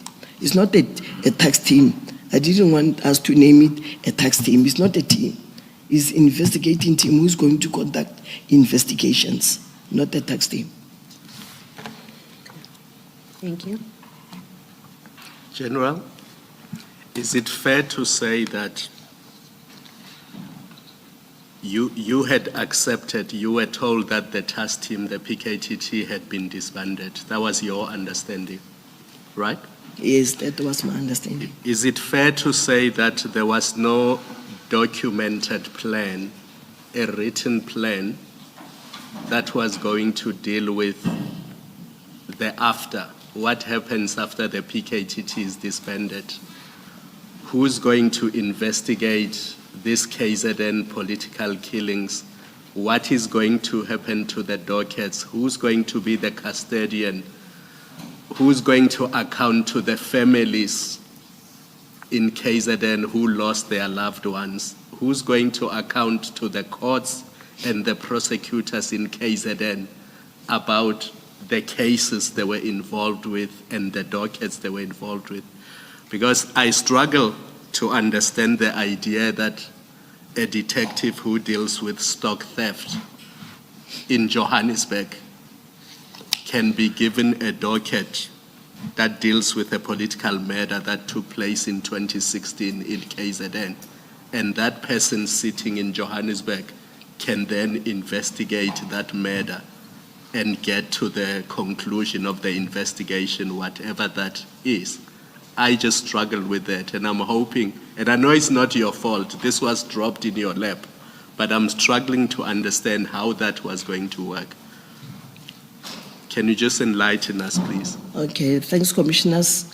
Commissioners, after the meeting with, maybe I must proceed with now to what the Commissioner is asking now.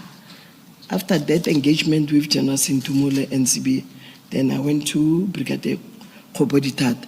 I've already informed him to get those officers. Then I went to them.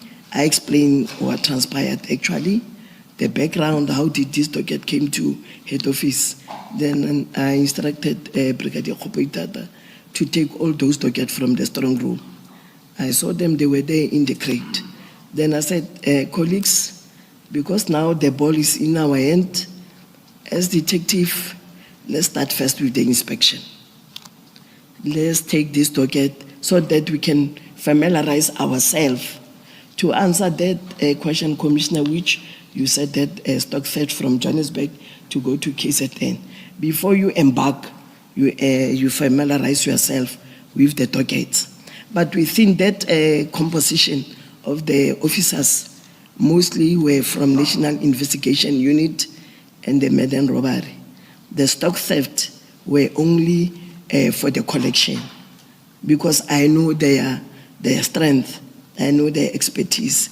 So stock theft in head office, they don't investigate. But Madden robbery and National Investigation Unit and taxi violence, we do have dockets, we do investigate. And we also investigate dockets from KZN.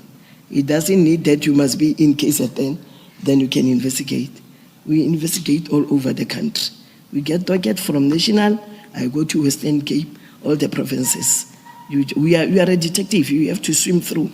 So those dockets, when we went through the inspections, we already saw the hanging fruits, the low-hanging fruits, where we can start with the inspection. So we have conducted the inspections, then we saw where we can start. And it's my fault that I said too many things. What I started with was, is it fair to say that there was no documented plan about what was going to happen with the dockets? At our disposal, there was no plan. I was never given a plan. The ball was in my hand. I have to devise a plan, and I devised a plan. Thank you. Okay, thanks, Commissioner. Thanks, Commissioner Khumalo. General, in paragraph 20, before we go into the inspection, at paragraph 20, you talk about the reasons that General Sibia gave you for the disbandment. Can you talk to the commissioners about that interaction with General Sibia? Okay, commissioners, I just want to mention that after I've engaged with Brigadier Koboditat, then I think after a day, I went to General, because now the docket is with me, they are no longer going to KZN. I just want to find the jigs of why these dockets were taken to us. I have to ensure that now investigation unfolds. If Commissioner maybe allow me so that I can read this paragraph verbatim. Okay. Paragraph 20, or let me start with paragraph 19. Okay, no, commissioners, let me go straight to paragraph 20. I instructed my team to conduct an analysis of the dockets and to prepare a detailed report on their findings. This exercise commenced on the 19th May 2025 until 30th May 2025. I recall that when I was told that my team would be conducting the investigations, I asked General Sibiya for the real reasons for the disbandment of the PKTT. He told me that according to the approved organizational structure, the PKT must cease to operate and fall under murder and robbery, which is a section under the Serious and Violent Crime Investigations, and of which I'm the component head. I'm aware of the study and the organizational structure. All that was required was for the murder and robbery unit to be properly capacitated, but the structure was already in place. General Sibiya also said that there had to be a fair representation of the murder and robbery sections within the 9 provinces, not just in KZN, and that the budget allocation for the PKTT was a problem because it was disproportionately higher for the PKTT in KZN than any other unit dealing with the same type of crimes. General, when General Sibiya tells you about the organizational structure that is there, and that the PKTT must now cease to operate and fall under murder and robbery, you conclude in that paragraph by saying all that was required for the murder and robbery units to be properly capacitated, but the structure was already in place. Yes. Does that mean, in that last part, does that mean that as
1, 2. Good afternoon, all. We're ready to resume. Thank you.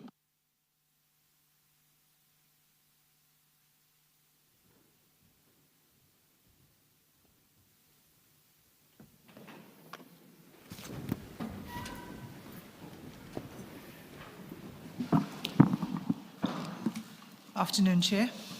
Good afternoon, Commissioners. Ms. Hassan. Commissioners, the next witness is Lieutenant Colonel Ntatepo Khumalo, and he is ready to take the oath. Just repeat, will he He will swear take or the affirm? oath. Oh, okay. Good afternoon. Please state your full names for the record.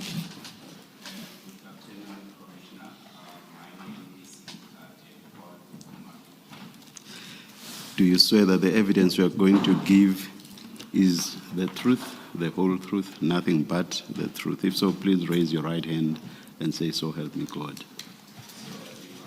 Thank you. Thank you. Lieutenant Colonel Khumalo, can you just ensure that your mic is on when you're speaking? And perhaps turn on both mics so that the audio is, can pick you up clearly. Thank you.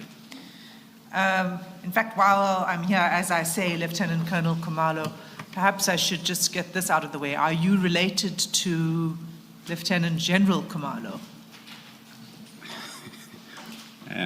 Thank you, Commissioners. Maybe I should say it in Setswana so that the whole South Africa should know that I'm Khumalo, but not Khumalo from Zululand, but Khumalo from Northwest, Potchefstroom. Then you are probably related to this Khumalo, who is from the Northwest. No, in short, Commissioner, I'm not in any way related to Lieutenant General Khumalo. Not at all. Thank you, Chair. Thanks. Thank you, Kenneth. All right. Can you begin by describing your role and the office you occupy in the SAPS? Thank you, Commissioners. Previously, I joined the SAPS in 2004, trained at Oudtshoorn Academy. Thereafter, I was attached at Gales River Police Station under the visible policing. A year later, I joined, in 2005, I joined a specialized unit called the National Intervention Unit in Cape Town offices. I then, 2011, got promoted to a warrant officer post at the Office of National Commissioner in Head Office. Subsequent to that, I then got promoted in 2017 to a captain post at Human Resource Development under the Office of EDTP, Education Training Development Practitioner. I then got transferred to ORS in 2019, and I was the coordinator and planning officer under NOC, which is the National Operation Coordination Office under ORS. 2022, I then got promoted to a lieutenant colonel rank at Ilembe district, a district that is based or that is at KwaZulu-Natal, as the operational commander of the DOCC, which stands for District Operational Command Center. Subsequent to that, in the midst of all my promotion, in 2018, I was then deployed at the PKTT as one of the tactical commanders of combat. And as I was deployed with the team, In 2022, I was then appointed as one of the TACJOC commanders. And subsequent to that, I was then as the other commanders of MAJOC, which is our mission area center, got promoted, left the PKTT. I was then appointed as the MAJOC commander. And in 2025, I left the PKTT and I moved to head office. Thank you very much. Thank you. So you were with the PKTT from its inception until this year, is that right? That is true, Commissioners. So you're intimately familiar with the work of the PKTT? That is true. And you've held, if I can put it this way, leadership positions within the PKTT as the TACJOC commander and then the MAJOC commander? Yes, from the onset, I was at a leadership position as I led the tactical team, which is our combat team. Thereafter, I got obviously moved to other positions, as I alluded earlier on. Thank you. Lieutenant Colonel, you start the main section of your statement by describing the nature of the dockets that the PKTT handled. And particularly from paragraph 3 to 7, you describe that. And there are several reasons. Can you please take the Commission to why you feel it necessary to explain this? And what is different about the dockets that are handled by the PKTT? Okay. Perhaps I should first start by explaining the approach that was or that is applied by the PKTT. The moment we all came together, the approach was firmly explained and emphasized on us that there's a 5-pillar approach, of which I was familiar with it because prior me joining the PKTT, I was deployed at Hluhluwe, whereby the same approach was applied on the rhino poaching project, which was one of the successful projects, if one can say that it yielded good and excellent results. Therefore, arriving at PKTT, it was a continuous investigation that one can say in terms of the methodology, one understood very well. Therefore, the pillar approach consists of 5 pillars, which is pillar 1, that was for intelligence gathering and analysis. Pillar 2, which was your proactive approach, mainly to prevent crime from happening. Pillar 3, it was combat approach. That's where you find your tactical teams continuously having your density operation, visible policing, and so forth. And then pillar 4, which is reaction. That's where mostly you get, obviously the crime already has been committed. Therefore, all the other disciplines come together and try and investigate what actually happened. And then the last pillar, which is pillar 5, was the communication and liaison. The team was then allocated these dockets. And maybe one should say that moving forward, I will fast forward to 2024. Financial cycle of 2023 to 2024, a financial authority was approved, whereby a call-up instruction made preference of 102 members, but only 98 arrived. And from there, the team continued to work well because all the disciplines were capacitated. And fast forwarding, then when you look at the team, you try, because the project is mainly investigation driven with analysis. And each tag jog then will be allocated a number of disciplines. Normally a tag jog will consist of 4 detectives and supported by other discipline and so forth.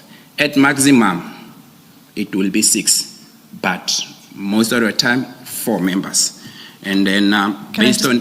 Pause you there, just for clarity. Are you saying then every docket would have 4 to 6 members of the PKTT working on it? No. Each tag jog has 4 detective members. These 4 detective members will be divided into 2 teams. It will be 2 teams of detectives, 2 members of combat, and the other team. Therefore, a tag jog will have 2 teams consisting of 4 detectives. And then it will then have all the other discipline in terms of LCRC, ballistic, cold data analyst, operational analyst, and so forth, in order to support the detectives. And your obviously crime intelligence and information members from either national intervention or your POP, because they've got such capacity. Fast forwarding, the team was then allocated with different cases, of which we categorized them in 4 categories. One, it was, we call them main cases, which were politically related. And second batch, we call them parallel cases. Parallel cases is cases that were linking in any sort of linkage to the main case. Therefore, that docket will come to us on our request. Then we'll have ad hoc dockets.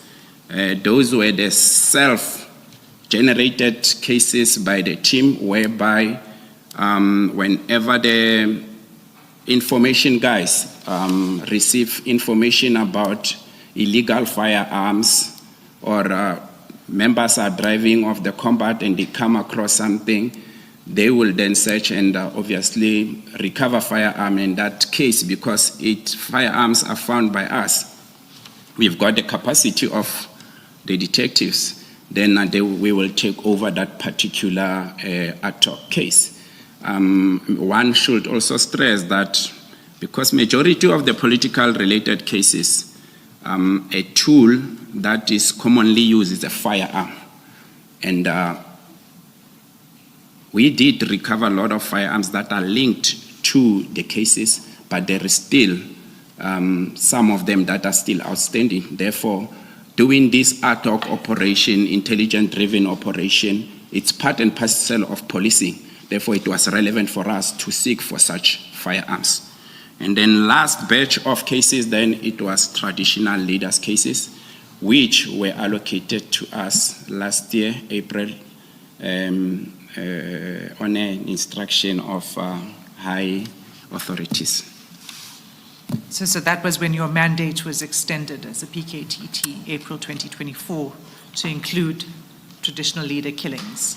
Indeed, now, Commissioners. The question I asked, and it was with reference to your statement, paragraph 4 to 7, is what about these matters do you say made it complex? Okay. What are the reasons you say so? There is 5 points that I would like to deduct from my statement, Commissioners. If we look at paragraph 4, I would like to single out a sentence where I say these particular cases, true orchestrator of these assassinations remain concealed. I'm saying that based on the fact that there is huge money involved or invested for the perpetrators not to be located or arrested. By who? By the hit orders. Therefore, suspect will, or hitman coordinator, whoever you call him, as per our organogram, will try by all means to evade the arrest. They will go and even live a normal life of hiding for years. And one will make example as I continue with my testimony. Secondly, the hit orderers, they go as far as paying the hitmen in order for them not to implicate them. There's instances whereby we are able to detect that the hitmen can't afford a certain attorney, and you will find that the hit orderer then pay the legal fees of the suspect if the accused is being arrested, and taking care of the family, so long as he is still under custody. The worst one is when these hit orderers start to threaten the witnesses. And most of the time you find the witnesses recanting from the original statement that they submitted. Or you go and you get bystanders and they will tell you straight, I didn't see anything, because they fear for their life. The second point that I want to point is at some instances you will find that the motive of killing of these victims is frequently intersect with other criminal offenses. Commissioners, in this point, I'm actually highlighting the fact that sometimes you'll find that the motive after we investigate, because first thing first that we try to do is to determine what is the motive. Why is victim killed? Because that is going to answer and give you clues going forward with your investigation. One then saw that at some instances you find someone is a politician, but at the same time is a taxi owner. Therefore, as investigation unveil, you'll find that the motive is not politically related, but taxi-related violence. But now one asks, why then are you investigating this case? There's a criteria that was approved on which cases, if we say this is a politically related cases, you investigate. One, if a member is a card-carrying member of, official card-carrying member of a political party, a former card-carrying member of a political party, a municipality official bearer, all those people, they fall under the category of saying these are politicians, these are people that the PKTT should investigate their cases. Therefore, the fact that the motive is not talking to the political related, it bears no reason for the team not to investigate. The bottom line is that the victim is a political affiliated member. That's one. Two, one of the investigation that we picked up during the traditional leaders cases, we realized that most of the Inkosis, Ndunas, and Isolenkosi will get involved in criminal activities. There's criminal activities that you find that there is livestock stolen or forcefully taken from their lawful owners. Daylight, you find people coming and opening the kraal and take your livestock. And that is called in the northern KZN called Iskepe. That's how they term it. Why they came with that, it's only them that knows, but they take your livestock daylight. And the other reason you find that there's issues of land dispute. And you find that the Induna is selling land, but then through someone, and that particular person, before he sell the land to individuals, he will put his interest, and then A goes to Induna and say, but then you said this land is so much, and your 2IC sold it to me for so much, and that then starts to create conflict and results in death. The third point, one should stress, commissioners, that the dockets that have been allocated to PKTT is dockets that have already, especially the political related ones, already been open and registered from the police station, respective police station. PKTT was covering the whole of KwaZulu-Natal policing or province. And one then asks, how do you get this particular docket to PKTT? There was a process that was tabled and agreed upon. Immediately when the docket is open and registered, and the station feels that this is politically, because they will be the first respondents, they feel this is politically related, or the person is a politician or an office bearer of a municipality, they will then transfer the docket to the district commissioner. The district commissioner will transfer this particular docket to the provincial head, and then the provincial head, the docket is transferred to the deputy provincial commissioner crime detection, who then will liaise with the PKTT. At the PKTT, we had one person that we nominated as the Nadal Point branch, the tactical commander for detective, which is our branch commander, who will be the one that goes and collect the dockets, sign for them, come with them, sit down with the docket, and then we start analyzing the docket. But these dockets, I must say that sometimes you'll find the oldest docket of 2016. Therefore, if you get a docket of 2016 in 2019, sometimes 2020, there's quite a lot of information or evidence that has already been tampered with. There's quite a lot of hands that dealt with that docket. Therefore, to sit down with is and we start unpacking the docket, it's very difficult. I should maybe also mention that that's where you'll find that when you go back and try and interview the witnesses and see if whatever they said 2-3 years back, they will be consistent with that. And witness will tell you that I've lost interest. I don't want to continue with that. And that makes our job difficult. But despite that, we continue persuading, because our aim is to solve the matters.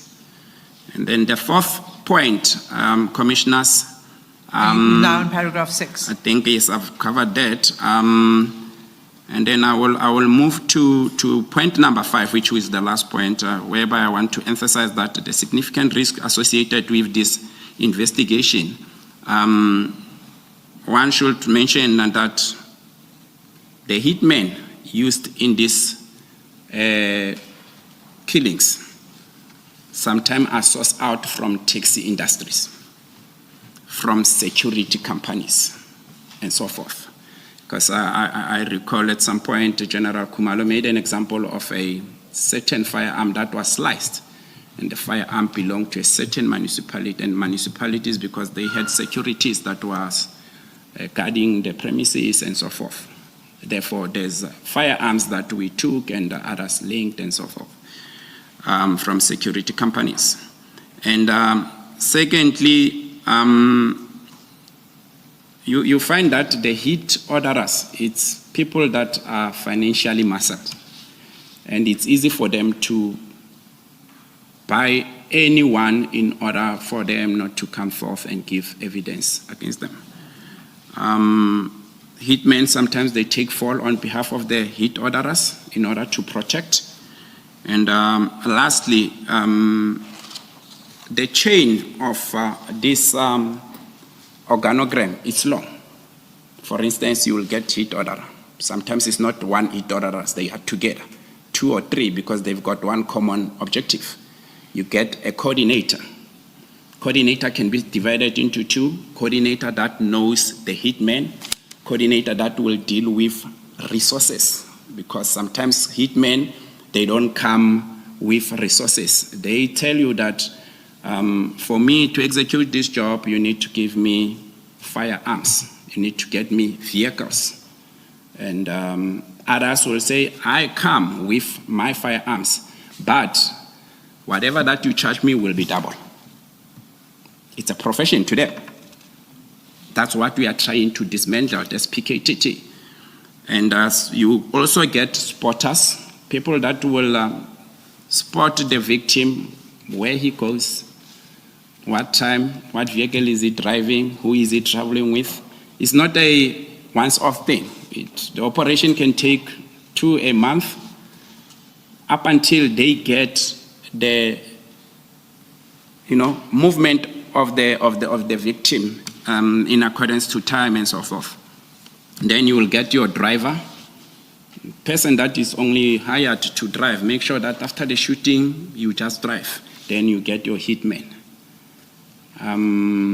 Therefore, that's how we crafted our organogram as we continue with investigating these cases, that this is how and the patterns of these killings happening.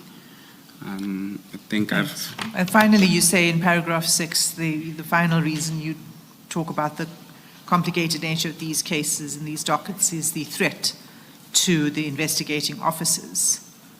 Do you want to say something about that? Yes, commissioners. Sometimes you find that the same people which wanted or ensured that the victim is no more or is being assassinated, if they see that the team is closing to them, they will then try and come for the investigator. If not, the docket, because they know that if we mess up with the docket, there won't be clear evidence to link us. If we capture or we ensure that we take the investigator, then we are certain that we are safe. Therefore, that's when then we decided that combat needs to be with the team.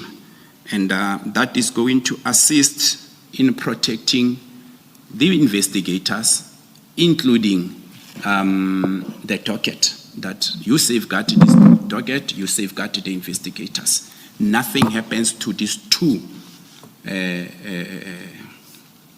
item and a human being.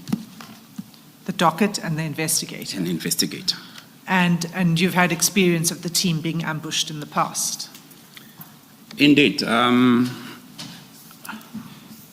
Perhaps people might even think that why using National Intervention Unit, because they are highly trained? Why using Tactical Response Team, because they are highly trained? They could go out there and fight the crime.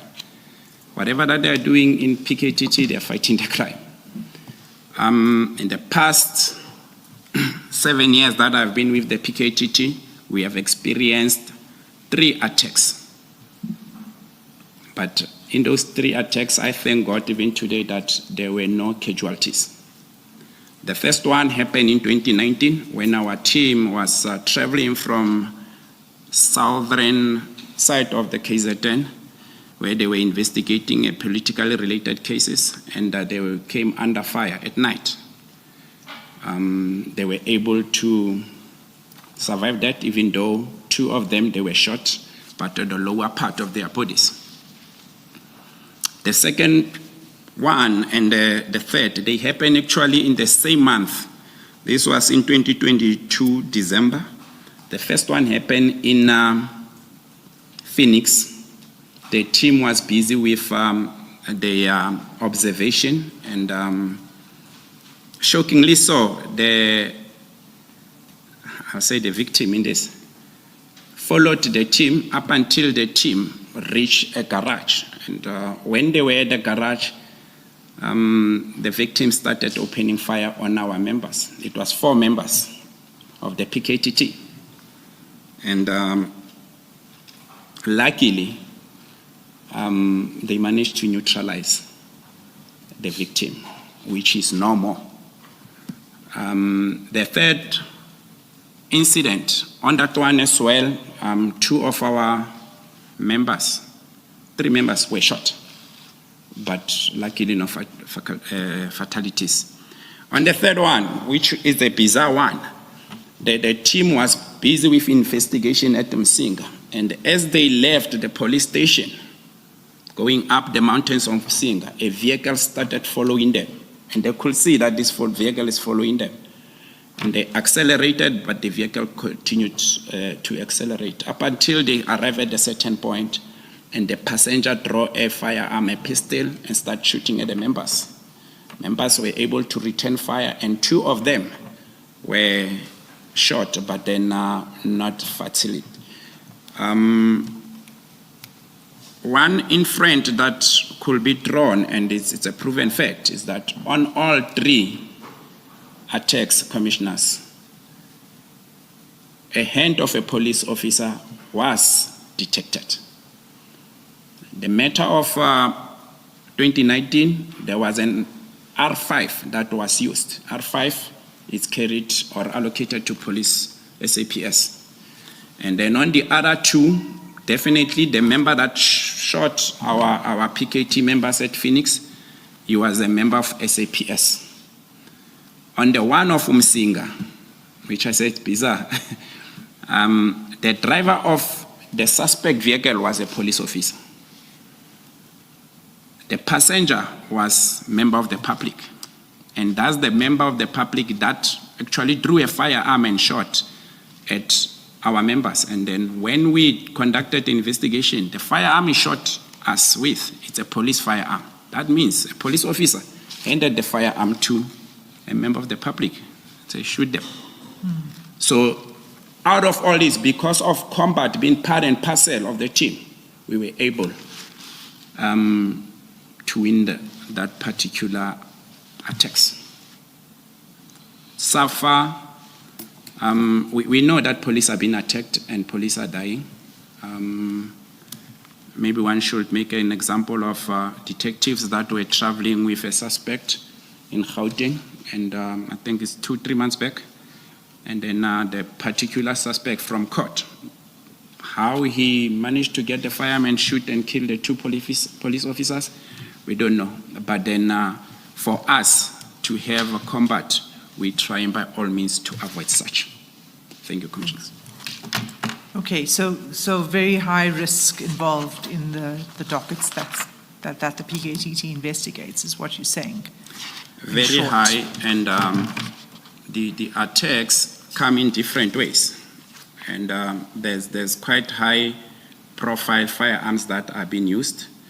The teams are traveling far, wherever they are based. Sometimes they travel about 500 kilometers to a particular crime scene and back. Therefore, you can imagine all type of terrains they are coming, driving through, and the exhaustions and all that. And that's where your enemy actually will strike. But then with combat, and we made it a clear point that combat, you don't drive, so that you can always be alert on the road. Okay, thank you. All right, so, and can I just ask, Colonel,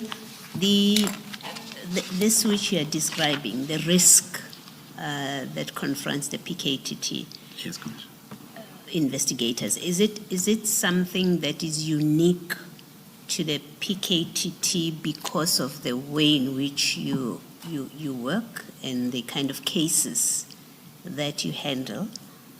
That's the one possibility. And the other is that even those detectives who do, in KZN, who do murder and robbery, which is not political killings, for example, may well face the same risk on a daily basis as they go about doing their work.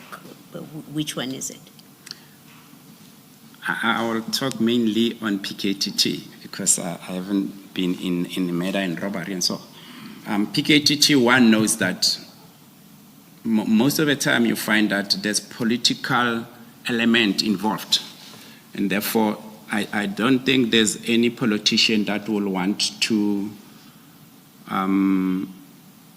allow his career go down the drain easily. Therefore, to deal with this PKTT all the way out of his way, and that he save his career will be the business of the day. And they know very well that whenever PKTT deals with a certain docket, they don't let go up until they get to the bottom of it.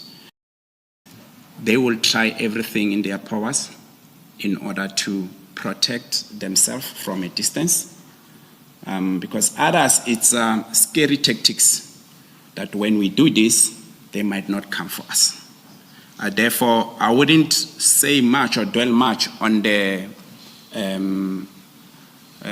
serious and violent crime if there is such attacks on them. But then looking at the statistics of how the police are being attacked, one can't rule that out as well. Thank you, Commissioner. So it's not unique to the PKTT, but you're speaking about the specific experience of the PKTT. Indeed, Commissioners. Okay, so you then deal with the issue, you talk about multidisciplinary approach to investigations, but I think you've already explained that at the outset of your evidence. Can we rather go to paragraph 9, where you speak more practically about the way in which the team investigates? Can you summarize paragraph 9 for the commissioners? Okay, thank you, commissioners.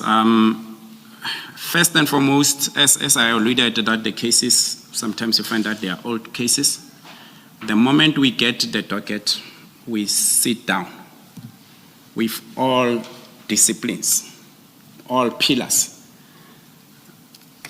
We sometimes, or as I remember at some point, the project coordinator, then Lieutenant General Kumalo, will call it Isambonyani, meaning we come together. Here is a cow head, and let's see how we enjoy it. We will take statement by statement and analyze it thoroughly. We look at all angles. You take a statement, you've got your call data analyst, you are sitting with your operational analyst, you're sitting with your digital forensic investigator, which is the DFI, you're sitting with your DFO, designated firearm officer, and including then myself, which is combat commander, because at the end of the day, I'm a police officer. I might see things that they don't see. Therefore, we will look at all the statements. If there is things like your call data, vehicle tracker, you sit with statement, you sit with call data, you see what is this person saying versus the call data. Do the two corroborate each other? You're sitting next to the statement, there is a vehicle, a tracker vehicle. Then you look at it, this person says, on the 25th of January, he was in Pretoria. But the tracker is actually placing him in KwaZulu-Natal. Is this person telling us the truth or not? Let's check who was driving the vehicle on the day. You take the call data and you check the call data based on the vehicle, based on what is saying in the statement. And these three needs to talk the same language. We follow on exhibits. Where is the exhibit? They were collected, they were submitted at, be it ballistic, at lab, at question documents, and so forth, or scientific. All these disciplines will sit and we then see how are we going to solve this case. During that process, commissioners, we have projected, because the nice thing, as I said, in Tlogo Yenkom, you have projected. We're projecting this statement. Whatever that tasking we're generating out of that, it's typed. It's also shown on the screen. Therefore, each and everything that we are doing is going to be followed through via our weekly or daily activities, which we call them the taskings. Therefore, all the capabilities of the PKTT sitting together are able to generate taskings, and follow-ups will be done. What was important is that we then created what we call past 24 hours and next 24 hours. If we give you a tasking today in the morning, we expect within 24 hours we will get the feedback of such. And that feedback, at the TAGJOC, you will have same structure with TAGJOC commander, branch commander, detective, analyst, and so forth. They go and implement what we discussed at MAJOC level together. And every morning they send those taskings to MAJOC. MAJOC sits, and then we monitor. We have groups where we check. If we see that what we agreed upon, that you go and meet B, why are you starting with A? We said start with B because we picked up that there is some element that were not included on B statement. Put A on standby, go to B first. So all that helped in ensuring that our investigation flows. So practically what you've described in now and in your paragraph 9 is this teamwork approach to the investigations. That seems to be quite a central theme. Is all of the different experts coming together to detect and investigate. Am I right on that? Indeed, commissioners, that assisted a lot, because bringing together all these experts were able, because whenever a tasking that comes up for a certain discipline, that particular member that knows that I need to run with this and be able to account the following day. So you paint a picture that's quite impressive. Are there never delays in the investigation of these dockets? Our monitoring tool of the daily tasking compels you to comply with the instruction, because when you are giving a tasking, it's sort of an instruction that go obtain 1, 2, 3.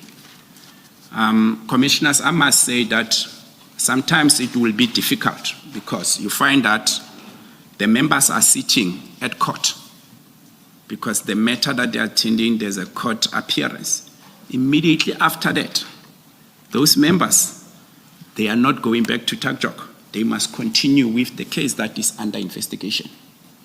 And to secure appointments and so forth, other people will tell you that it's 1,600 hours. I'm not there and all that. But to me, as a commander sitting there, I'll tell you that I want my statement. How you get it? See to it. I've given you resources. I've given you a vehicle. I'm protecting you. I've gave you tasking. I want the feedback. Therefore, turnaround time was of importance to us, because we knew that PKT is not a permanent structure. Therefore, we need to work with speed in each and every docket we're dealing with. We have limited detectives with plus 300 politically related cases. Therefore, at some point, we were giving ourselves 2-3 weeks, if not a month, to finalize a case so that it can move from under investigation to court going. And I must say, at a later stage, I will give example of such, that particular instruction was attained as cases were investigated. There's a case that was investigated within 7 days, and that the following Monday it was at court. That shows the dedication and the instrumental part of having all the disciplines sitting together. Thank you, Commissioner. Thank you. So if we can go to paragraph 11, and particularly the last sentence of paragraph 11, you talk about the prosecutor-guided investigations, or these sessions, these PGI sessions that you'd hold.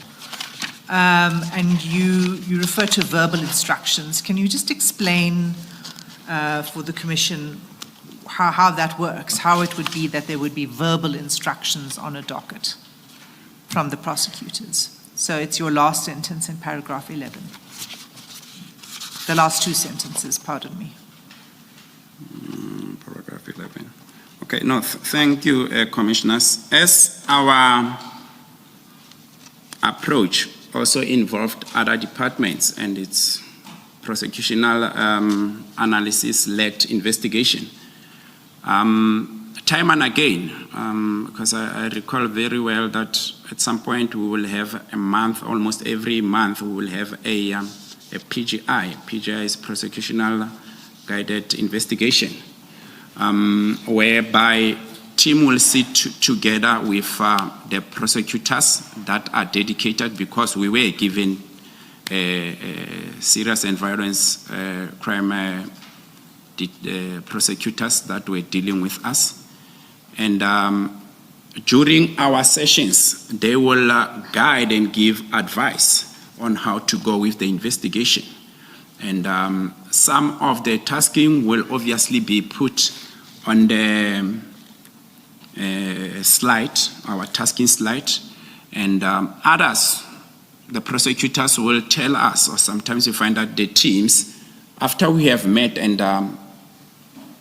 given the report on a new case that it was allocated to the PKTT, when the investigation is almost complete, we will go and brief the prosecutors. And the prosecutors will look and give guidance there and there. After that, the prosecutor and the TACJOC commanders will then time and again interact. And that's where sometimes you find that the prosecutors will give verbal instruction to the team that go and obtain this statement. And when you have obtained it, let me know. If possible, give me a summary of the statement. Sometimes prosecutors will make comments on the docket, or after we have had our PGI, they will request for those particular dockets that we brief them on, so that the leader of the team that is dedicated to us will go and read the docket so that he can be able to then allocate them to the prosecutors that are relevant to the cases. And you say these sessions with the prosecutors, or I suppose even what you were describing before, where the team sits to analyze a docket. Yes. That would not be written into the investigation diary, the C-clip or the SAP5. Maybe one should, commissioners, put this out that a docket is divided in sections. You've got a cover docket, you've got the A clip, the B clip, and the C clip. Where the senior counsel is referring to as SAP5, it's attached on the C clip. That's where you write the activities of what is happening on the docket. That, it's merely an investigator's space. The investigator, branch commander, and sometimes a commander, they are the ones who are writing there, and the prosecutor. Because the moment the docket goes to the prosecutor, he needs to endorse if he wants to, if he will give instruction or he will write the email to the team. The moment the docket goes to court, after court, the prosecutor, if he's having some queries, he will write those queries, it comes back, or he's there at court with the investigator, he will give those directives. There's no way that a call data analyst, for instance, can take that and write on the SAP5. There's no way that an LCRC member can take that docket and write on the SAP5. What's LCRC? LCRC, it's a local record criminal center. This is a system that is used to save the evidence that is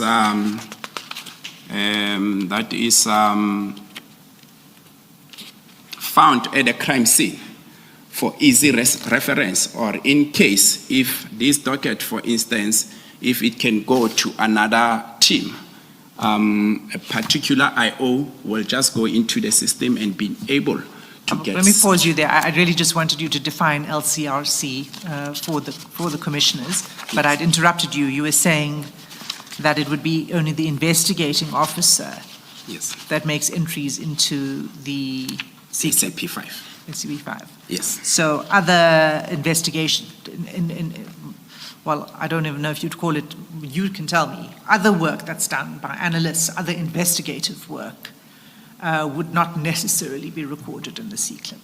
It will not be reported, but then from the methodologies that we applied, we will have our own tasking list. You have yes, that are on the site. Yes. Okay. So if I have only the docket, yes. Are you saying in the docket I will not get information about your forensic analysts? It won't tell me what work they have done or they are doing. The same with your ballistic expert. Will that not be in the docket itself? No, Commissioner. The information will be on the docket, but who will have written that information is the detective, not an analyst or an expert.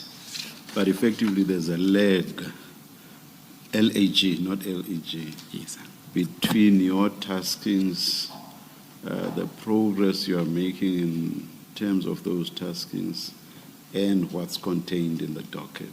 The result of the taskings, of course, will, I assume, eventually get into the docket or find its way into the docket. In our instance, yes. Others are there, others you'll find that they are not there, but there is those records that are kept in our archives on the tasking list. Thank you, Commissioner.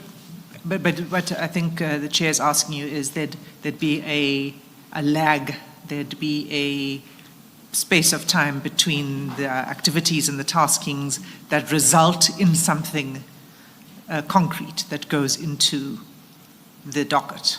No, definitely, Commissioner. Okay. Thank you, sir. Okay, thank you. So now that all, again, to me, sounds quite complex, and it sounds like these dockets would have, so it's a combination of what's physically in the dockets, but also what's in the minds of the investigator and in the PKTT, etc. Yes. What does that mean for the way in which the dockets are transferred? And if we could now start heading towards that part of your evidence, the handover of dockets. What does what you've just described, what does it mean for the way in which the dockets must be transferred? I think in that way, commissioners, if the process is being given enough time, ample time, the receiver will get full information.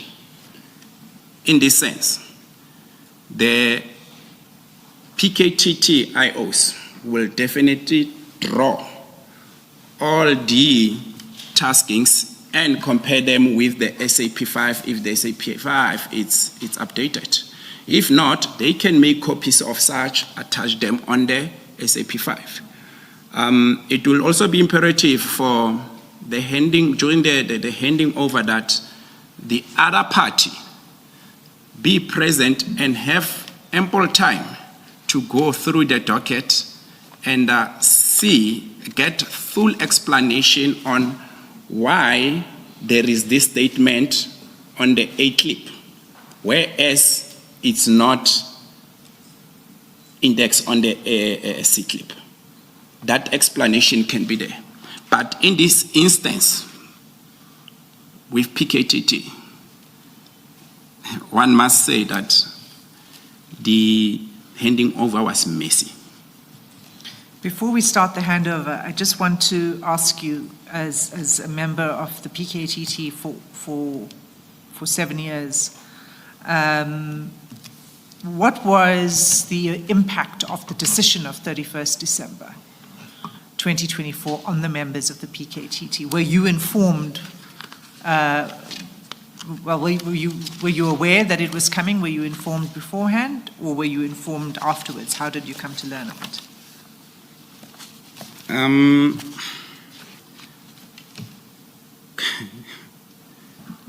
The 31st of December, one is thinking of family, of having good time and so forth. We never had such luxury anyway in PKTT. We were working. When we came across the letter on social media, I think from the 98 members then that were with the team, all of them were accessing or having accessible access to the social media. Neither of them was at the age whereby he'll say, no, I'm not a social media person. Therefore, commissioners, it struck everyone it was like a lightning. And me, as the major commander, I was receiving all these phone calls. And first thing first that came into my mind is how I'm going to address these members. Because this says with immediate effect. It's the 31st of December. We have already submitted the financial documents for January. And there comes this letter. And I first took a phone and phoned the project coordinator, because one of my roles as the major commander was to liaise, be a liaising officer between the team, the project coordinator, which is General Khumalo, and obviously accounting at the same time to the Provincial Commissioner, Lieutenant General Mkhwanazi. But my immediate commander then, it was Lieutenant General Khumalo as the project coordinator. I phoned him and I said, Mphathi, ngibone enye into la. Kwenze njani? And he said, Khumalo, I'm sure guess you are short. But address the members and tell them that we are dealing with this matter. We don't know how this letter came about, because there was no official communication with us. We perhaps think this is not true.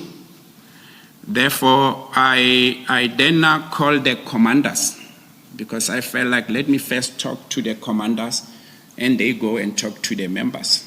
If the members still don't understand, that's when I will call the whole team. And the comments that I heard from the commanders were not nice. They were, it damaged them. It left scars, because there were cases that were remanded beginning of January. There were cases that were on the trial stage. Other members, they were out working on the 31st when this letter surfaced. And if you are sitting with a person of interest, you're sitting with a witness and he sees this, it tells you straight away that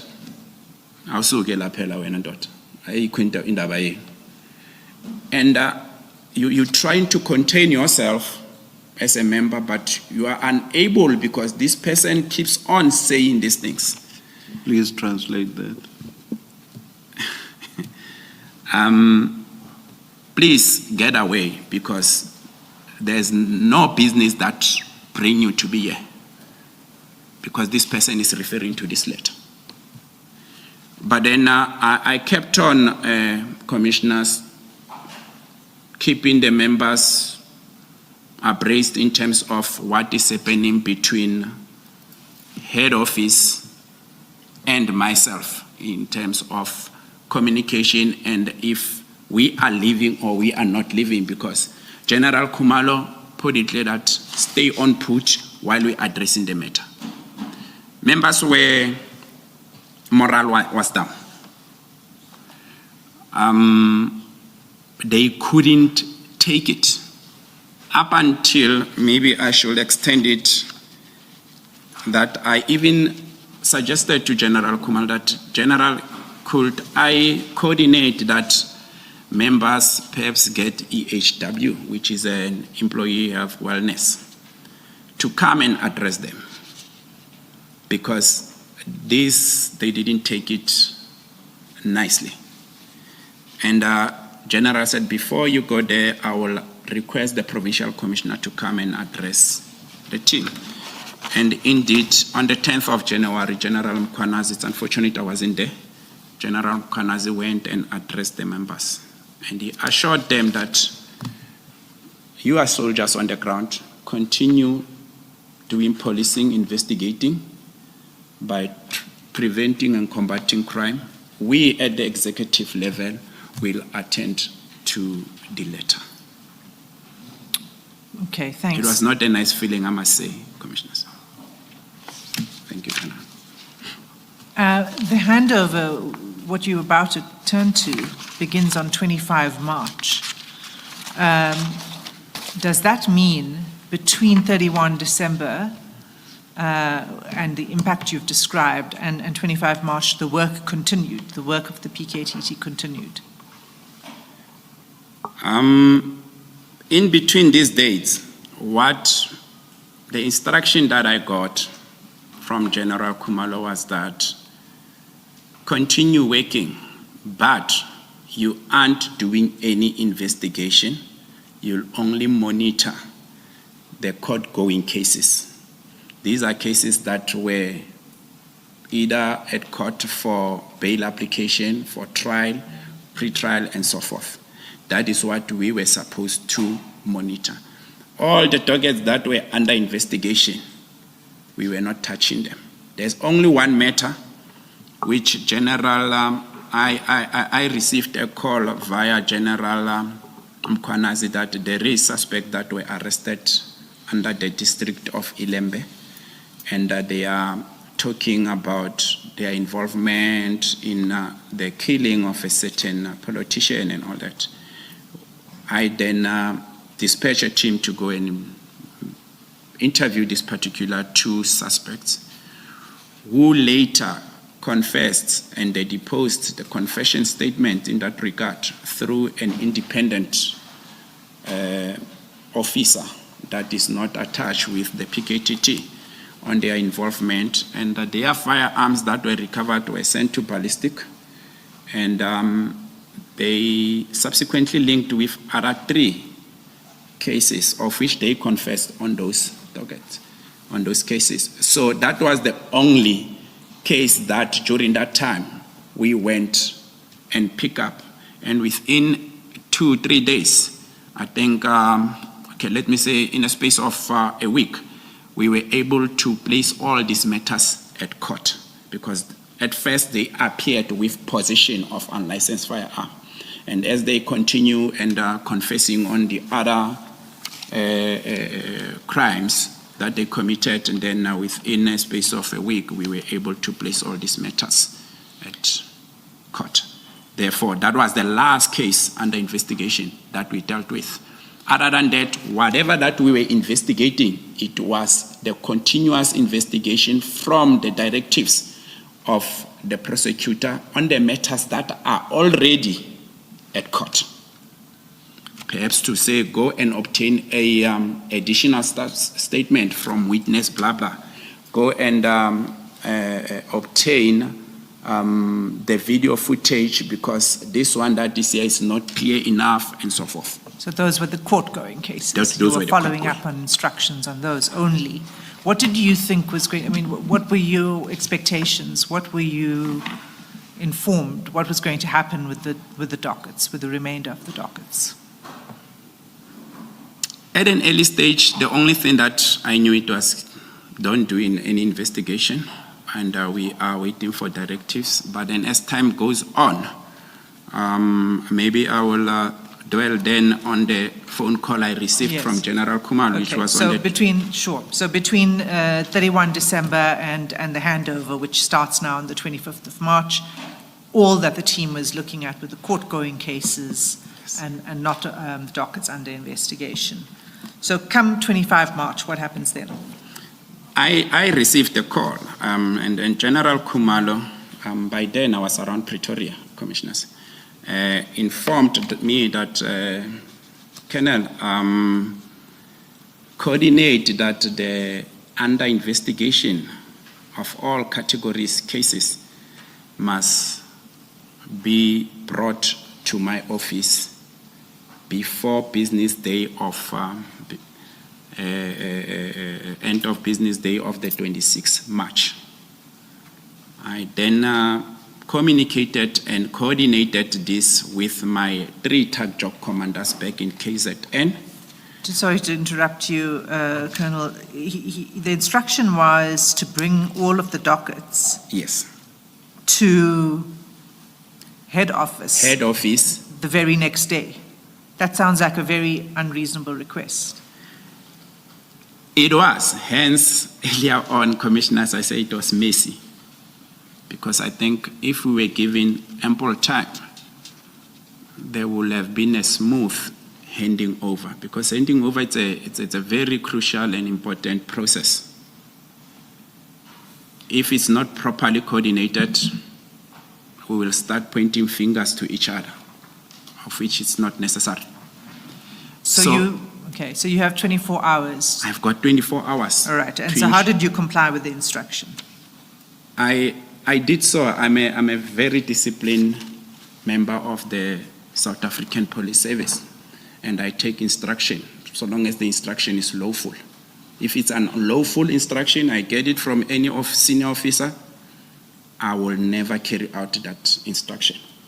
Therefore, the instruction I received from General Kumalo was lawful instruction. And I then made phone calls to my 3 TAC job commanders, including my tactical commander detection based at Majok, that ensure that these dockets are collected. After you collect them, that is all under investigation dockets for politically related, parallel cases, ad hoc, as well as traditional leaders cases, which traditional cases were dockets that we received a year ago because were allocated to us in 2024 April, and there were 45 in total because we managed to take 5 to court in that time. Through my communication with them, commissioners, the TAC job commanders, I also told them that as you collect these dockets, because each and every, the PKTT, they divided the region of KZN into segments for each team to focus area of policing, that you focus on the northern and central part of KwaZulu-Natal. Then the other team was focusing on the midland and southern part of KwaZulu-Natal. Therefore, you had the 3rd team that was moving around the whole province. And those were the TAC job commanders that I was talking to that collect these dockets. They were in the safe, but I must mention that others were with prosecutors because this came as a surprise. The prosecutors had dockets that they were in court. Others, they wanted to write instruction or so forth, or just two, maybe the matter was coming up for trial. The prosecutor wanted to familiarize himself with certain aspects. Within 24 hours, members had to try and scan all the dockets. On top of that, I told them that prepare a report so that when this docket goes to head office and that there is questions pertaining certain things, we are able to go to our archives, draw those reports, and able to answer on any queries that will come forth. Okay. Indeed, on the 26th, I think it was around 1400 hours, combat members arrived and they handed these particular dockets to me. I was at the office of Divisional Commissioner Crime Intelligence, Lieutenant General Khumalo, and I took the 118 dockets. 118 were only from KwaZulu-Natal. I handed to the office of General Khumalo. So if I could just ask you to look at paragraph 14, perhaps you could just read that on page 5. Just from the last, you say that it was an urgent instruction. And at the bottom of page 5, you say this resulted in the process being chaotic. Perhaps you can just read from there to the rest of the paragraph. I don't know if I should read it on record or you want me to. Please. This resulted in the process being chaotic, ordinary. Prior to a transfer, each docket goes through a thorough inspection by the respective branch commanders, confirming that all statements are present and intact. During this process, one is required to ensure that the work is properly recorded in the C-clip. In this case given, the rush, the team scanned the dockets and quickly prepared them for transfer. In some instances, we saw new statement, but we could not update the C-clip because of the pressure to move the docket. In some instances, the statements were with the investigating officers as the analysts were scrutinizing them for the purpose of the record. I'm saying this, commissioners, because I was informed during the handing of these dockets sometime in August this year that there were some statements that were missing, but then I will deal with that when we get to the topic that is speaking specifically to that. Sometimes you will find that when the IO comes back with the statement,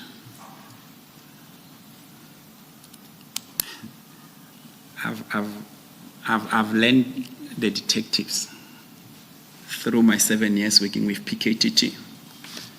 If you allow them,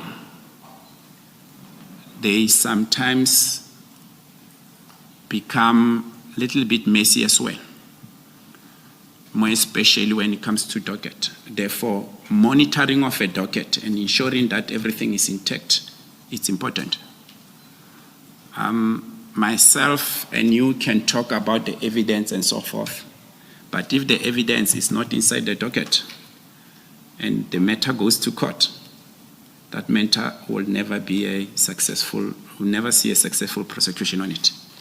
Therefore, sometimes you'll find that the IOs comes and the statement is not attached because he still wants to go through the statement as well and so forth. It's understandable, but he will forget to replace it or put it back.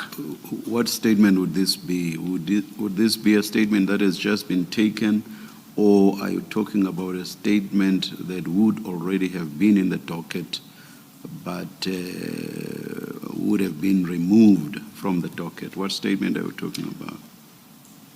Either way, or one, on the statement that is already taken and was in the docket. Sometimes you find that analyst says, I'm going through the call data and there's something that I'm not satisfied with.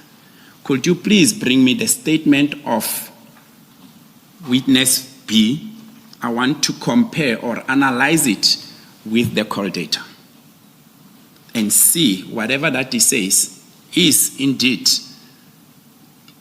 depleted on the call data, be it because of whoever that he was communicating with, be it the location because you're looking at the towers, where was he transmitting on that particular day or time.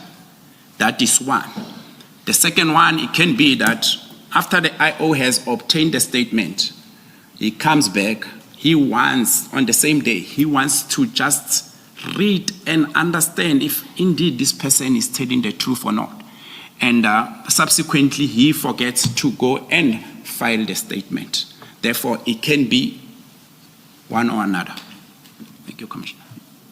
You were part of the combat team.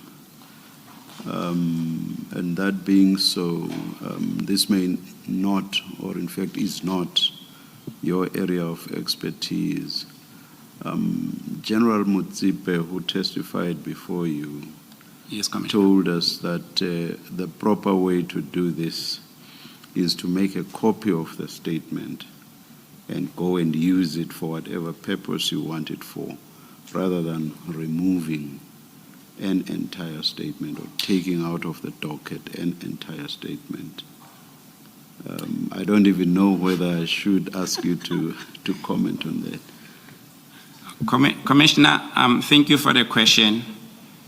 I wouldn't dispute her version, but I can safely say that no statement was removed in the docket purposely and not returned.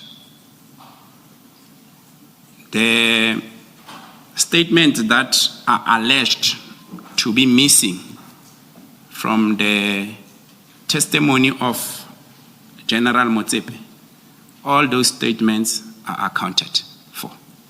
Thank you, Commissioners. Thank you. Thank you, Colonel. So you prepared the dockets, and then you say you did this pre-handover audit where you had a table in which you recorded the status of the docket, and you described that in paragraph 16. And you've explained why you did so. You said you did so that you could have for yourself your own record and you could answer questions later on if questions were put to you about the dockets. Yes. And is that what you're talking about, that's at NPK 1, is that correct? If you can turn to NPK 1. That is correct, Commissioners. As I was in Pretoria, during that telephone conversation with my TACJOC commanders, I told them that let's prepare this. And this was in corroboration with me because I need not to be there as I was here for other taskings. And I told them that we need to compile this as it's going to assist us going forward. So in this table that you prepared, and it's for each of the 121 dockets, the last column, well, maybe for the record, I should just say the columns are the docket number, the station and CAS number, the summary of the background of the case, evidence collected, suspects identified, and then the last column is remarks or outstanding, remarks stroke outstanding. What is that last column reflecting? This is a summary of what needs to be done to continue or making sure that the docket can be taken for further guidance to the prosecutors and subsequently getting the authority to go and effect arrest. So that is some of the outstanding investigation that needed to be executed. And this is what you noted in March 2025. Indeed, Commissioners. Thank you. So you hand over the dockets. before we just get to the 26th of March and the transporting of the dockets, once these dockets are now removed from the investigating officers, did they have any further role to play in the docket or any further investigation on any of the dockets? No, commissioners, the detection, they will not have any further role to play because the dockets are not physically with them. The only thing that they can do is just telephonically, because when you investigate a docket, you sometimes build that relation professionally, so with the victims' families and certain witnesses which prefer or feel protected, if not safe, when they deal with a particular member only. Therefore, that's what they will do. And I must say, in some other instances, that it was not a happy ending, because I think there's a part where we're dealing with victims' family that were not satisfied by moving of these dockets. Okay, so in paragraph 17, you explained that the dockets were then transported on the 26th of March. What you say is were securely transported to the head office. Who transported them and who handed them over to General Sentumule? The dockets were transported from KwaZulu-Natal by 2 combat members. Commissioners, for their safety, can I not mention their names? And they were then handed to me. Then on the same day, because I had to rush to the airport to catch a flight to KZN, I handed them to the office of General Khumalo on the same of the day of the 26th. That was the last time I touched the dockets, 26 March.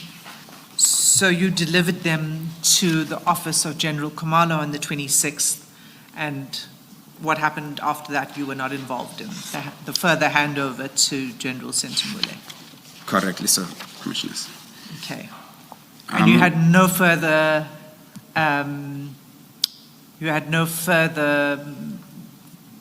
contact with the dockets or investigation or work or nothing? You had nothing more to do with the dockets from that day? Indeed, Commissioners, I must also just emphasize that from KwaZulu-Natal, I handed 118 dockets. There were 3 dockets, 2 Umtata dockets and 1 Alice docket that were from Eastern Cape, were not handed by that time. And I communicated with the team that was in Eastern Cape and informed them that they should ensure that those dockets are brought to head office. And indeed, though they arrived late, 23 April, the dockets were brought to head office. I saw a letter of receival, and they were subsequently sent to or transferred to the office of Divisional Commissioner, Forensic and Detective General Sentumule as well. So that then made the total number to be 121. Okay, then there's a hiatus of 5 months from the end of March to the end of August. Can you tell us what happens on the 27th and 28th of August?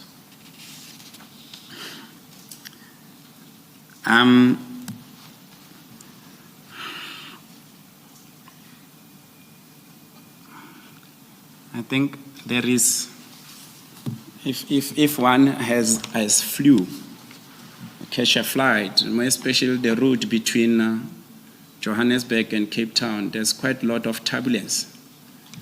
And when you hit that moment of turbulence and your flight move from a certain level, goes down, the moment it reaches the air again and it starts to flow, you feel uncertain and ask yourself, what is actually happening? Is the pilot safe? Are we safe? You look around and so forth. It was that moment, because we didn't know that we're going forth back and all that, but we had confidence in our executive officials that a proper decision will then be taken, because in essence of what we are doing, we are all police officers and we fight crime. Commissioners, nothing happened between that period on these under investigation dockets. Nothing at all. You got the dockets back Yes. in August.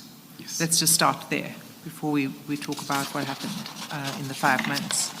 So, were you then tasked to go to head office to collect the dockets? Is that what happened? Commissioners, thank you. I received a call again from General Khumalo on the 25th of August, informing me that there will be a 2-day handing over of the same docket that was brought down to head office. And a venue and time has been arranged for that process to take place. I then phoned PKTT members and requested 2 of the branch commanders and 1 other member to come and join me for that process to take place. I think one had about 2 days at least, and could make means and ensure that the process this time around is more professional. And we are able to account for everything that we are doing. Then on the 27th, we gathered at a venue that was identified, and myself, my 3 members from PKTT and 3 members from head office, consisting of the kennels. We sat down and we started the process of handing back the dockets to PKTT. We started by counting the dockets physically before we can go to statement by statement if they are still intact. Mind you, commissioners, that we made copies before the dockets could come. And we were comparing that with what we are getting. Because before we started that process, I informed one of the kennels that, this is the process that we are going to do. And the kennel said, no, but then, Khumalo, this is not what we did on the 28th of March, when the dockets were handed to the office of generals in Tumula. I said, I was not there. Therefore, the process of handing over, I need to account for each and everything. This is the process that we are going to do. That is why it took us 2 days. And I think even the senior officers, for them to allocate 2 days, they anticipated for that. Or else, we could have just came there and say, these are the docket, 121, we leave. But because we went into depth of those particular inspection, that is why we could then pick up that instead of 121, there was actually 123 dockets. How then we get to 123 is because the other 2 dockets were very slim and they were in between the docket, one docket itself. They were in between them. So that is why we couldn't, because of the rush. I guess even head office, because they were like, no, it can't be. We got 121 dockets, but then we are getting 123. And they accepted that. So, hold on, let me pause you there. You're saying now, in August, when you are inspecting the dockets being returned to you, there are 123. Yes. Those 2 additional dockets were slipped into others because they were these slim folders. Yes. But were they originally there in March when they were given to the head office? Surely they were there. It's unfortunate that we never picked them up because according to our categories, those dockets were filed as closed. They were not supposed to come down because they were not under investigation. They were closed files already. Yes. So The head office hadn't picked that up either. in head their office didn't inspection. pick that up because they were also amazed that no, there is 2 extra dockets during that process. But then one might say that it was one of those oversight issues. Then we sat down, commissioners, and we started with the process of handing over. And through the handing overs, one must mention that there is comments that were noted and fairly so by the head office team in respect of the investigation that was conducted by the PKTT. The comments are on SAP 5, and maybe if I can draw the commissioners on page 10 of my statement.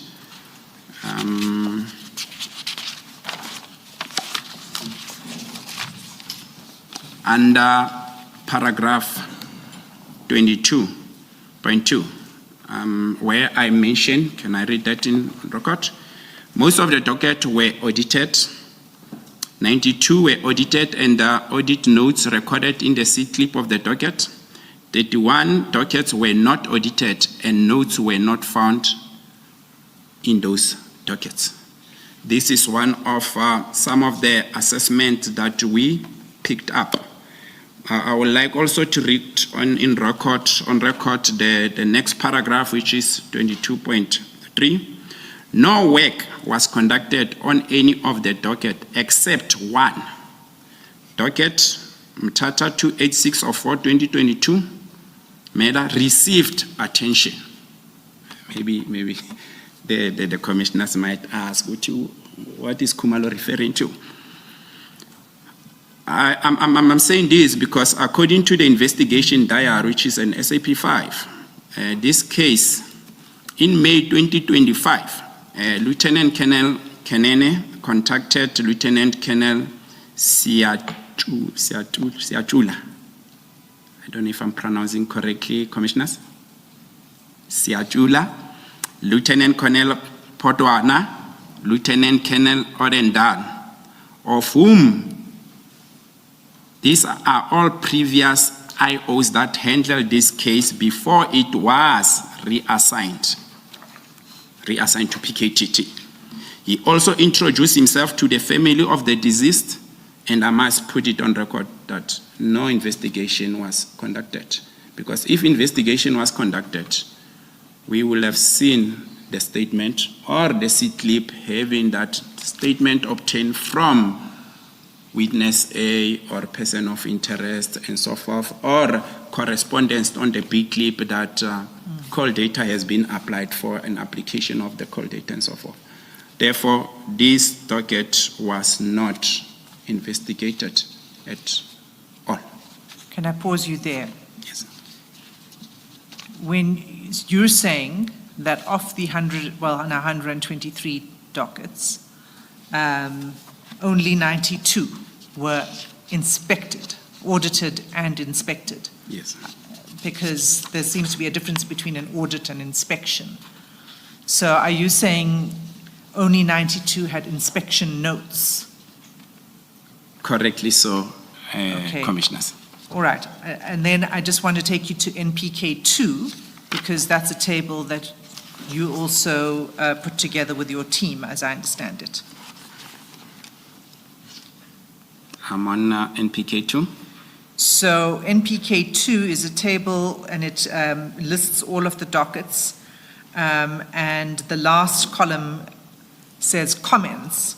Now, the comments that are transcribed in this column for each docket, are those the comments that were made by the inspection officers at the head office? Indeed, commissioners. Okay.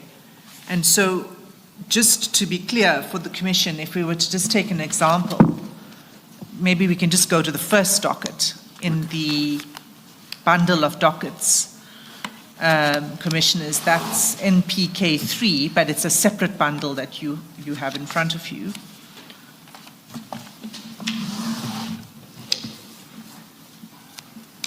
So if we take the first docket on page 1, and that's an Alice case, what do we see on page 1? This is a cover docket which entails the case number, the investigating officer, and all the offenses or instrument used to commit a crime.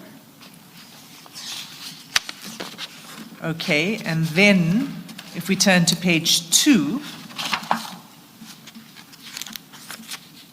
this is not the second page of the docket technically, as I understand it. This comes from the C-clip. Correct. Is that right? That's right, Commissioner. And we know that because it says C-26 in the box at the top of the page. Does that mean C-clip page 26? Correct, Commissioner. Okay. And if we turn over the page, again, it says it's on page 3 of the bundle, but it's C-clip page 27. Yes, Commissioner. So these are the last 2 pages of the C-clip, is that right? That's correct, Commissioner. Okay. And if we look at the last page, that's on page 3.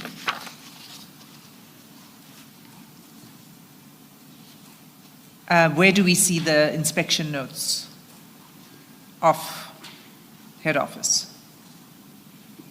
There's no inspection from the head office team on this particular docket, Commissioners. The last inspection was done in 2023-02-17. It's unfortunate the name of the member, it's a little bit, I can't see, but then I can tell that is Detective Warrant Officer. Okay. That conducted this. So this is an example of a docket that had not been inspected by the head office. Yes, Commissioners. So maybe can we just try the next? Maybe before you do that, can I just check something? Colonel, this docket, I think the evidence, maybe let me ask you to confirm. Is this one of the dockets that you received in 2023, the PKTT? Because I think the evidence of General Motsepe is you got the Eastern Cape dockets in 2023. Yes, October 2023. So this would be one of them. Yes, Commissioner. Okay. Now, right at the top of that page 1, in the middle column, so the first column says Alice, and then you've got the case number in the middle column, and it's a 206-12-2012. What are those numbers there, if you are to explain them? 206, 12, and then 2012. That is the serial number, the first number, 206. It's a serial number of the case per month. Each and every month, case numbers start from 1. And then they will go up until end of the month. And then the second number there is a month when this case was registered. And then the last digits, it's the year when the crime was committed. So, therefore, this particular matter happened on the month of February 2012. and where does one see when this docket was first opened? That will be on the MA. It's unfortunate, Commissioners, we don't have example of that, because on that particular document, that's where you get the name of the complainant, contact number, where the incident happened, and the time. But then even on this one, if you can look On the, you see on your left-hand side of the cover docket, Commissioner. Yes. There is a number starting with 071. Beneath it, there is an ink, a red ink. Yes. Underneath that, you will see it will be date and time of offense or incident. And then it says then 2012 month, I think there the person that was writing there made, oh yeah, it's 12, which is the 12th month. I made a mistake when I said second is 12th month. And then the date, it was the 30th, and then that is 30th of December. Commissioner, are you still following? Yes. And then time, it happened at, I don't know if my eyes are correct there, 0100. Yes. It was on o'clock early hours. Yes. So this is when the incident happened. That is when the incident took place. Okay.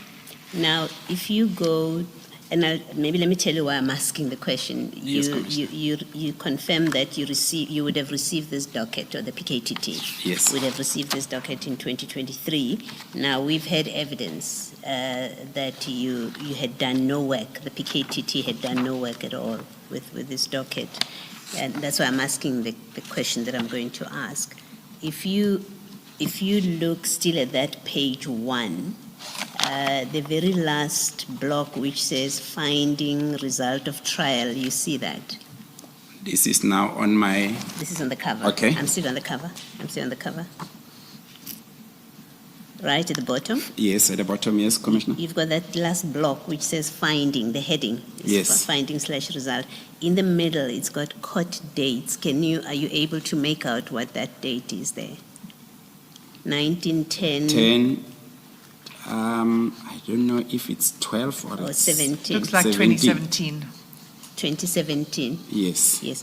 So I think what I'm wanting to establish with you is you get a docket in 2023, but this docket, in fact, goes back at the earliest 2017 when it was in court. So it's an old docket by the time it comes to you. A very old docket, Commissioner. And maybe one should also emphasize on this was not one of the main dockets that the team in Eastern Cape were there for. It's a case that the team was informed by one of the complainants within the university that there is a docket whereby there was an attack on the staff. And we don't know what happened with that case. And we said, let's throw the docket and we look at it and see if there's anything that we can work on with it. Yes. Therefore, it didn't get much of attention because the Eastern Cape team worked with speed and was able to arrest quite a lot of people. And most of their time, they spent them in court. We're talking today, they were in court. It's only 2 IOs. And the magnitude that was put in that particular investigation at the university, it's huge. Thank you. Thank you, Commissioner. Thank you. I just want, just for the sake of clarity, you're saying that this wasn't what you call a main case. Yes. This was a docket that you drew into your pool Yes, Commissioner. in order to assist with investigation of the main case. Yes, Commissioner. So what is the status then of this case as we sit here? The docket is provincially withdrawn. From the last time we looked at the system. One must also, commissioners, bring you on board that every time there is a movement on the docket, if a suspect is being arrested, the IO and the branch commanders, they must ensure that the system is being updated. This is now the police system. There is certain system that are being applied. I'm not going to put myself on the corner because that is now the detective work to update the system. 2, when the matter goes to court and is remanded for a future date, and the reason for that reminding must also be updated on the system.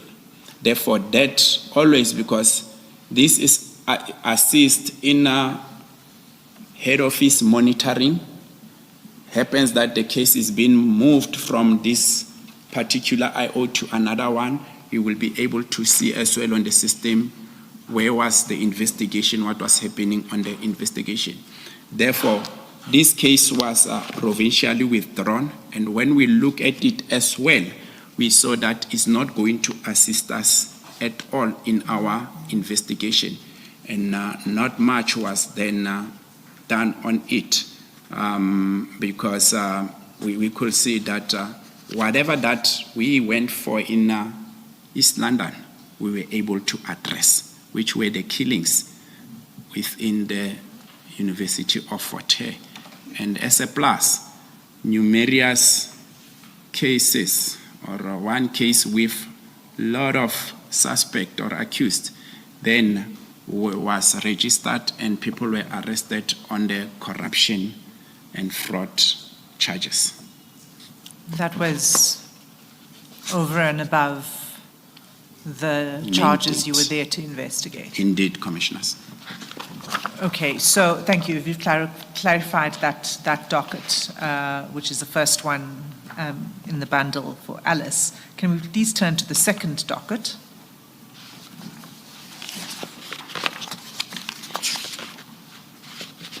And this one is on page 4, and it's an Amanzi Mtoti case. Yes, Commissioners. Okay, so the first page is the cover page of the docket, we now know. The next page is from the C-clip. Yes, Commissioner. So it looks like the last 2 pages of the C-clip have been reproduced in each of these sets. Indeed. So page 6, is that the last page then of the C-clip? It is the last page, Commissioners. And if we look at, can you actually explain, we've got about 3 entries here, it seems. The first one in black at the top, then the second in red, that's in March 25, and then there's another set of notes in a different handwriting below that in red.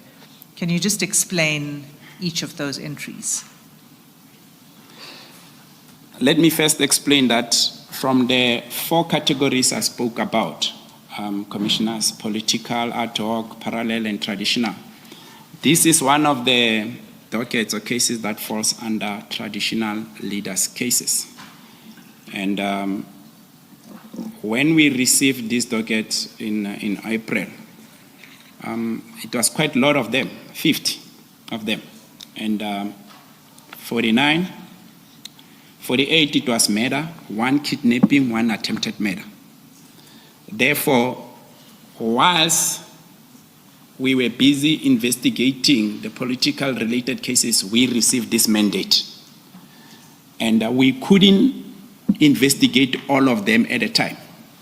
There's 5 dockets that received attention, and we were able to take those 5 dockets to court. There's one already whereby suspect has been convicted. Therefore, this is part of the dockets that haven't received any investigation. What we did, it was the analysis. Just like when I said from the head office team that they went through the docket of Umtata 286. As I was saying, there was no investigation done. Because no additional statement was attached on the docket, just like this. The first inspection there on top, it's by one of the PKTT investigator. That is on 2025-03-24. She's addressing that those instructions to the branch commander. And then on the 25, then the branch commander also made an entry. And I don't know if I should read this on record. Sorry, just before you go to the 24 March, the investigating officer makes an entry saying that she's received instructions on this docket and it will be complied with. Does that come from the analysis, the team meeting, or where does that come from? This comes from the analysis, which we, as I alluded earlier on, that when we got this docket, we sat down. What we did, commissioners, we first tried and see, can we, with all the analysts, look at what is still outstanding, critical evidence, your ballistic report, your LCRC report. And on a ballistic report, can we group these dockets and see which firearms, which cases are related or a certain firearm was used on. When I speak about firearms, we've got rifles, we've got 9mm, we've got shotguns and all that. But then with the grouping then, we said on the rifle, we've got ballistics experts that are able to tell that on this particular rifles, there's two groupings. Colonel, I'm sorry to interrupt you, and it is interesting, and maybe we can return to it. But for now, the purpose, what I'm just trying to understand what happened here. This investigating officer, after a meeting that you've already described how those meetings work and how the analysis works, received those instructions or taskings. Yes. And she says instructions noted and will be complied with, right? Yes. But she doesn't enter what those particular taskings are. Is that contained somewhere else? Yes, we do have those taskings on our daily tasking report and weekly report. Okay. So she makes this entry on 24 March 2025. Yes, commissioners. Okay. All right, that's fine. Then you can move on to the next one. The next entry is the next day. Yes, this is now the branch commanders that is preparing the docket, because if you look at it, it's on the 25th. This is the day when I phoned and told them that prepare the docket, they need to come down to head office. Then the officer that did the inspection is giving that entry, that officer in charge, because he doesn't know who's going to deal with the matter. The investigation has not yet commenced. Here we've received docket for perusal and for your directives. Okay. So that entry is made by the PKTT officer? Indeed. Okay. The next entry then. Can you tell us the date and who made this entry and what it's about? This is the entry of a lieutenant colonel in head office. Can I not mention his name? Because I think it's visible enough. And the entry was done on the 19th of March, 2025. Is that March or May? Oh, sorry, it's May. Sorry, the ink is not visible enough here. It's May. And then he's then giving an instruction. Firstly, say, IO, docket for further investigation, obtain the photo album and file it in the docket, obtain the chain statement regarding the handling of the body, obtain the body identification statement, obtain the statement, the chain statement from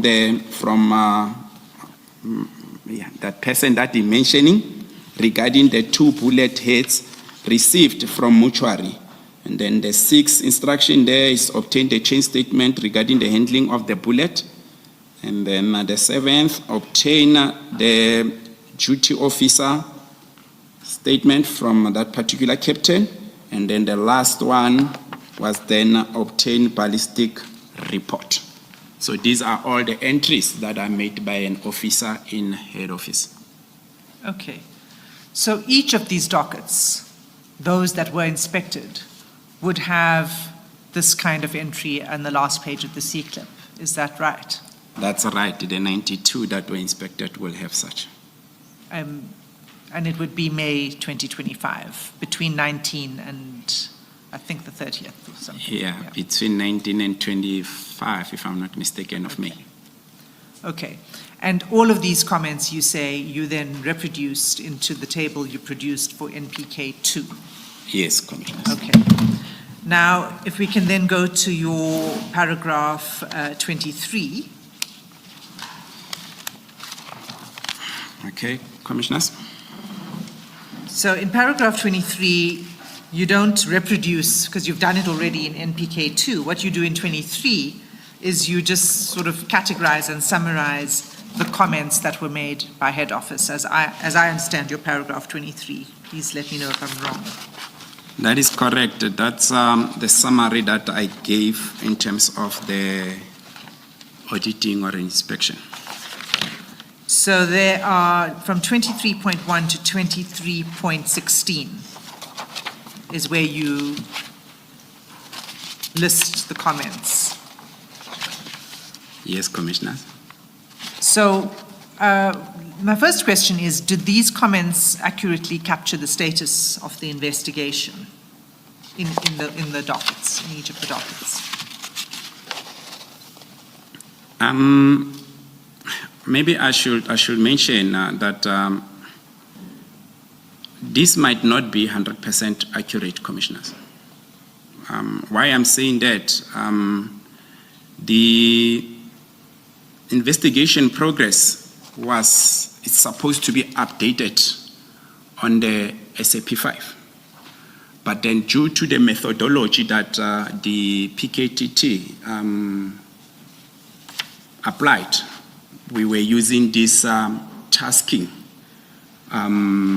daily tasking and weekly tasking reports, where we felt it's important for commanders as well, because we were there for that only, to monitor and follow each and every investigation that was happening on the docket. That's one. Two, one of the reasons that they might not be accurate is the fact that the quick movement of transferring this docket, as I said earlier, it was very messy. And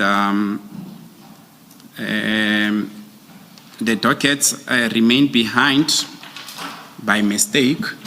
I heard earlier on that you said dockets remain behind by mistake. Did you mean statements? Statements in a file, yes. And then those statements, they were for certain dockets. I think the witness earlier on mentioned 3 cases.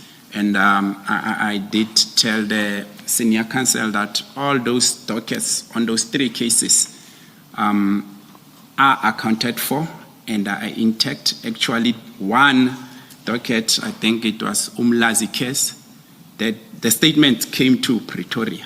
It's unfortunate that the indexing was not, SAP5 indexing was not talking to the statement on the A clip. I'll make an example. On the A clip, the statement is for witness Khumalo as number 7, because you write on the right top corner of the statement.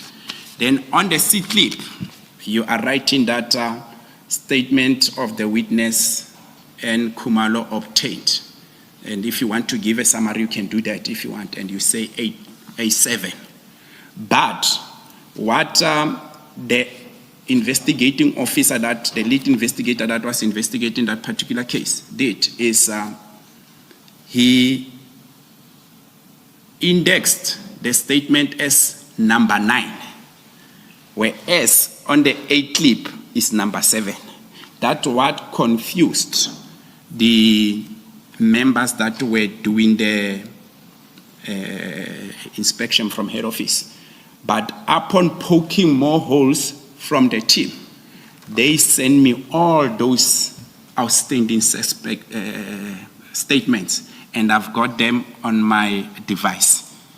Colonel, can I ask you a question? I mean, my little knowledge of audit, whatever it is that you audit whatever you are auditing. you make your findings, whether positive or adverse. Yes. You then give the person responsible the opportunity to respond to your adverse findings. And then once you have their response, then you finalize your audit. Is that how you understand it? That's how I understand it too, Commissioner. Because, as you say, I could have filed a statement, but in the wrong folder, but it is there. Yes, but because the index says it is in folder A, the person who's doing the audit, if they don't find the statement in folder A, they will assume that there is no statement. There's no statement. Whereas it has been misfiled in a different folder. That's correct, Commissioner. I think on the first handing over of March, because it was within 24 hours, we never picked that up. The dockets came down, head office did their auditing, and sat down with us as well. We did not pick that up.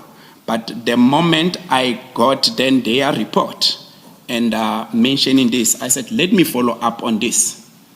Upon phoning the team and say, can you go to this docket, look at it properly, ask the investigating officer if did he ever remove any statement. They found the statement actually intact in the docket. It's just that it was a wrong filing. But now that you've done your own, you've audited the auditor. Yes. Have you gone back to head office in Pretoria to say the queries you raised in your draft audit report, actually here are the responses to it. Can you now update your audit report? Because for each of those, I mean, you mentioned 3 cases where they said statements were missing, and you say they are all accounted for. Have you gone back to them to say, actually, your audit is incorrect because there are statements, they are there, here they are all accounted for? No, Commissioners, to be honest, I haven't done that, of which I take a blame for that, because we are all working for one organization. Yes. Supposed to do so. Because my problem is now, head office is standing by their audit, but you dispute their audit, and yet there has not been this interaction. Yeah, no, that's true, Commissioners. It's something that I was supposed to have done, and I'm taking fault of that. Maybe while we are on that, talking about the missing of statements, on the Mthatha 286 matter, according to the audit, there is 38 statements that are missing. Remember, Commissioners, that those docket of Eastern Cape, they arrived here on the 23 of, they were handed over to our counterparts on the 23 of April. Seemingly, when the dockets were brought, there is 2 files that make this docket of Mthatha that left behind in one of the safes. And upon seeing that, I then phoned the team and say, colleagues, I know for the fact that statements were obtained. There is where I was making inspections and giving instruction as well, because I might not be the detective, but as a commander, of which even at the police station, you have a police station commander, you have a detective commander. The overall accounting officer is the station commander. If he feels like he wants to inspect any docket, he can tell branch commander, bring this docket, I want to inspect. Therefore, that's some of the things that I will do and say, bring the docket, I must inspect, and I will make entries. That is why on this docket, I've got an entry too. So I was shocked to see that statement are missing. And one of the IOs that is not part of the PKTT anymore, I've reached out on him and I asked him, where are the statements? He said, no, Colonel, those statements were there. Perhaps if you can tell the members to look properly, they will find them. Indeed, they located them in a safe. So whoever that brought the Mthatha case and Alice did not take the other 2 files that contain those statements. And those statements, as we are talking, they are part and parcel of the file that came to head office and have been handed to the Deputy Provincial Commissioner, Crime Detection, Eastern Cape, Major General Nhlanhla. He can attest to that too. Then on the last one, which is Greytown 2 of 11/2018, Commissioners, this is one of the dockets. Colonel, can I pause you for a moment, Chair? Yes. It's 4 minutes past 4. I'm sorry to interrupt you, but we've got a little way to go, and I just wondered whether it would be possible to have an adjournment, a short adjournment, and keep going until we're done with the witness.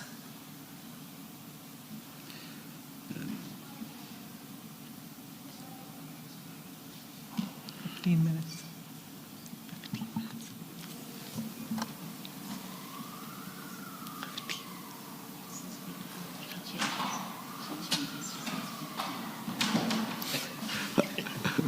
It takes 3 minutes to walk up. We've decided 10, is that fine, or 10 or 15? Thank you, Chair. Oh, you're saying thank you, I was asking a question. That takes us to what, 20 past? 15, please, Chair. Oh, all right, 25 past. 20. Let's adjourn until 20 past. Thank you, Chair. Thank you.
afternoon, everyone. We are ready to resume for the last stretch.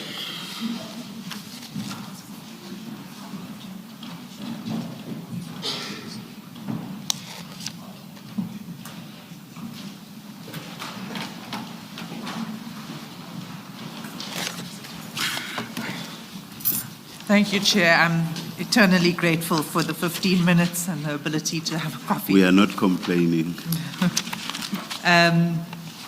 Colonel Khumalo, we were on paragraph 23 of your statement, and we were talking about the inspection reports by head office that you've listed here.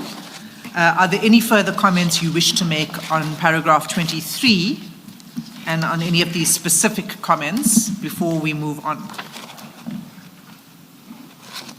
Yes, Commissioners. I would like to focus on this paragraph 23, and maybe I will draw the attention of the Commissioners on 23.4, page 11, where it is written that the ballistic request to be obtained and filed for ballistic reports. These cases are cases that never receive any attention from us, as they were from the traditional leaders' cases. It's one of those cases during our analysis we then discovered that there's no ballistic report. Even when we go to the integrated case docket management system, which is ICDMS, this system is an electronic system used to manage criminal cases to access information related to case dockets by authorized person. They were not loaded, meaning we then had to tell our LCRC that he needs to go to the station physically when we start with investigation of such and locate these exhibits, because it happens sometimes that exhibits are recovered from the crime scene or collected, put in the SAP 13 of the particular police station, and not, because after that the LCRC need to prepare a covering letter of all the exhibits that he collected from the crime scene and send those particular exhibits to either ballistic or the lab in Amazimtoti. So on these particular 6 cases of which we have noted them, the ballistic reports were not there. When we move to 23.6, these are some of the suspects that we have identified, and J50s were there. As I said, Commissioners, that suspects, when they commit crime and they know that I'm wanted, they will run for their lives. And there's quite a lot of suspects that we are still looking for them. They are at large. We do have J50s and so forth. I'll make a practical example. On the matter of University of Ete, where the driver of the Vice Chancellor was shot and killed in January 2023, we arrested... You said the Vice Chancellor was shot and killed? No, the driver. Oh. The driver of the Vice Chancellor. That's what I said. Most sincere apologies. Okay, Commissioner. Thank you. Was assassinated. We arrested one shooter, the other 2 were still at large. That matter happened in January 2023. We continued to look for them. We had numerous operations. We couldn't locate them. They are from KZN. And sometime in March this year, April, we then got information that they are hiding somewhere in the VA from an anonymous call. And we reacted on the information. We went there. We found them. Commissioners, because they know they are wanted, they have to also change the look. If you are a person of a beard or dreadlocks, you will cut so that you can deceive those that know you very well. And they were not living a normal life, because they say they will stay in their house not even go outside so that they cannot be located. Therefore, it's not easy. One from a face value can say, so many suspects are outstanding, why can't they arrest? They've been identified. With the full capacity that we had, we were putting everything out in order to locate the suspect, but we will struggle. And this actually is a call to the community out there that let's have a working relation with the police so that we can assist each other in locating these perpetrators, because one of the days it will be me and you who have never been victims of the crime. The moment it strikes you, that's when you will realize the importance of working with the police. Therefore, it's not easy, commissioners. Others will locate them as far as nail spread, hiding, changing their names, and so forth. But then intelligence on the ground is key. Informers are being recruited. I see that some of the comments is to recruit informers. This is the first thing that we do. As the PKTT, pillar one, that consists of gathering of information. That intelligence gathering is the key, because those are the people that unlock our investigation. And when this information is brought to the analyst, they are able then to analyze statement by statement or any information that is coming, and able to feed the investigators to continue with the... One of the identified shortcomings, and my question is really to try and understand how it works. Yes, one of the identified shortcomings is in respect of J50s, where there are J50s, is that you had dockets, or at least a docket where there were J50s, but in the docket there is no evidence of a trace and track. Instead, there is, I think, a note to circulate the profile, I think, and then on the system something was done, but there's no record of a track and trace. Would that kind of information, the efforts to track and trace, is it stuff that you would find recorded in the docket? No, commissioners, because that is an intelligence information that you are receiving. Therefore, you go on that particular matter that the witness spoke about, on the Ndwedwe matter, whereby two suspects were identified and J50s were approved. We had numerous operations in locating the intelligence operation in locating these suspects, but neither of the two we could find them. And at a later stage, we then find out that the other suspect was shot and killed. One is still at large. Efforts are put in order to locate them. And then something else, another shortcoming recorded is forensic ballistic reports outstanding for lengthy periods of time. Now, we've had a previous witness who has spoken about the challenges at forensics with resources, the problems with resources. But we've also had evidence about the quick turnaround times for the PKTT. Yes. How do you reconcile that kind of an identified shortcoming, that ballistic reports outstanding for a very long time, and what we've had, that the PKTT, because of how you are organized, you are able to get quick turnaround times, including on ballistics? If we are unable to locate the ballistic report, one, as I alluded with the 6 dockets of the traditional leaders, that means those ballistic reports haven't reached the lab.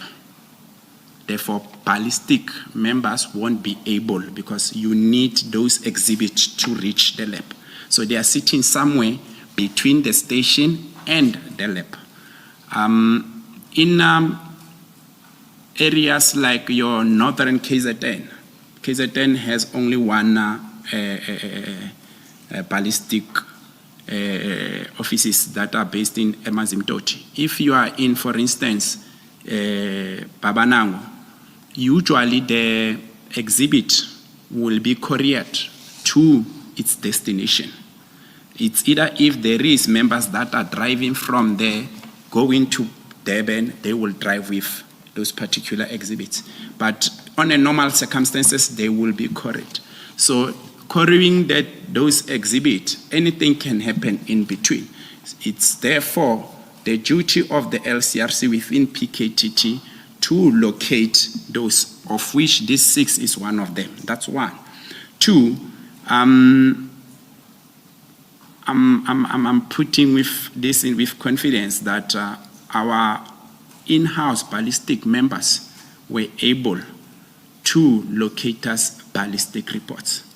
They will locate them, they will load them on the ICDMS system, they will make printouts, and they will call that, colleagues, the ballistic reports are available. You can come and collect them. If you feel like you are committed, you can go to the system and check them out.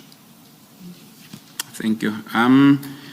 Then on the one of, maybe I will quickly move commissioners to 23.8, the application for section 205. Usually what will happen in this instance as the IO, when you identify the number of a particular suspect, you will apply and take your application and be approved or authorized by the court. Thereafter, you go and submit it at the Communication Identification Management. This is the office of OCIM. This office is a liaison office between the stations and the network service providers. And for you to submit that, it doesn't mean that you will get it tomorrow. That will depend on one number of factors. If your application is from, let's say, 2019 to date, it's quite huge data that the network service provider needs to prepare. Therefore, it will take time. But if it's a short space of period, then it can within a week be returned. Therefore, this is not in control of the IO or PKTT because there's an external service provider that is involved into this. Then maybe if I can Sorry, Colonel, just to clarify, so you're saying the applications had been made, but the results had not yet been collected? Still outstanding, yes, commissioners. Then if I take and draw the commissioners to 23.5, request for video footage. Commissioners, this is one of the piece of evidence that plays a crucial role in our investigation because you find video footage that are clear, whereby a suspect, when he commits crime, he can't say, no, it's not me. But the challenges when it comes to video footage is the fact that they overwrite quickly. It depends with the owner when he installed the CCTV cameras. From his contract, he wants this to be live and that's it, there won't be recording. If there is recording, how long can the recording remain in the data? Therefore, because our cases, we receive them already been reported. The time we receive the docket after a month, most of these video footages, they remain 5 days, 7 days, a month. When you get there, the video footage is overwritten. Therefore, that is why we lose such. But I must say, video footage, they play a crucial, important role in our investigation. And again, Colonel, so you're saying that in this example, in 23.15, did you check this particular instance that was being referred to by head office? And in this particular docket, you found that the video footage had been overwritten? This we did, commissioners. We do have an expert within the PKTT that has the training and capabilities of downloading, because he goes there with his machines, he downloads, he sit down and analyze, and we look at the vehicles of interest and people of interest. Therefore, most of the time when he goes there, he finds that on this one particular, it was overwritten. That's fine. I just wanted to check that you were not just giving a general answer to this, but that you specifically checked this docket and the comment on this docket. And then the last one, the closed, one docket must be closed and undetected. Commissioners, I must emphasize that this is one of the approach that we discouraged to the team. Why we discouraged the team to close dockets as undetected or send them to NPA for null prosecute or inquest is because we believe in a strategy of saying, because we could see through our investigation that these dockets, somewhere, somehow, they link. Be it they link ballistically with fingerprints, because it's the same inkabis or hitmen that are being used. Be it that you can link through WhatsApp communication. So these three factors that I'm mentioning are the ones that gave us hope that instead of closing this docket, we forget about it.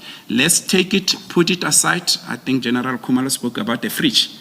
Put it there, and we will continue with another docket and investigate. If we pick up a certain signature that is similar to that particular docket, we draw that docket.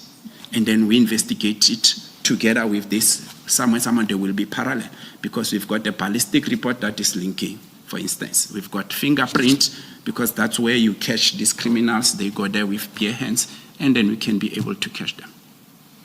Thank you. And the fridge doesn't become a deep freeze? No. It doesn't, Commissioners. So that's paragraph 23. Instead of going to paragraph 24, I'd like to finish this theme, because this interrupts a theme. Because as I see later in your statement, paragraph 27, you're still dealing with the issue of these comments and criticisms of the PKTT. So can I ask you, Colonel, to just bypass paragraphs 24 to 26 for now? We're going to return to them. Okay, come on. And go to paragraph 27. Okay. I'm on paragraph 27, Commissioners. So this is this is where you deal with the Sunday World article. And this is attached to your statement as NPK4. So maybe you want to just go to NPK4 and address this paragraph.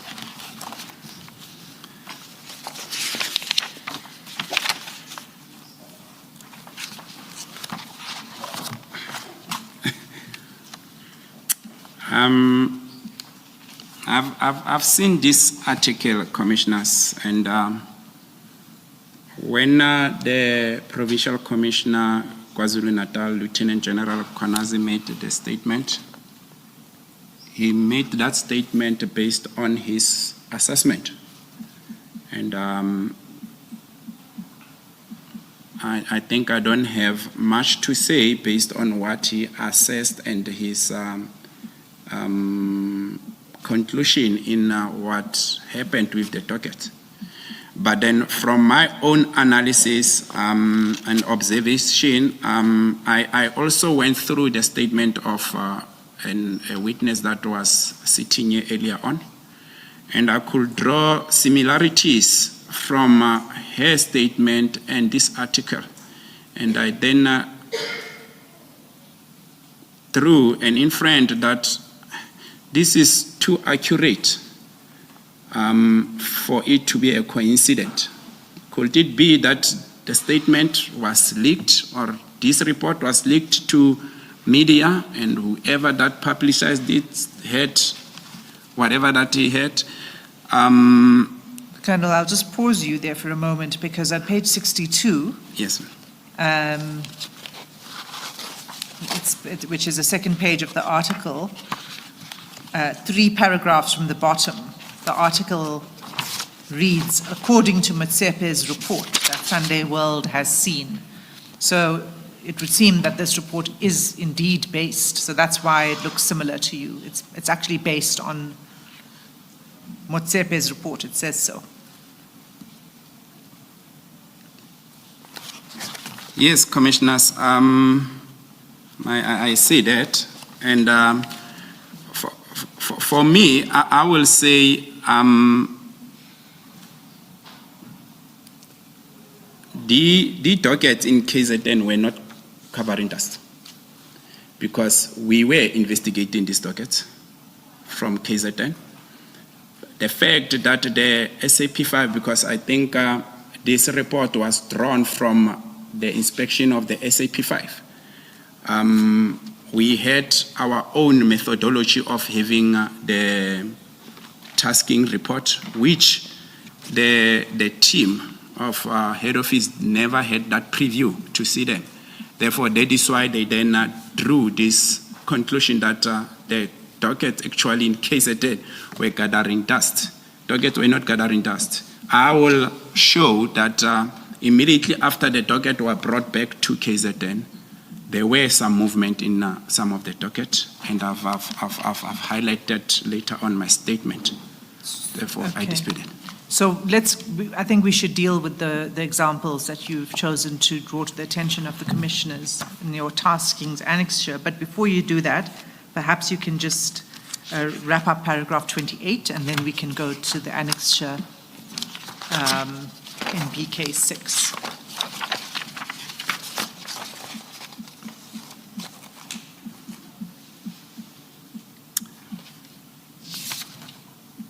Okay, on paragraph 28, commissioners, I must mention the fact that the fact of keeping the dockets in the fridge, I'll make examples. I will sum it up that it yielded good results, commissioners, in a sense that I've spoken about the linkages. I'll draw one case which happened in Mkhwanazi, whereby a councillor was shot and killed. And on that particular matter, it was 2018 matter. It was one of the scenes that we attended immediately after happening because we were summoned. And then the case went on, and we were struggling to get all the evidence, and there was quite a lot of interference. That's where we saw the interference of the police. We saw interference of legal teams, but we stood because one of that police officer was then charged for defeating. And if my memory serves me vividly, well, he was found guilty 2 months back, the police officer that interfered on this. But to show the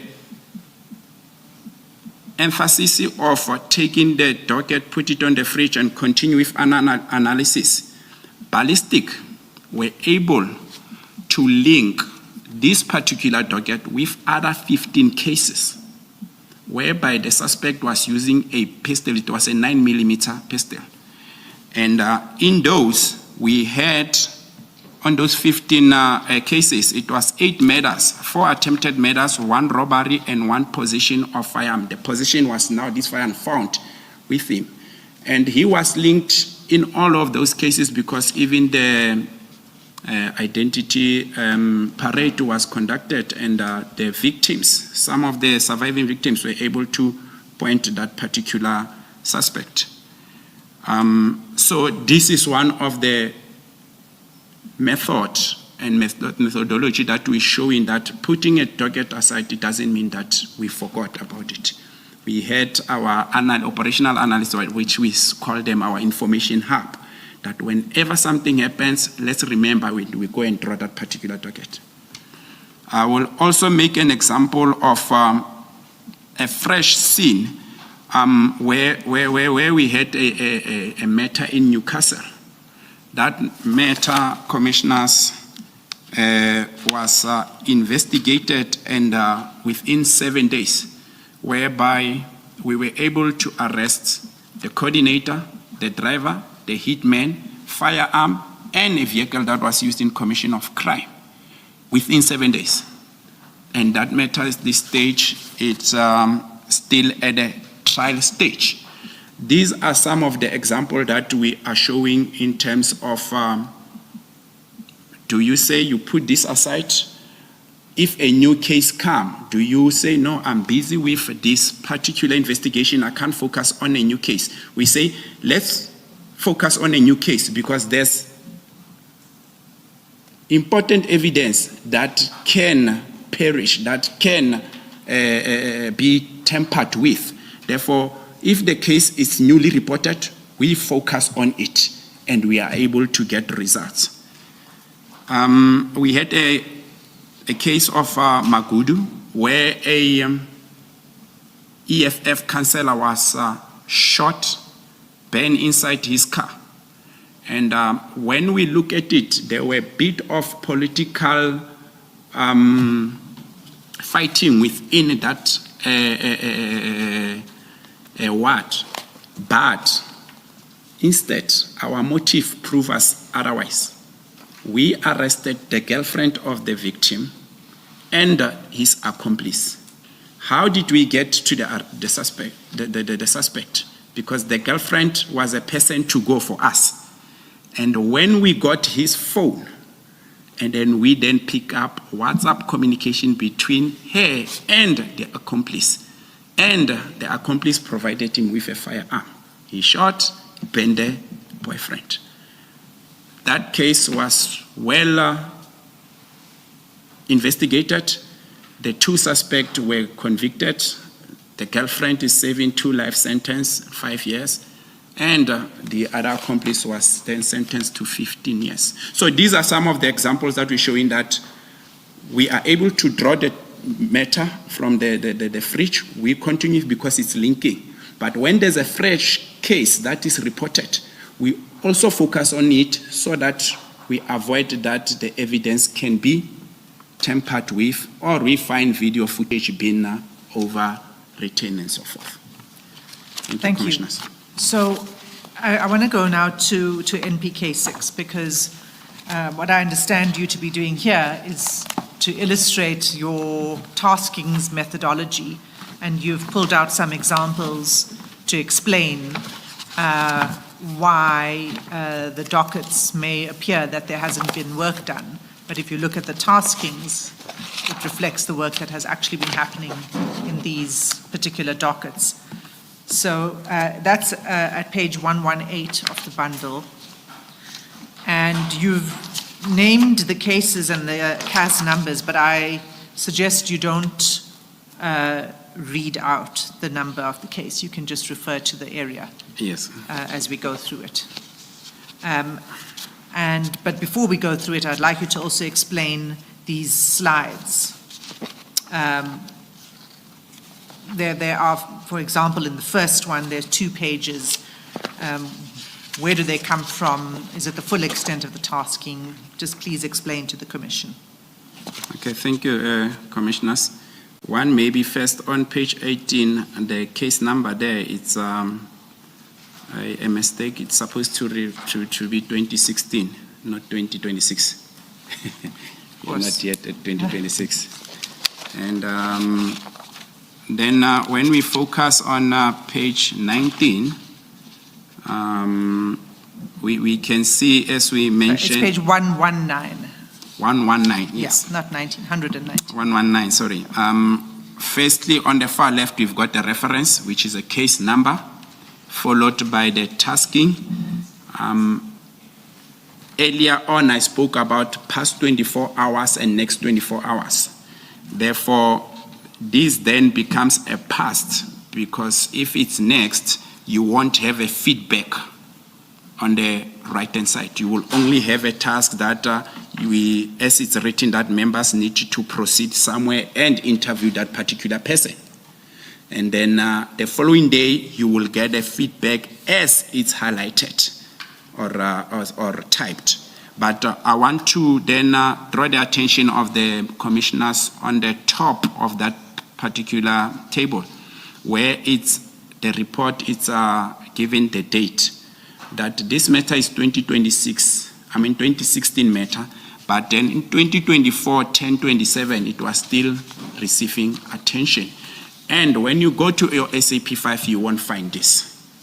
So that's the difference that I want to show the commissioner, that in other instances, the feedback won't be, or taskings and the SAP5 won't be updated, but on our daily report and weekly report, you will find these feedbacks. That if you go again, Commissioner, to page 120, you will see the same, of which when you look there, those members, the previous one, it was the detectives that were doing the work, and the following one is the detection, where they had to go and trace this particular person. So it shows you that all the disciplines were involved.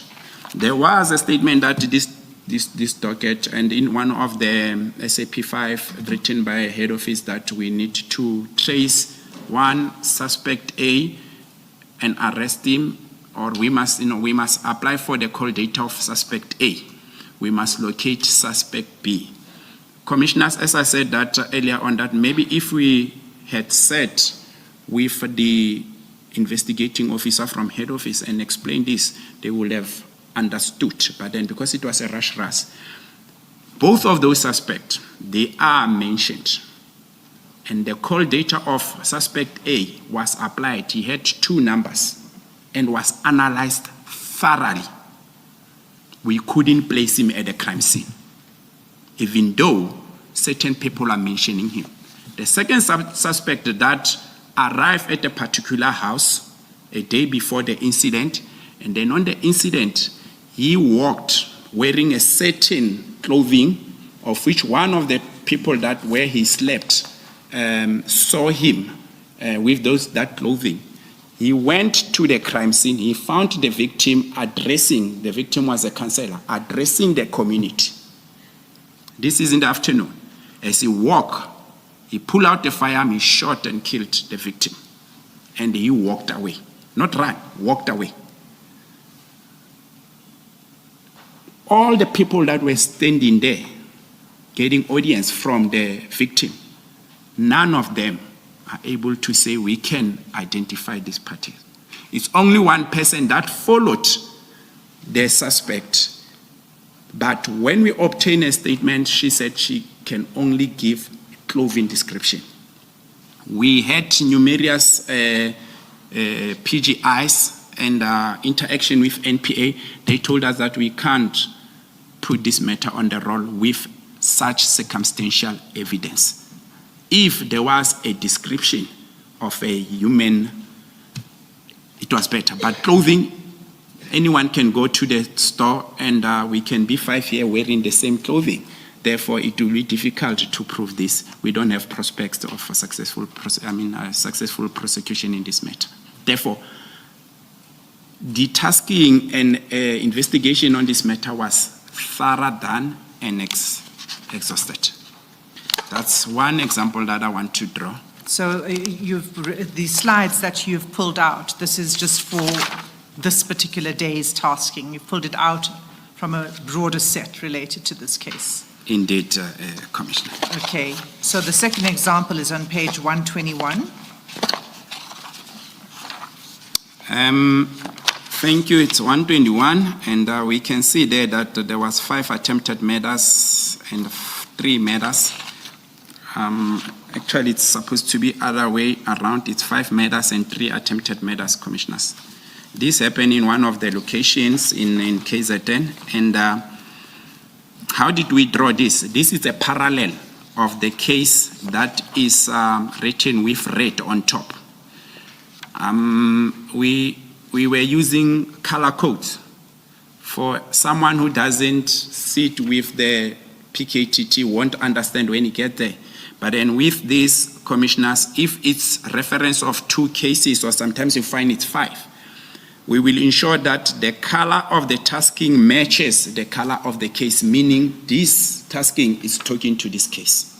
So in this instance, the feedback or the tasking there is talking to the color black of the case. How did we draw this particular case? It linked with ballistic to the main case.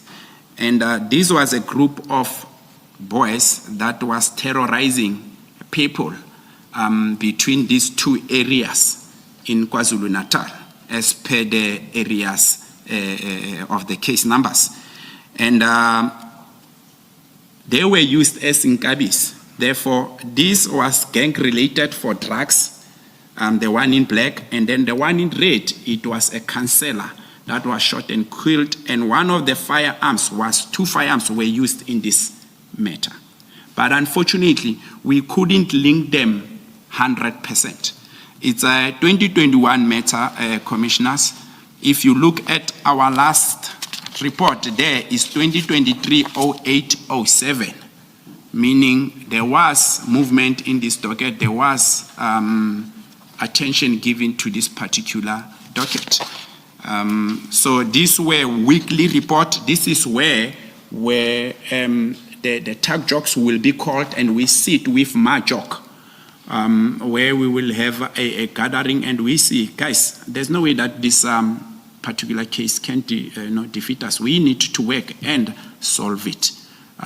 So this is an example that this is not a day-to-day, but when we meet with the team and we populate as much as possible tasking in order to solve the case. Thank you, Colonel. So that's page 122, but in the same case, if you turn to page 123, you see there's another meeting that took place of the team on the 21st of August 2023. And now on that left-hand column, you had the red case which you were trying to link. Now you have another case in red. So can you explain that? Okay. Maybe if we can look first at the date that there is a gap in between. As I said, this is weekly reports, it's not daily, so there will be difference. As we continue with investigation, and this won't appear on the SAP5, the ballistic expert, they were able to link another case whereby the firearm that was used on the first top case with the third one was used. Then the second one was also linked, that there is a firearm that was used to murder that particular victim on the second one. Therefore, this is some of the work that won't appear on the SAP5 because it is done by who? By a certain expert, which is ballistic. Okay, so you use ballistic reports to link these cases together? Together, indeed, Commissioner. Okay, and the last tasking was 21 August 2023? Yes, Commissioner. Okay, and the third example then, which starts on 124?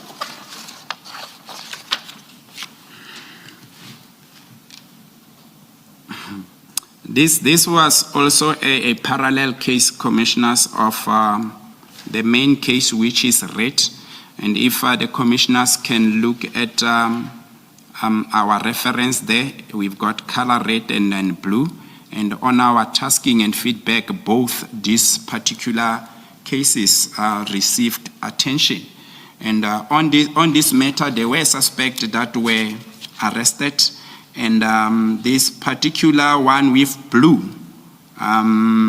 there was a defeat in there from one of the suspects that was charged. And the matter then appeared in court, and as we look at the feedback on the 2019-07-26, and it was then remanded for formal bail. And in the next page, commissioners, if we can page, then we get the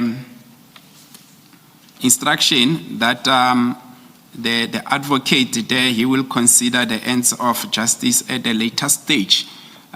Therefore, it means then this docket won't, ultimately charges were provincially withdrawn against one of the suspects because he said, hey, this is the advocate. Remember, we're working hand in hand with the advocates who have been advised. And then he said, can we put this person aside and then we focus on the murder first? Because this defeating hands of justice won't assist us much. And that was on July 2023 of 2019. But then the one we've read, investigation continued because that was the murder of an IFP councillor.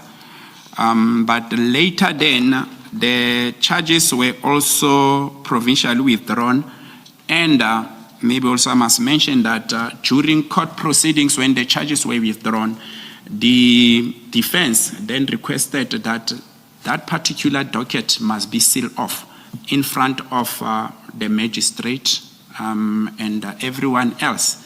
And it was done so. And to date, that particular docket, the one with ink red, is still sealed off, and it was put in the LCRC forensic bag, and it's closed. Therefore, should there be any evidence that we are getting, we need to go back, talk to the prosecutor, who will then inform the defense, and that docket will, that means whatever that we obtain, it will be on the site. That docket will then be sealed off in a normal proceedings at court as well. Do you recall why it was provisionally withdrawn?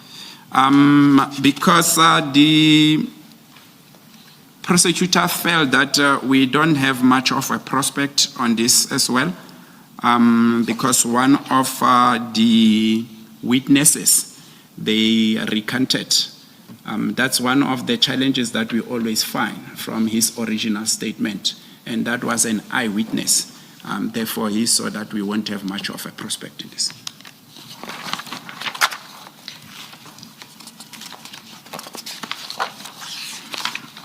Should I continue? You can continue. I think there's one more or two more examples. The next Yes, example is 127.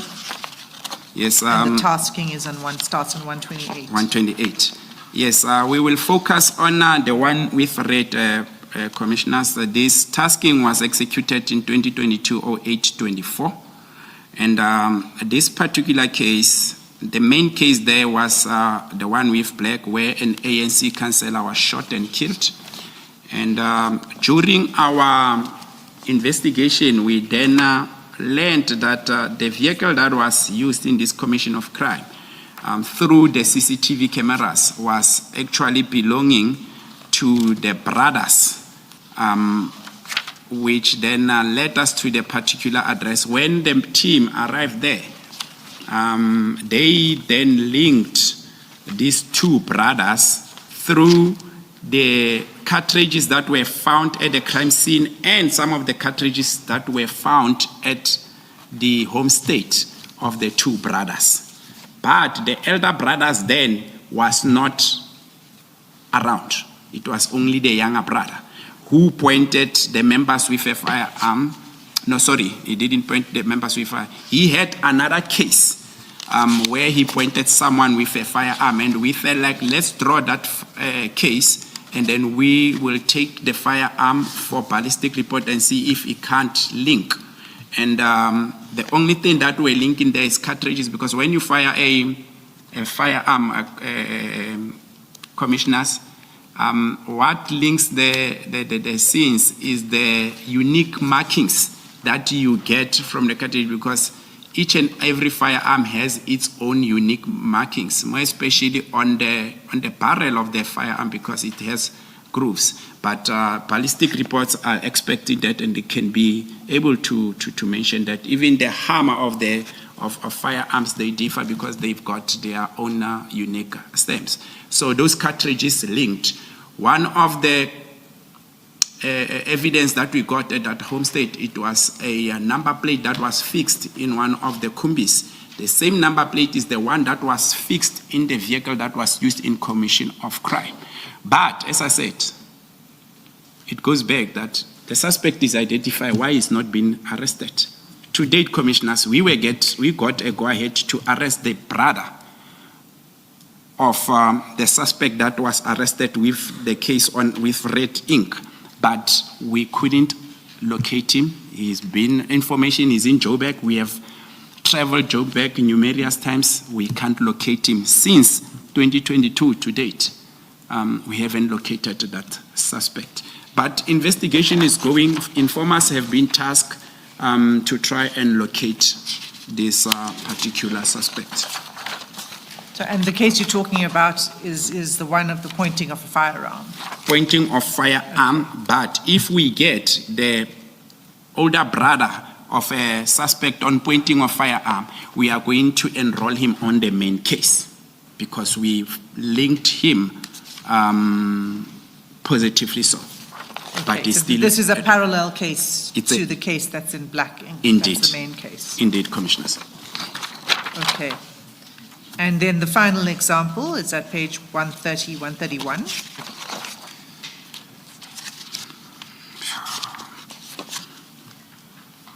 Mkhwanazi want this case.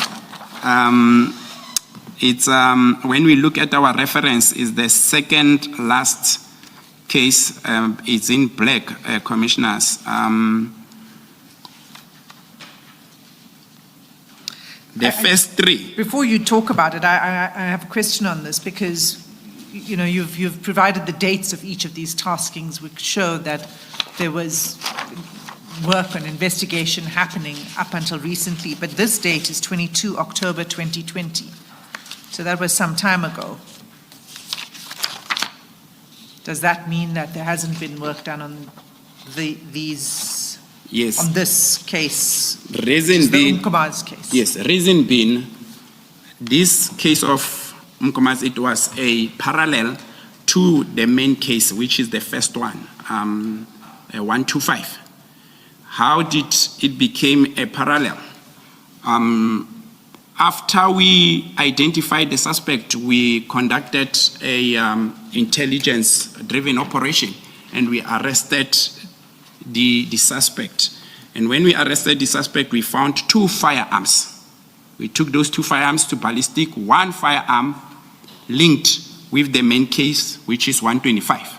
The other 1 firearm, which then became under that case with red, did not link. But because we found it in possession of a suspect, we needed to continue with it. Subsequent to that, the suspect on 125, the shooter on 125, main case where a civil engineer was, director of civil engineer was shot and killed, was also linked on 110. But why 2020, as the senior counsellors asked? When we took that matter to court, circumstantially, we got witnesses, but there was no eyewitness. That's one of the cases which the prosecutor said, because there's no eyewitness, we can't continue. That matter was provisionally withdrawn. But what is important in all this is the fact that we were able to deal with this suspect. As I'm talking to you, on the 125, there were 4 suspects. There was a hit orderer, there was coordinator, and 5 suspects. Hit orderer, coordinator, and 3 hitmen. But the other hitman was shot and killed before we arrested him. The 2 hitmen and these other 2, which is a hit orderer and a coordinator, were found guilty and sentenced to life imprisonment each for the murder of that victim on 125. Therefore, in essence, one can say, yes, Mkhwanazi, there was not enough to deal with him, but then the same firearm that he used on Mkhwanazi, there it is, it's linking at 125, and he was then found guilty and sentenced to life imprisonment. So it's the same suspect It's from the the same case on both cases. where you didn't have enough evidence to go forward. You Indeed. were able to link him to another case, you were able to link them to another case. Yes. And they've since been convicted and sentenced. With that. Maybe the other thing that I can mention, which I forgot to say, on the one where we were requested that we must apply for Section 205 and we must link, this is the Harding matter. Commissioners, I must say that one of the suspects that we were asked to apply for call data, we dealt with the suspect precisely so. He's a former police officer from crime intelligence. He was into taxi industry. He was moving to politics Therefore, through his journey, he shot and killed one of his friends. And during that scene, that's where we then saw the other external factor after the shooting coming and picking up cartridges. So these are things that you want to avoid, and we could see that through the video footage. And on the other matter, he shot and killed one of the taxi association member. And that suspect, or accused as we are talking, on those two cases, he got 2 life sentences and 40 years. He's behind bars. So those are some of things that we do. If we are failing this side, we've got something that we can neutralize the accused on. Thank you, Commissioners. Okay, thank you, Colonel. So I think you've now comprehensively addressed the results of the inspection reports and tried to explain the work and examples of how some cases may look a certain way until you dig a little deeper into the work of the team. Can we then now go back to paragraph 24 that we overlooked in order to finish the theme that you were dealing with? And paragraph 24 is where you address the evidence that was given by Lieutenant General Mkhwanazi before this commission when he mentioned that there were 5 cases in which there were warrants of arrest issued. And you wanted to explain that statement. So can you please do that with reference to paragraph 24? Thank you, Commissioners. Indeed, General Mkhwanazi was not wrong when he gave those figures. When you look at paragraph 24, 24.1, I think I dealt with this matter where I mentioned that 2 suspects, J50s, were issued, and we had numerous intelligence operation in locating them, but then even to date, we haven't located them. And as we are gathered here today, one of them is no more, so there is still one outstanding. And then we, unfortunately, Commissioners, because we are not fully capacitated, we don't have the intelligence people that can go out there and try and locate them. It's the investigation and locating of such suspect is a little bit slow because the IOs, they remain most of the time at court for the matters that are on trial. And with the new investigation, because now the dockets are back and members are working. And then on 24.2, those 3 dockets are linking. The 3 of them, and when the team then briefed the prosecutors did give a verbal authority that the identified suspect can be arrested, and that is the same. As we are talking today, I had a chat with the team, I think last month, and they did tell me that they have submitted a application for J50 for authorization so that because they don't have the capacity of intelligence, if this suspect can be circulated and be assisted by the community, that will definitely assist them. Indeed, the verbal was given. And then to 24.3, that will make 4. And then the last one, as I put it, that is a more complex one, Commissioners. The main case there is that 184. On 184, 2 suspects were identified, being the shooter and a spotter. A J50 was then issued for the shooter because he was fully linked. And while the J50 was issued, while they were still on the run, they committed another attempted murder. If you page to page 13, Commissioners, you will see that case number 170. And on the same case, both suspects were involved again, a shooter and a spotter on 184. And luckily, the spotter was then arrested on this 170. Remember now, J50 is still there for the shooter on 184.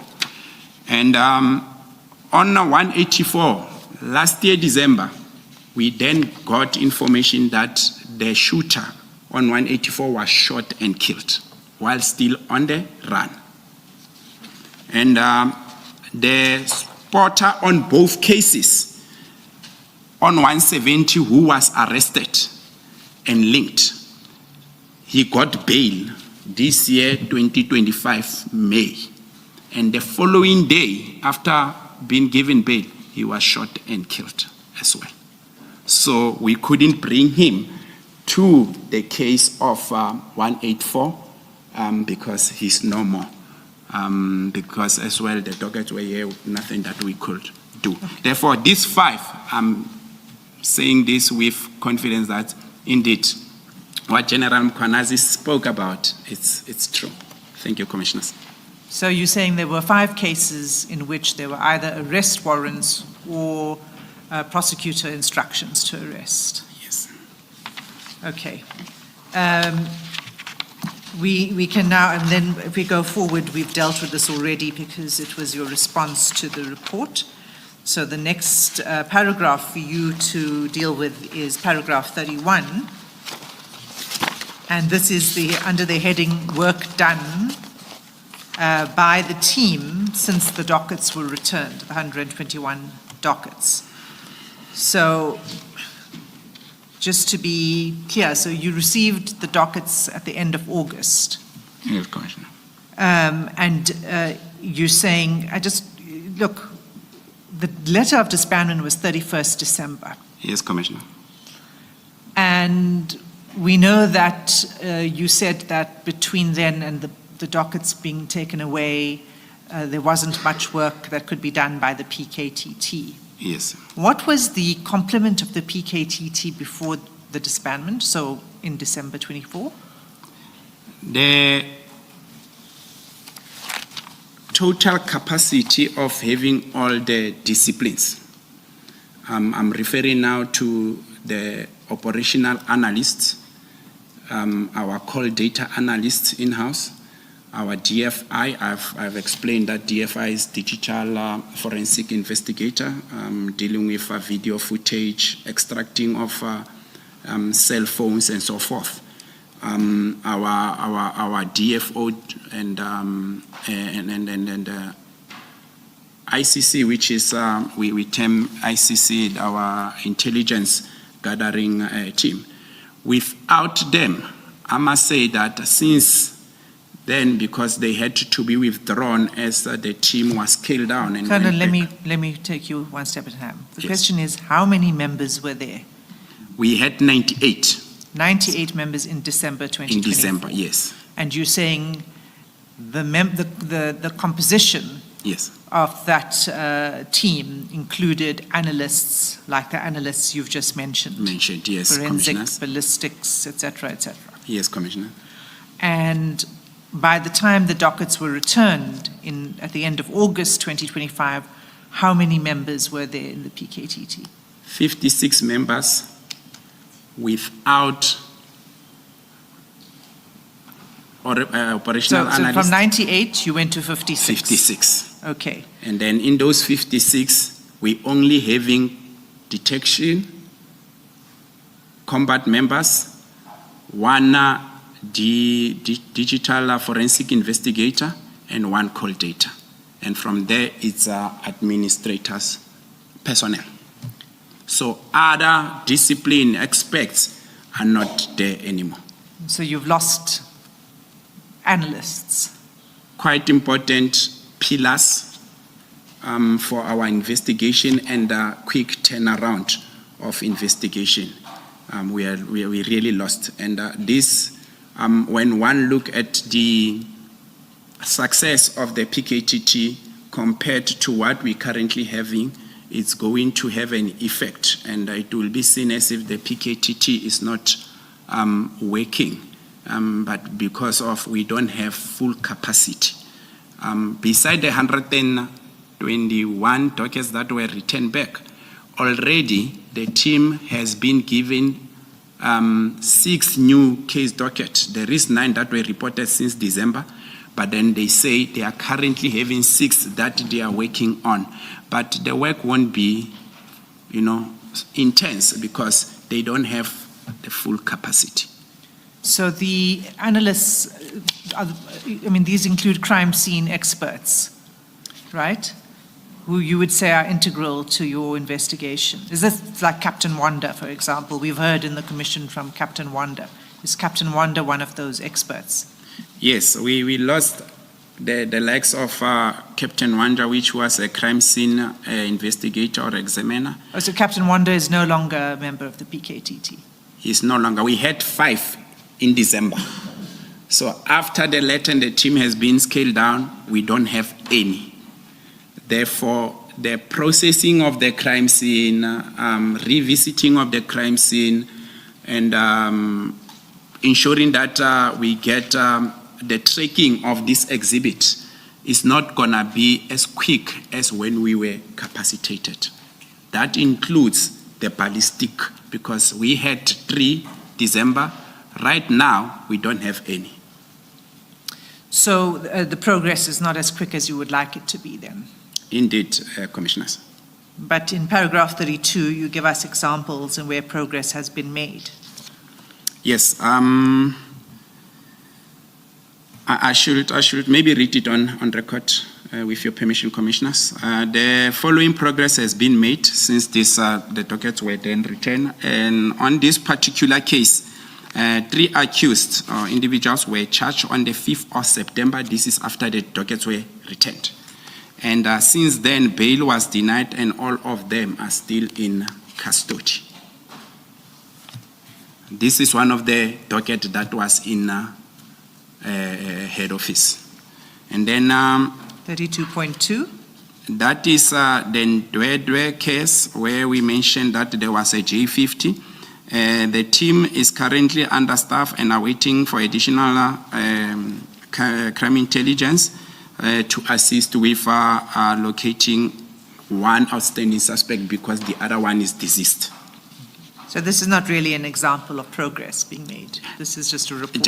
Yes. I think this also, it talks to why there's no quick turnaround in investigation, positive investigation. 32.3. Then these are the 3 cases that we mentioned, and then on all 3, these were where the verbal approval was given that the J50, members can go and arrest, but then we have subsequently submitted a J50 for the approval, and upon receiving that, we will then follow the process of circulating this suspect. It's 4 suspects in total on the media, and hopefully the community at large will be able to assist in locating. 32.4. This case, one suspect was identified, and the docket was since submitted on the 17th of September to the prosecutor for their decision on giving us a go-ahead to go and apprehend the suspect. Okay, it says for a decision on 17 September 2025. There's no further update that you have? So far, no, I haven't received any further update. And 32.5. On this one, 2 suspects were positively identified and investigation is complete. Therefore, the docket also was submitted on the 5th of November 2025 to get further directive and a decision from the prosecutors. Okay, thank you. And you say this is over how many months? This is since August. This is 3 months, if one can put it, or 4. Yes. So the progress you're telling us about is what? Only 4 matters. I'm not stating this as criticism, but this is only 4 matters. Yes, it's only 4 matters, Commissioners, and I should mention the fact that majority of the time the members remain in court. I don't know if the commissioners are following the news these days. There's been a lot of success in terms of conviction that are being circulated on the communication platforms for the PKTT. Therefore, courts, they consume a lot of the investigators' time, but then with also the new docket, as I said, that when a new docket is reported, the team focus on it in order to, persevere and secure the evidence that might be tampered or, as we said, the video footage that might overwrite and so forth. But would you not also say that perhaps this is a function of the significant reduction of the PKTT resources? It is. That is why on paragraph 33, Commissioner, I've mentioned that, due to the fact that if the team can be capacitated, the team will be full in its working swing, and there can be fast progress in terms of investigation and taking the matters back to court. Thank you, Colonel. Thank you very much, Commissioner. Thank you, Chair. Okay, so the last chapter you deal with then is the effect of disbandment on the work of the PKTT. Now, some of this you've already spoken about. We've just had heard from you on what the impact has been on the team being scaled down, and the impact on, therefore, the progress of investigation of the dockets. So you don't need to repeat that evidence. Yes. But can you tell us about the other aspects of the effect of the disbandment with reference to paragraph 34? The members were, commissioners, receiving a lot of dissatisfaction from the victims' families, from the victims that are involved in attempted murders and so forth because of this letter. And whenever the members receive such, they need to tell the TAC job commanders. And the TAC job commanders need to take it upon himself or herself to engage with the families, because that's one of our strong points of engaging all the time with and give progress to the family members. But I must put it on record that from the 121, not all of them have reached out on us. Even us, we've never reached out to all 121 family members. But then a few of those have, and the members of 34.1, the commander had to phone the victims' families there that are reassuring them that investigation will continue, be it that the team is no more there. Investigation will continue. If the team still remains and dockets are brought back by God's luck, then the team will continue where they left. And then if we page to page 18, on 34.2, that's one of the instances where one of the prosecutor was saying some remarks that the IO was not happy with. And the IO immediately then informed the commander, of whom the commander reached out on me that, hey, Colonel, we're having issues, because if now the prosecutor come and mention such things to the members, why members, what's happening, because the task team has been disbanded on the media. What must the members feel like and all that the PKTT members are not around, while the PKT member was there at court. So this had a serious impact, not only on the victims, but then, in a broader aspect. And that also includes the 34.3 and 34.4 commissioners. And I think on the 34.4, it's worse in a sense that it affected the member directly as well, whereby a J50 was executed, then the team had to go and charge the suspect. And whenever we do this, sometimes when we want to obviously charge the member or continue obtaining the warning statement and so forth, with holding statement, you interview the member. There's a document, SAP document that you complete and all that. But then when the team arrived at that particular station, as it's stated on sentence number 3 of paragraph 34.4, the branch commander, Lieutenant Colonel, informed the members that they are there unlawfully so because there is a letter that has been circulated that they are disbanded. You are in the middle of investigation, commissioners, and you receive this. The team didn't tell me immediately because I would have driven there and tell them that you stay here, you are police officers. These buildings, property, it belongs to government and you are employee of the government. You shouldn't leave.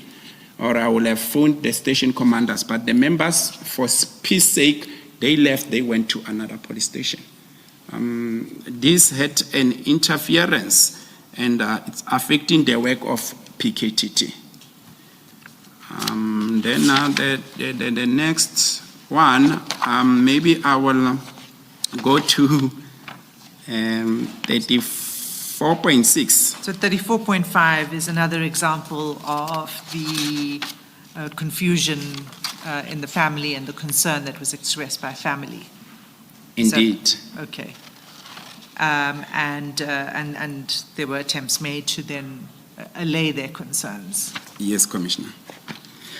And okay, so 34.6? 34.6, there was an article, let me see this one. There was an article that was circulated by one of the analysts, expert analyst, Mary Dihas, who then supported the motion of the residual of one of the prosecutors that dealt with this particular matter.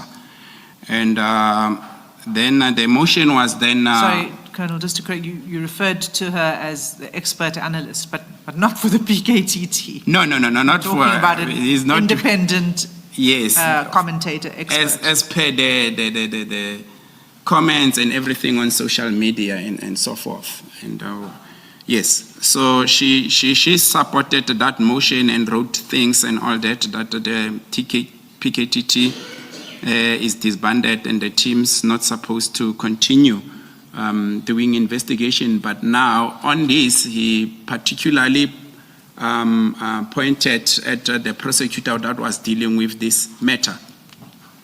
And subsequently, an application was brought that the advocate must recuse himself. And in short, the judge on that particular matter delivered a judgment, and the application was heard and was dismissed, commissioners. And as we are talking, that matter is at court, and therefore the matter was resolved, and the trial is going to continue on the next court date. So this is the extent of the letter. Sorry, Colonel. You say now it's resolved and the trial will continue, but you say that on 23 January 2025, that's when this application was brought by the defense for the recusal of the prosecutor and for and the arguments about the unit having been disbanded. Yes, Commissioner. So since 23 January 2025 and today, there's not been any further movement at court on this case. All that's happened is that the application has been... I can't give the exact date when the application was turned down or dismissed, but I know for the fact that it was dismissed. It's that I don't have the date. Maybe it was my mistake for not getting all the facts on this particular dismissal of the application. Okay, and it's... So your understanding, Colonel, is that the judgment may well have been after 23 January 2025? Yes, but later or mid-2025, advocate, because I think beginning of this month I was somewhere in KZN, and that's when actually I was told that it was dismissed, but then I was not given the exact date when was it dismissed.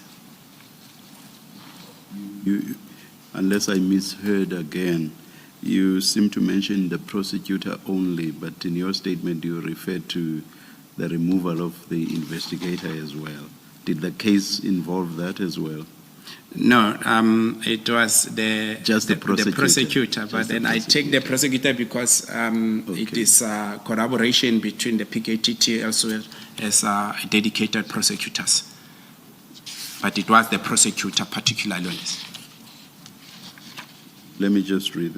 Advocate Nhlanhla for the accused noted that the task team was accused of misuse of power, arguing both the investigating officer and the prosecutor should be removed because the unit has been disbanded. Is that something else now outside of the case? No. This might, it's as I'm saying that I might have captured wrongly, but I will get the facts right. But I think from the media circulation, this is how it was written. But then if I can talk to the prosecutor or the ION just to find out even the PKTT was involved or not, because I know that the same Mary Dihas lady was one of the people that was saying PKTT is abusing power, their powers and so forth and so forth. Yes, so it might be that they included PKTT IOs, investigating officer, but I will check with the team and revert to senior counsel about it. Thank you, Colonel. Thank you, Colonel.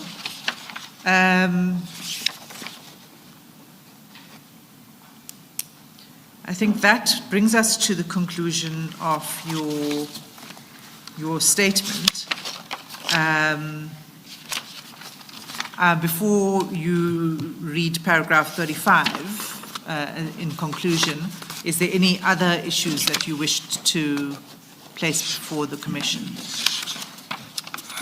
Commissioners, maybe let me first state, as I've already mentioned, the impact of these letters to the members, the team particularly. I should mention this because I think it's important, because this shocked everyone. Sometime in 2021, we had to come and brief the National Steering Committee that was chaired by the former National Commissioner General Sithole at one of the venues here in Pretoria. And based on the report that we prepared and looking at the work that was put by the team, General Sithole uttered words that gave hope and trust that whatever that PKTT is doing, it's within the line of policing, and that they are doing a great job. He said PKTT is PKTT members are pioneers of modern policing, because he said whatever approach that they have brought has brought new dimension of investigation, because these are the cases that were given to previous task teams, they failed. And here they come with this approach of a 5-pillar, they are able to solve the cases. Further to that, there were numerous officers from head office that were deployed with the task team. Others, they came and attended some presentation. I will mention of Lieutenant General Sibia, who once attended a briefing session at Durban. And then subsequent to that, we drove to Nongoma, whereby the PKTT was investigating a murder of a certain NFP councillor who was shot and killed. But the motive then revealed that there was corruption whereby certain money of the municipality was used to fund some of the killings. And in that first appearance, that was in somewhere mid-2024, for fraud and corruption. There was accused, which is the MM of the municipality Nongoma. There was the CFO as well as the supply chain manager. General Sibia hailed the team for the excellent work. It was refreshing to hear that we are doing great job, because I was driving General Sibia on that particular day. And the witness that was here earlier on, Major General Motsepe, once visited the team, and she stayed at Durban for a week, monitoring the team, attending our meetings and so forth. She was very pleased by the work that was put by the team and the standard of investigation. And she gave, the respect to General Khumalo. If I recall very well, I think General Khumalo was a brigadier of Major General by then. But then Major General Motsepe applauded the team for the great work that she witnessed.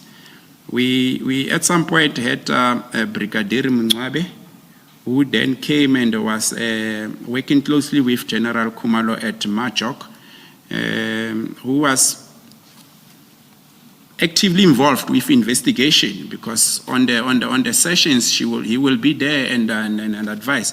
But out of all that, he mentioned, because I will now and then engage with the brigadier, also trying to suck information and be able to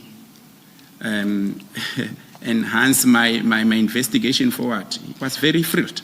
Just so, Colonel, you don't move too far away from General Motsepe.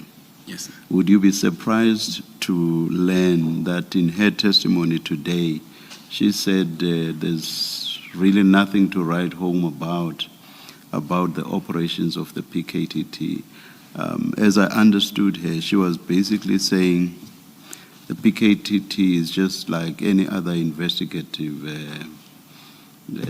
section of the South African Police Service. There's nothing special about it. Would you be surprised to hear that? Based on what you say she actually said when she visited Durban for a week. I'll be very surprised, Commissioners, considering what she said then and what she said today, because that will be contrary to what she said, or maybe it was just to please us then. I don't know. But it's surprising that she will utter such words. But from the onset, she was pleased and giving advices wherever she had to give advices. And we appreciated and respected that too. Thank you, Colonel. And then, and lastly, Commissioners, this particular approach was then rolled out to other provinces. We saw members coming to PKTT for the on-duty study, for the members to copy what the PKTT is doing, go back and imply to their respective units and provinces, because of the success that the team had. And all this, it's some of the, I won't say accolades, but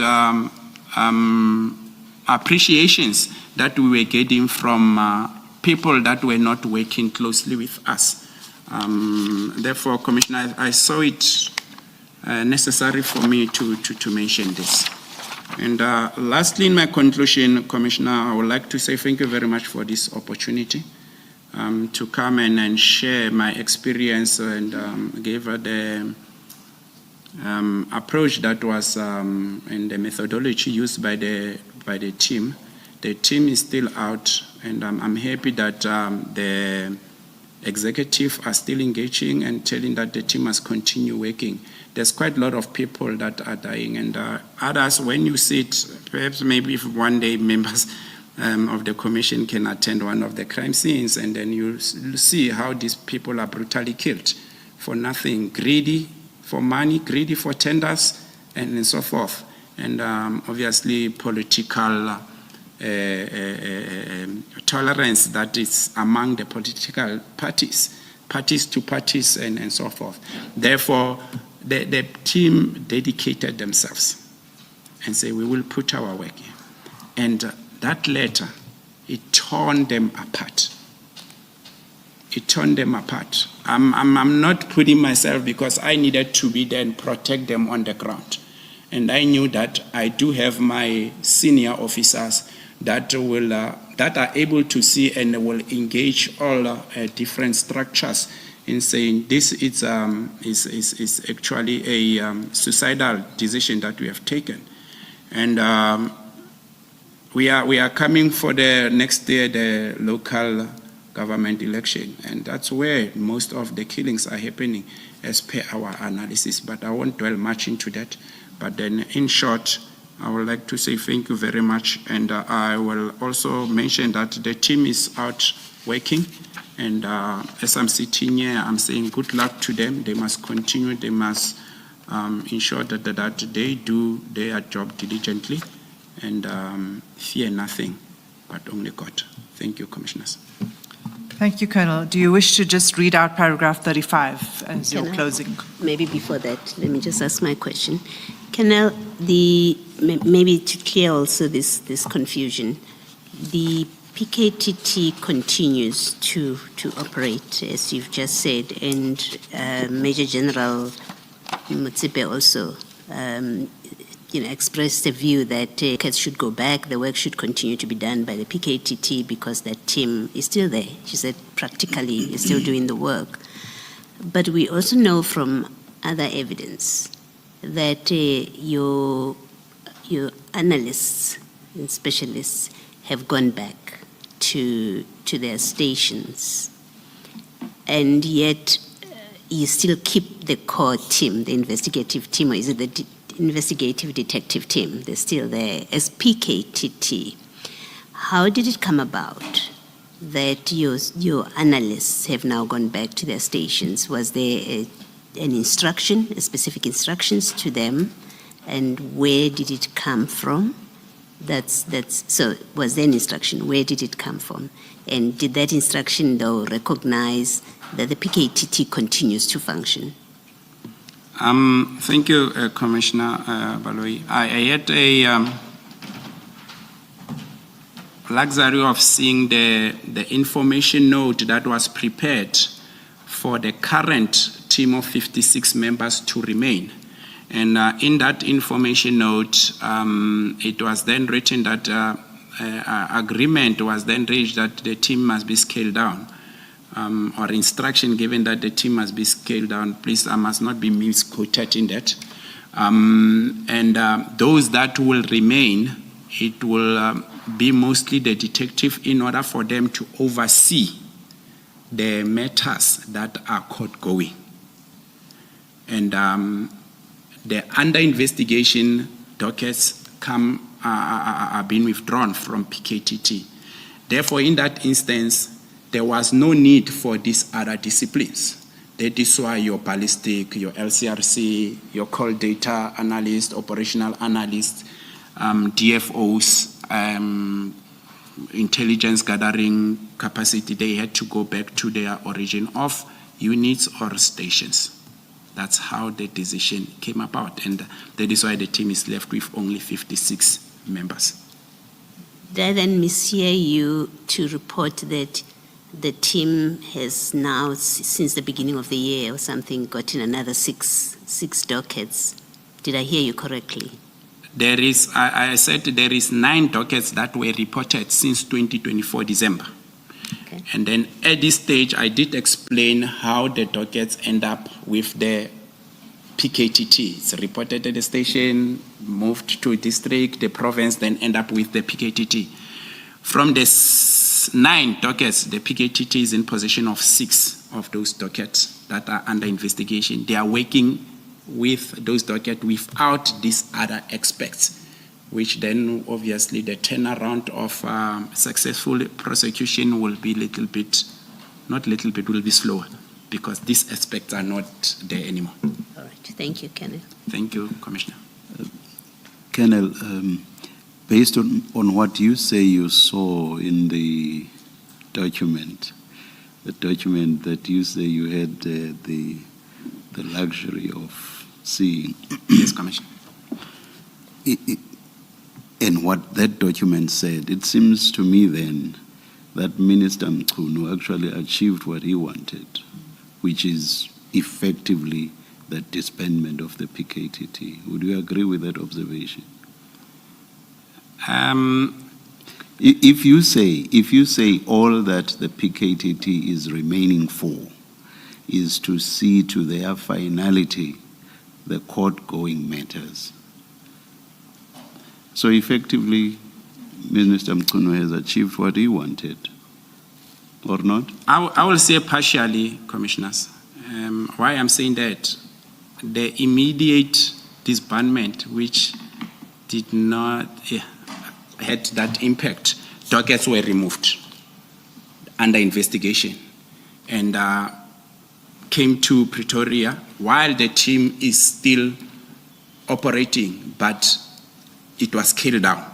That's an achievement he has achieved. But subsequent to that, the National Commissioner continued to sign what we call call-up instruction that moves you from your origin place of work to wherever you're supposed to go and execute your taskings. National Commissioner has successfully done that because even after that letter, the team remained at KwaZulu-Natal, but they were not in full capacity. At this stage, as we are talking, the team is not in full capacity, but they are overseeing under investigation and court going, which then one says it's a 50-50 in my short understanding. Thank you, Commissioner. Thank you, Colonel. Can I just also clarify based on the question raised by the commissioners? It's not, because now I became a bit confused. It's not just the new matters that were forwarded to the PKTT that were requiring investigation, because after August, the under investigation cases were sent back to you. So those also still require investigation by the PKTT. That is true, Commissioners. The 18, because the 3 matters of Eastern Cape were sent to Eastern Cape, the 118 is still under the PKTT. When they left Pretoria, they went straight to PKTT commander and the lieutenant colonel that took over from me. And they continued with investigation. Hence, other dockets were submitted for decision on arresting submitted to NPA. And J50s applied and submitted for authorization and other investigation that is happening. Then subsequent to that, they got this new docket that were not yet allocated to them. And maybe one should also quote that yesterday I saw Lieutenant General Mkhwanazi addressing on Sunday, addressing some group of traditional leaders and community of Duba.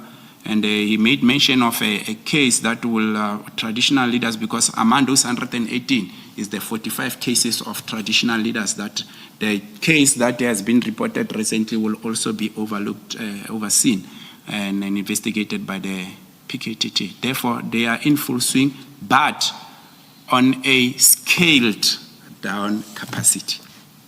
So to just close this off, I mean, it's you still have the same number of dockets. There are a few more that have been added to the load, but with a significantly reduced team. And unless I'm wrong, what for me is important about the reduction is that it defeats the methodology of the PKTT. Because what I have been understanding to be the success of the model of the PKTT is that there are these multiple disciplines and this teamwork. So there are people with different expertise examining a docket and discussing it with each other. You've lost that because those experts and analysts have been taken away. So actually, the team has been defeated, right?